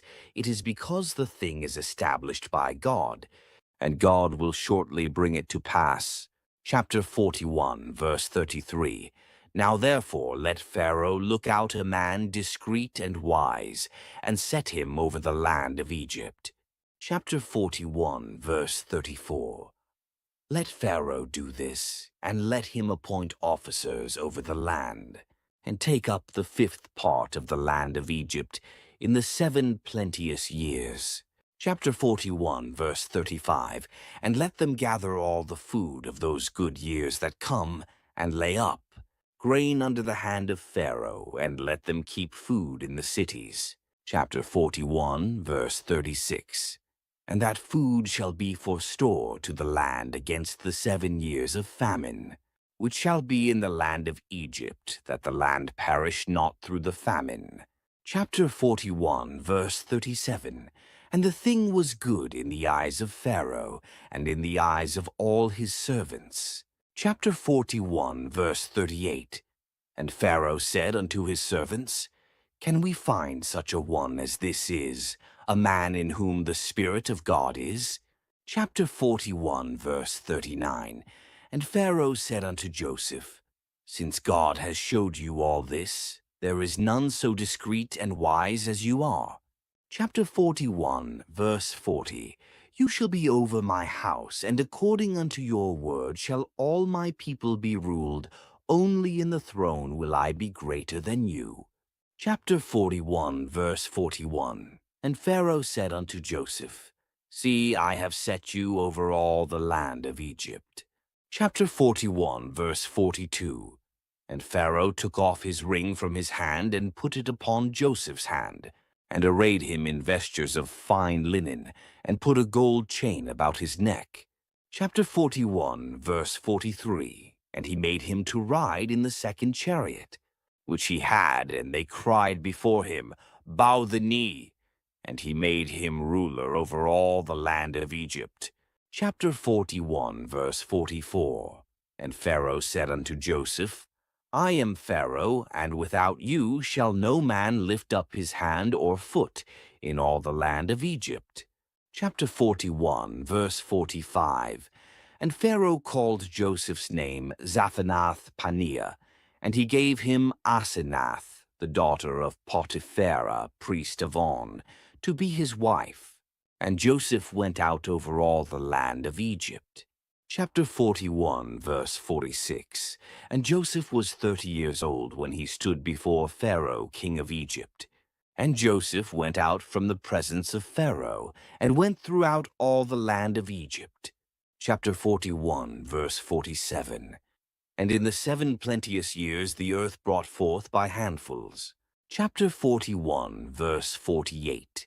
And he gathered up all the food of the 7 years which were in the land of Egypt, and laid up the food in the cities, the food of the field, which was round about every city, he laid up in the same. Chapter 41, verse 49. And Joseph gathered grain as the sand of the sea, very much, until he stopped counting, for it was without number. Chapter 41, verse 50. And unto Joseph were born 2 sons before the years of famine came, whom Asenath, the daughter of Potipharah, priest of On, bore unto him. Chapter 41, verse 51. And Joseph called the name of the firstborn Manasseh, for God has made me forget all my toil and all my father's house. Chapter 41, verse 52.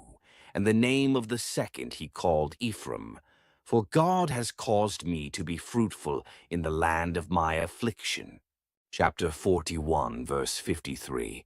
And the 7 years of plenty that was in the land of Egypt ended. Chapter 41, verse 54. And the 7 years of dearth began to come, as Joseph had said. And the dearth was in all lands, but in all the land of Egypt there was bread.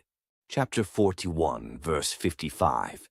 And when all the land of Egypt was famished, the people cried to Pharaoh for bread.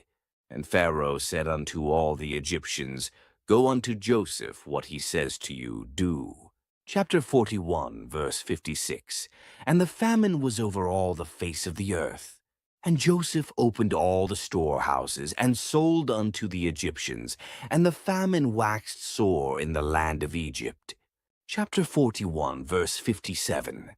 And all countries came into Egypt to Joseph to buy grain, because the famine was so severe in all lands. Genesis 42. Chapter 42, verse 1. Now Jacob, hearing that grain was being sold in Egypt, said to his sons, "Why are you neglectful?" Chapter 42, verse 2. And he said, "I have heard that grain is being sold in Egypt. Go down and buy for us what is necessary, so that we may live and not die." Chapter 42, verse 3. And so the 10 brothers of Joseph went down to buy grain in Egypt. Chapter 42, verse 4. But Jacob did not send Benjamin, the brother of Joseph, with the others, for he said, "Lest perhaps he may be overcome by some calamity." Chapter 42, verse 5. And they entered into the land of Egypt with the others who went to buy. For the famine prevailed in the land of Canaan. Chapter 42, verse 6. And Joseph was governor in Egypt, and by his order grain was sold to the people. And when his brothers had bowed down to him. Chapter 42, verse 7. And he had recognized them, he spoke harshly to them, as if to strangers, asking them, "Where do you come from?" They answered, "From the land of Canaan, to buy necessities." Chapter 42, verse 8. And though he recognized his brothers, they did not recognize him. Chapter 42, verse 9. And remembering the dreams which he once had about them, he said to them, "You are spies. You have come to see the unguarded parts of the land." Chapter 42, verse 10. And they said, "It is not so, Lord, but your servants have come to buy food." Chapter 42, verse 11. We are all sons of one man. We have come in peace, nor do your servants entertain any deceit. Chapter 42, verse 12. And he answered them, "It is otherwise. You have come to see the unguarded parts of the land." Chapter 42, verse 13. But they said, "We, your servants, are 12 brothers, the sons of one man in the land of Canaan. The youngest is with our father, the other is not living." Chapter 42, verse 14. He said, "This is just as I said, you are spies." Chapter 42, verse 15. In this way shall you be tested. By the health of Pharaoh you shall not depart from here until your youngest brother arrives. Chapter 42, verse 16. Send one of you to bring him. But you will be in prison until what you have said is proven, whether it is true or not. Otherwise, by the health of Pharaoh, you are indeed spies. Chapter 42, verse 17. Therefore he delivered them into custody for 3 days. Chapter 42, verse 18. Then on the 3rd day he brought them out of prison, and he said, "Do this, and you shall live, for I fear God." Chapter 42, verse 19. If you are peaceful, let one of your brothers be confined in prison, but the rest go and carry the grain that you have bought to your households. Chapter 42, verse 20. And bring your youngest brother to me, so that I may confirm your words, and you may not die. They did as he had said. Chapter 42, verse 21. And they said one to another, "We deserve this, for we sinned against our brother, seeing the anguish of his soul when he begged us, and we did not listen. Therefore this affliction has come upon us." Chapter 42, verse 22. And Reuben said, "Did I not say to you, do not sin against the boy? And you did not listen to me. Behold, his blood is exacted." Chapter 42, verse 23. Now they did not know that Joseph understood, because he was speaking to them through an interpreter. Chapter 42, verse 24. And he turned himself away a little while and wept. And returning he spoke to them. Chapter 42, verse 25. And taking Simeon and binding him in their sight, he ordered that their bags be filled with grain, and that each one's money be placed back in his sack, and that provisions be given along the way. And they did so. Chapter 42, verse 26. Then, having loaded their grain upon their donkeys, they went on their way. Chapter 42, verse 27. And one of them, opening his sack to give fodder to his donkey at the inn, saw the money at the mouth of the sack. Chapter 42, verse 28. And he said to his brothers, My money has been returned to me. Behold, it is even in the sack. And they were astonished and troubled. And they said to one another, What is this that God has done to us? Chapter 42, verse 29. And they went back to Jacob, their father, in the land of Canaan. And they reported to him all that had happened to them, saying, Chapter 42, verse 30. The Lord of the land spoke harshly to us, and he considered us to be spies of the country. Chapter 42, verse 31. And we answered him, We are peaceful men, and we do not intend any treachery. Chapter 42, verse 32. We are 12 brothers born of one father. One is not living. The youngest is with our father in the land of Canaan. Chapter 42, verse 33. And he said to us, In this way shall I know that you are peaceful. Leave behind one of your brothers with me, and take the food that you need for your households, and go. Chapter 42, verse 34. And bring your youngest brother to me, so that I may know that you are not spies. And you will receive this one who is being held in prison, and you will be allowed to buy necessities. Chapter 42, verse 35. When they had emptied their sacks, each one found his money bound in the sack. And all, seeing it together, were very afraid. Chapter 42, verse 36. And Jacob their father said, You have deprived me of my children. Joseph is no more, Simeon is kept in prison, and Benjamin you would take away. You are weighing down my old age with sorrow. Chapter 42, verse 37. Then Reuben said to him, You may kill my 2 sons if I do not return him to you. Deliver him into my hand, and I will restore him to you. Chapter 42, verse 38. But he said, My son will not go down with you. His brother is dead, and he alone is left. If any harm should happen to him on the way, you will send down my gray hairs with sorrow to the grave. Genesis 43. Chapter 43, verse 1. Now the famine increased in the land. Chapter 43, verse 2. And when they had consumed the provisions which they had brought out of Egypt, Jacob said to his sons, Return and buy us a little food. Chapter 43, verse 3. Judah answered him, The man solemnly warned us, saying, You will not see my face unless your brother is with you. Chapter 43, verse 4. If therefore you are willing to send him with us, we will go and buy the things that are necessary for you. Chapter 43, verse 5. But if you are not willing, we will not go. For the man, as we have often said, declared to us, You shall not see my face without your youngest brother. Chapter 43, verse 6. Israel said to them, You have done this to me by your own fault, in that you told the man you had another brother. Chapter 43, verse 7. But they answered, The man asked us in order about ourselves and our family. Is your father still alive? Do you have a brother? And we answered him according to what he asked. Could we know that he would say, Bring your brother with you? Chapter 43, verse 8. And Judah said to his father, Send the boy with me, that we may arise and go, so that we may live and not die, both we and you and our children. Chapter 43, verse 9. I accept responsibility for him. From my hand you may require him. If I do not bring him back and restore him to you, I shall be guilty of sin against you forever. Chapter 43, verse 10.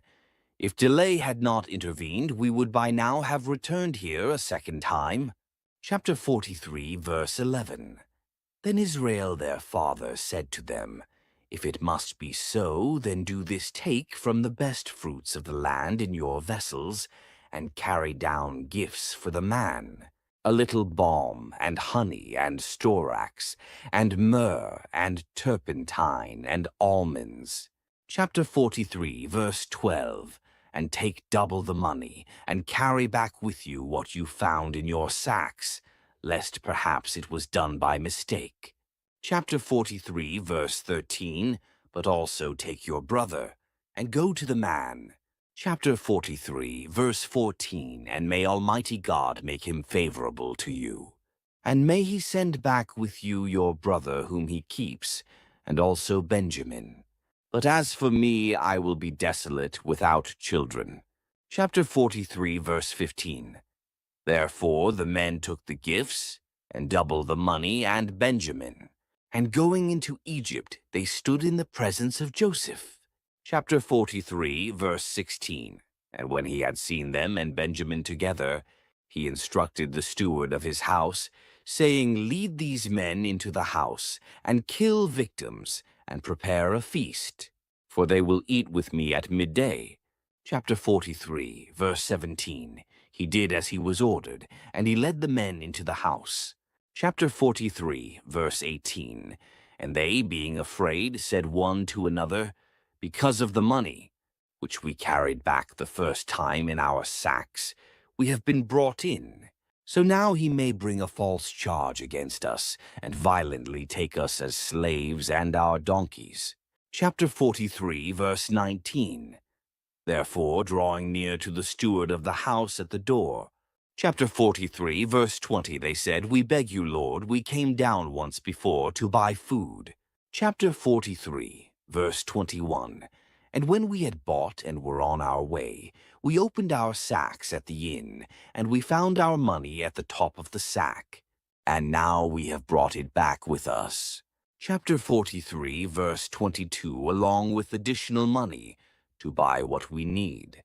We cannot say who put it in our bags. Chapter 43, verse 23, but he responded, Peace be with you. Do not be afraid. Your God and the God of your father has given you hidden treasure in your sacks, for I received the money that you gave me. And he brought Simeon out to them. Chapter 43, verse 24. And having led them into the house, he brought water, and they washed their feet, and he gave fodder to their donkeys. Chapter 43, verse 25. Then they prepared the gifts until Joseph arrived at midday, for they had heard that they would eat bread there. Chapter 43, verse 26. Then Joseph entered his house, and they offered him the gifts, holding them in their hands, and they reverenced prone on the ground.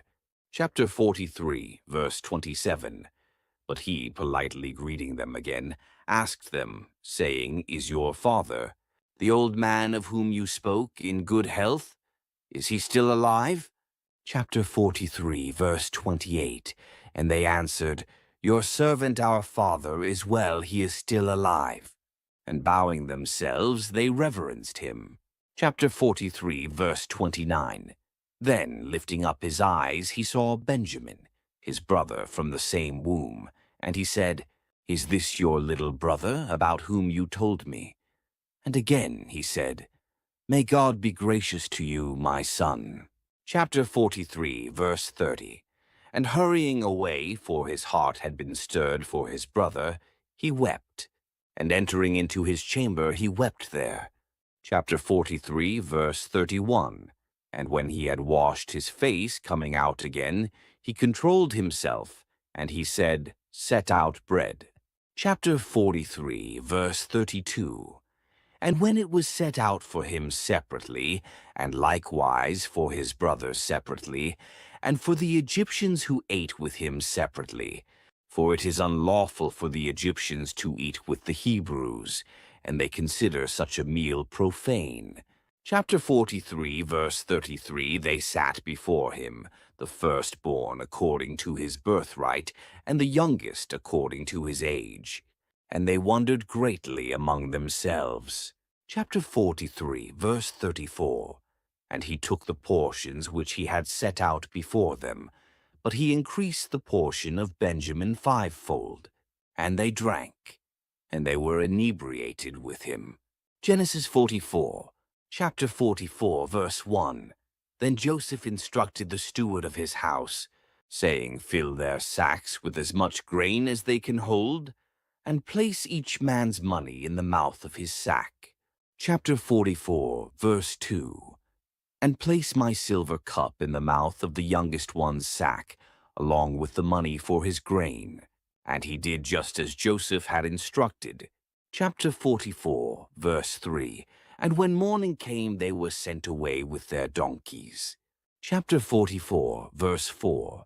And now they had gone out of the city and had not gone very far.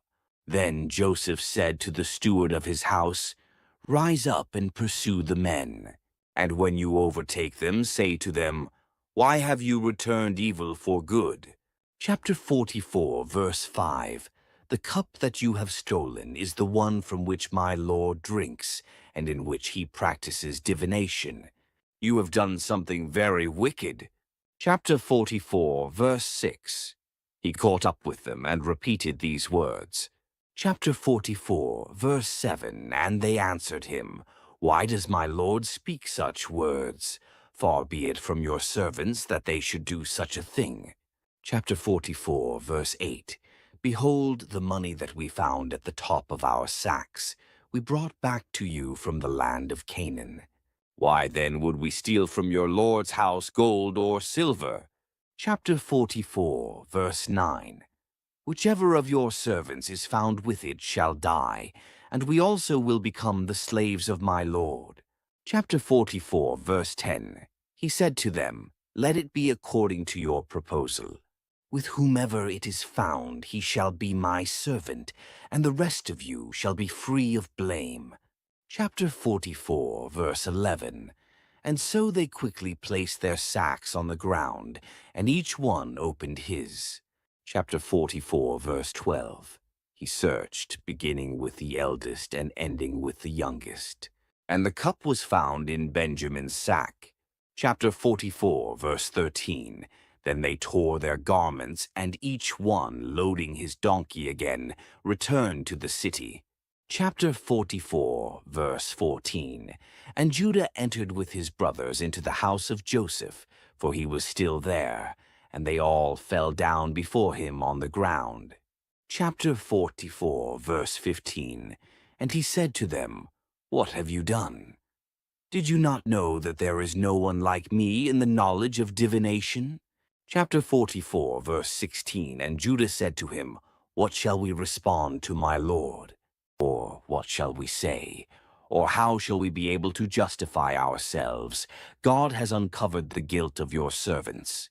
Behold, we are all servants to my Lord, both we and he with whom the cup was found. Chapter 44, verse 17. Joseph answered, Far be it from me to do this. He who stole the cup shall be my servant. But you go in peace to your father. Chapter 44, verse 18. Then Judah, approaching closer, said, I beg you, my lord, let your servant speak a word in your hearing, and do not be angry with your servant. For you are next to Pharaoh. Chapter 44, verse 19. You questioned your servants. Do you have a father or a brother? Chapter 44, verse 20. And we answered you, We have a father who is old, and a little boy who was born to him in his old age. His brother is dead, and he alone is left of his mother, and his father loves him dearly. Chapter 44, verse 21. And you said to your servants, Bring him to me, so that I may see him. Chapter 44, verse 22. We suggested to my Lord, The boy cannot leave his father, for if he leaves him, he will die. Chapter 44, verse 23. And you said to your servants, Unless your youngest brother comes with you, you shall not see my face again. Chapter 44, verse 24. Therefore, when we had gone up to your servant, our father, we explained to him all that my Lord had said. Chapter 44, verse 25. And our father said, Return and buy us a little grain. Chapter 44, verse 26. And we said, We cannot go. If our youngest brother goes with us, we will go.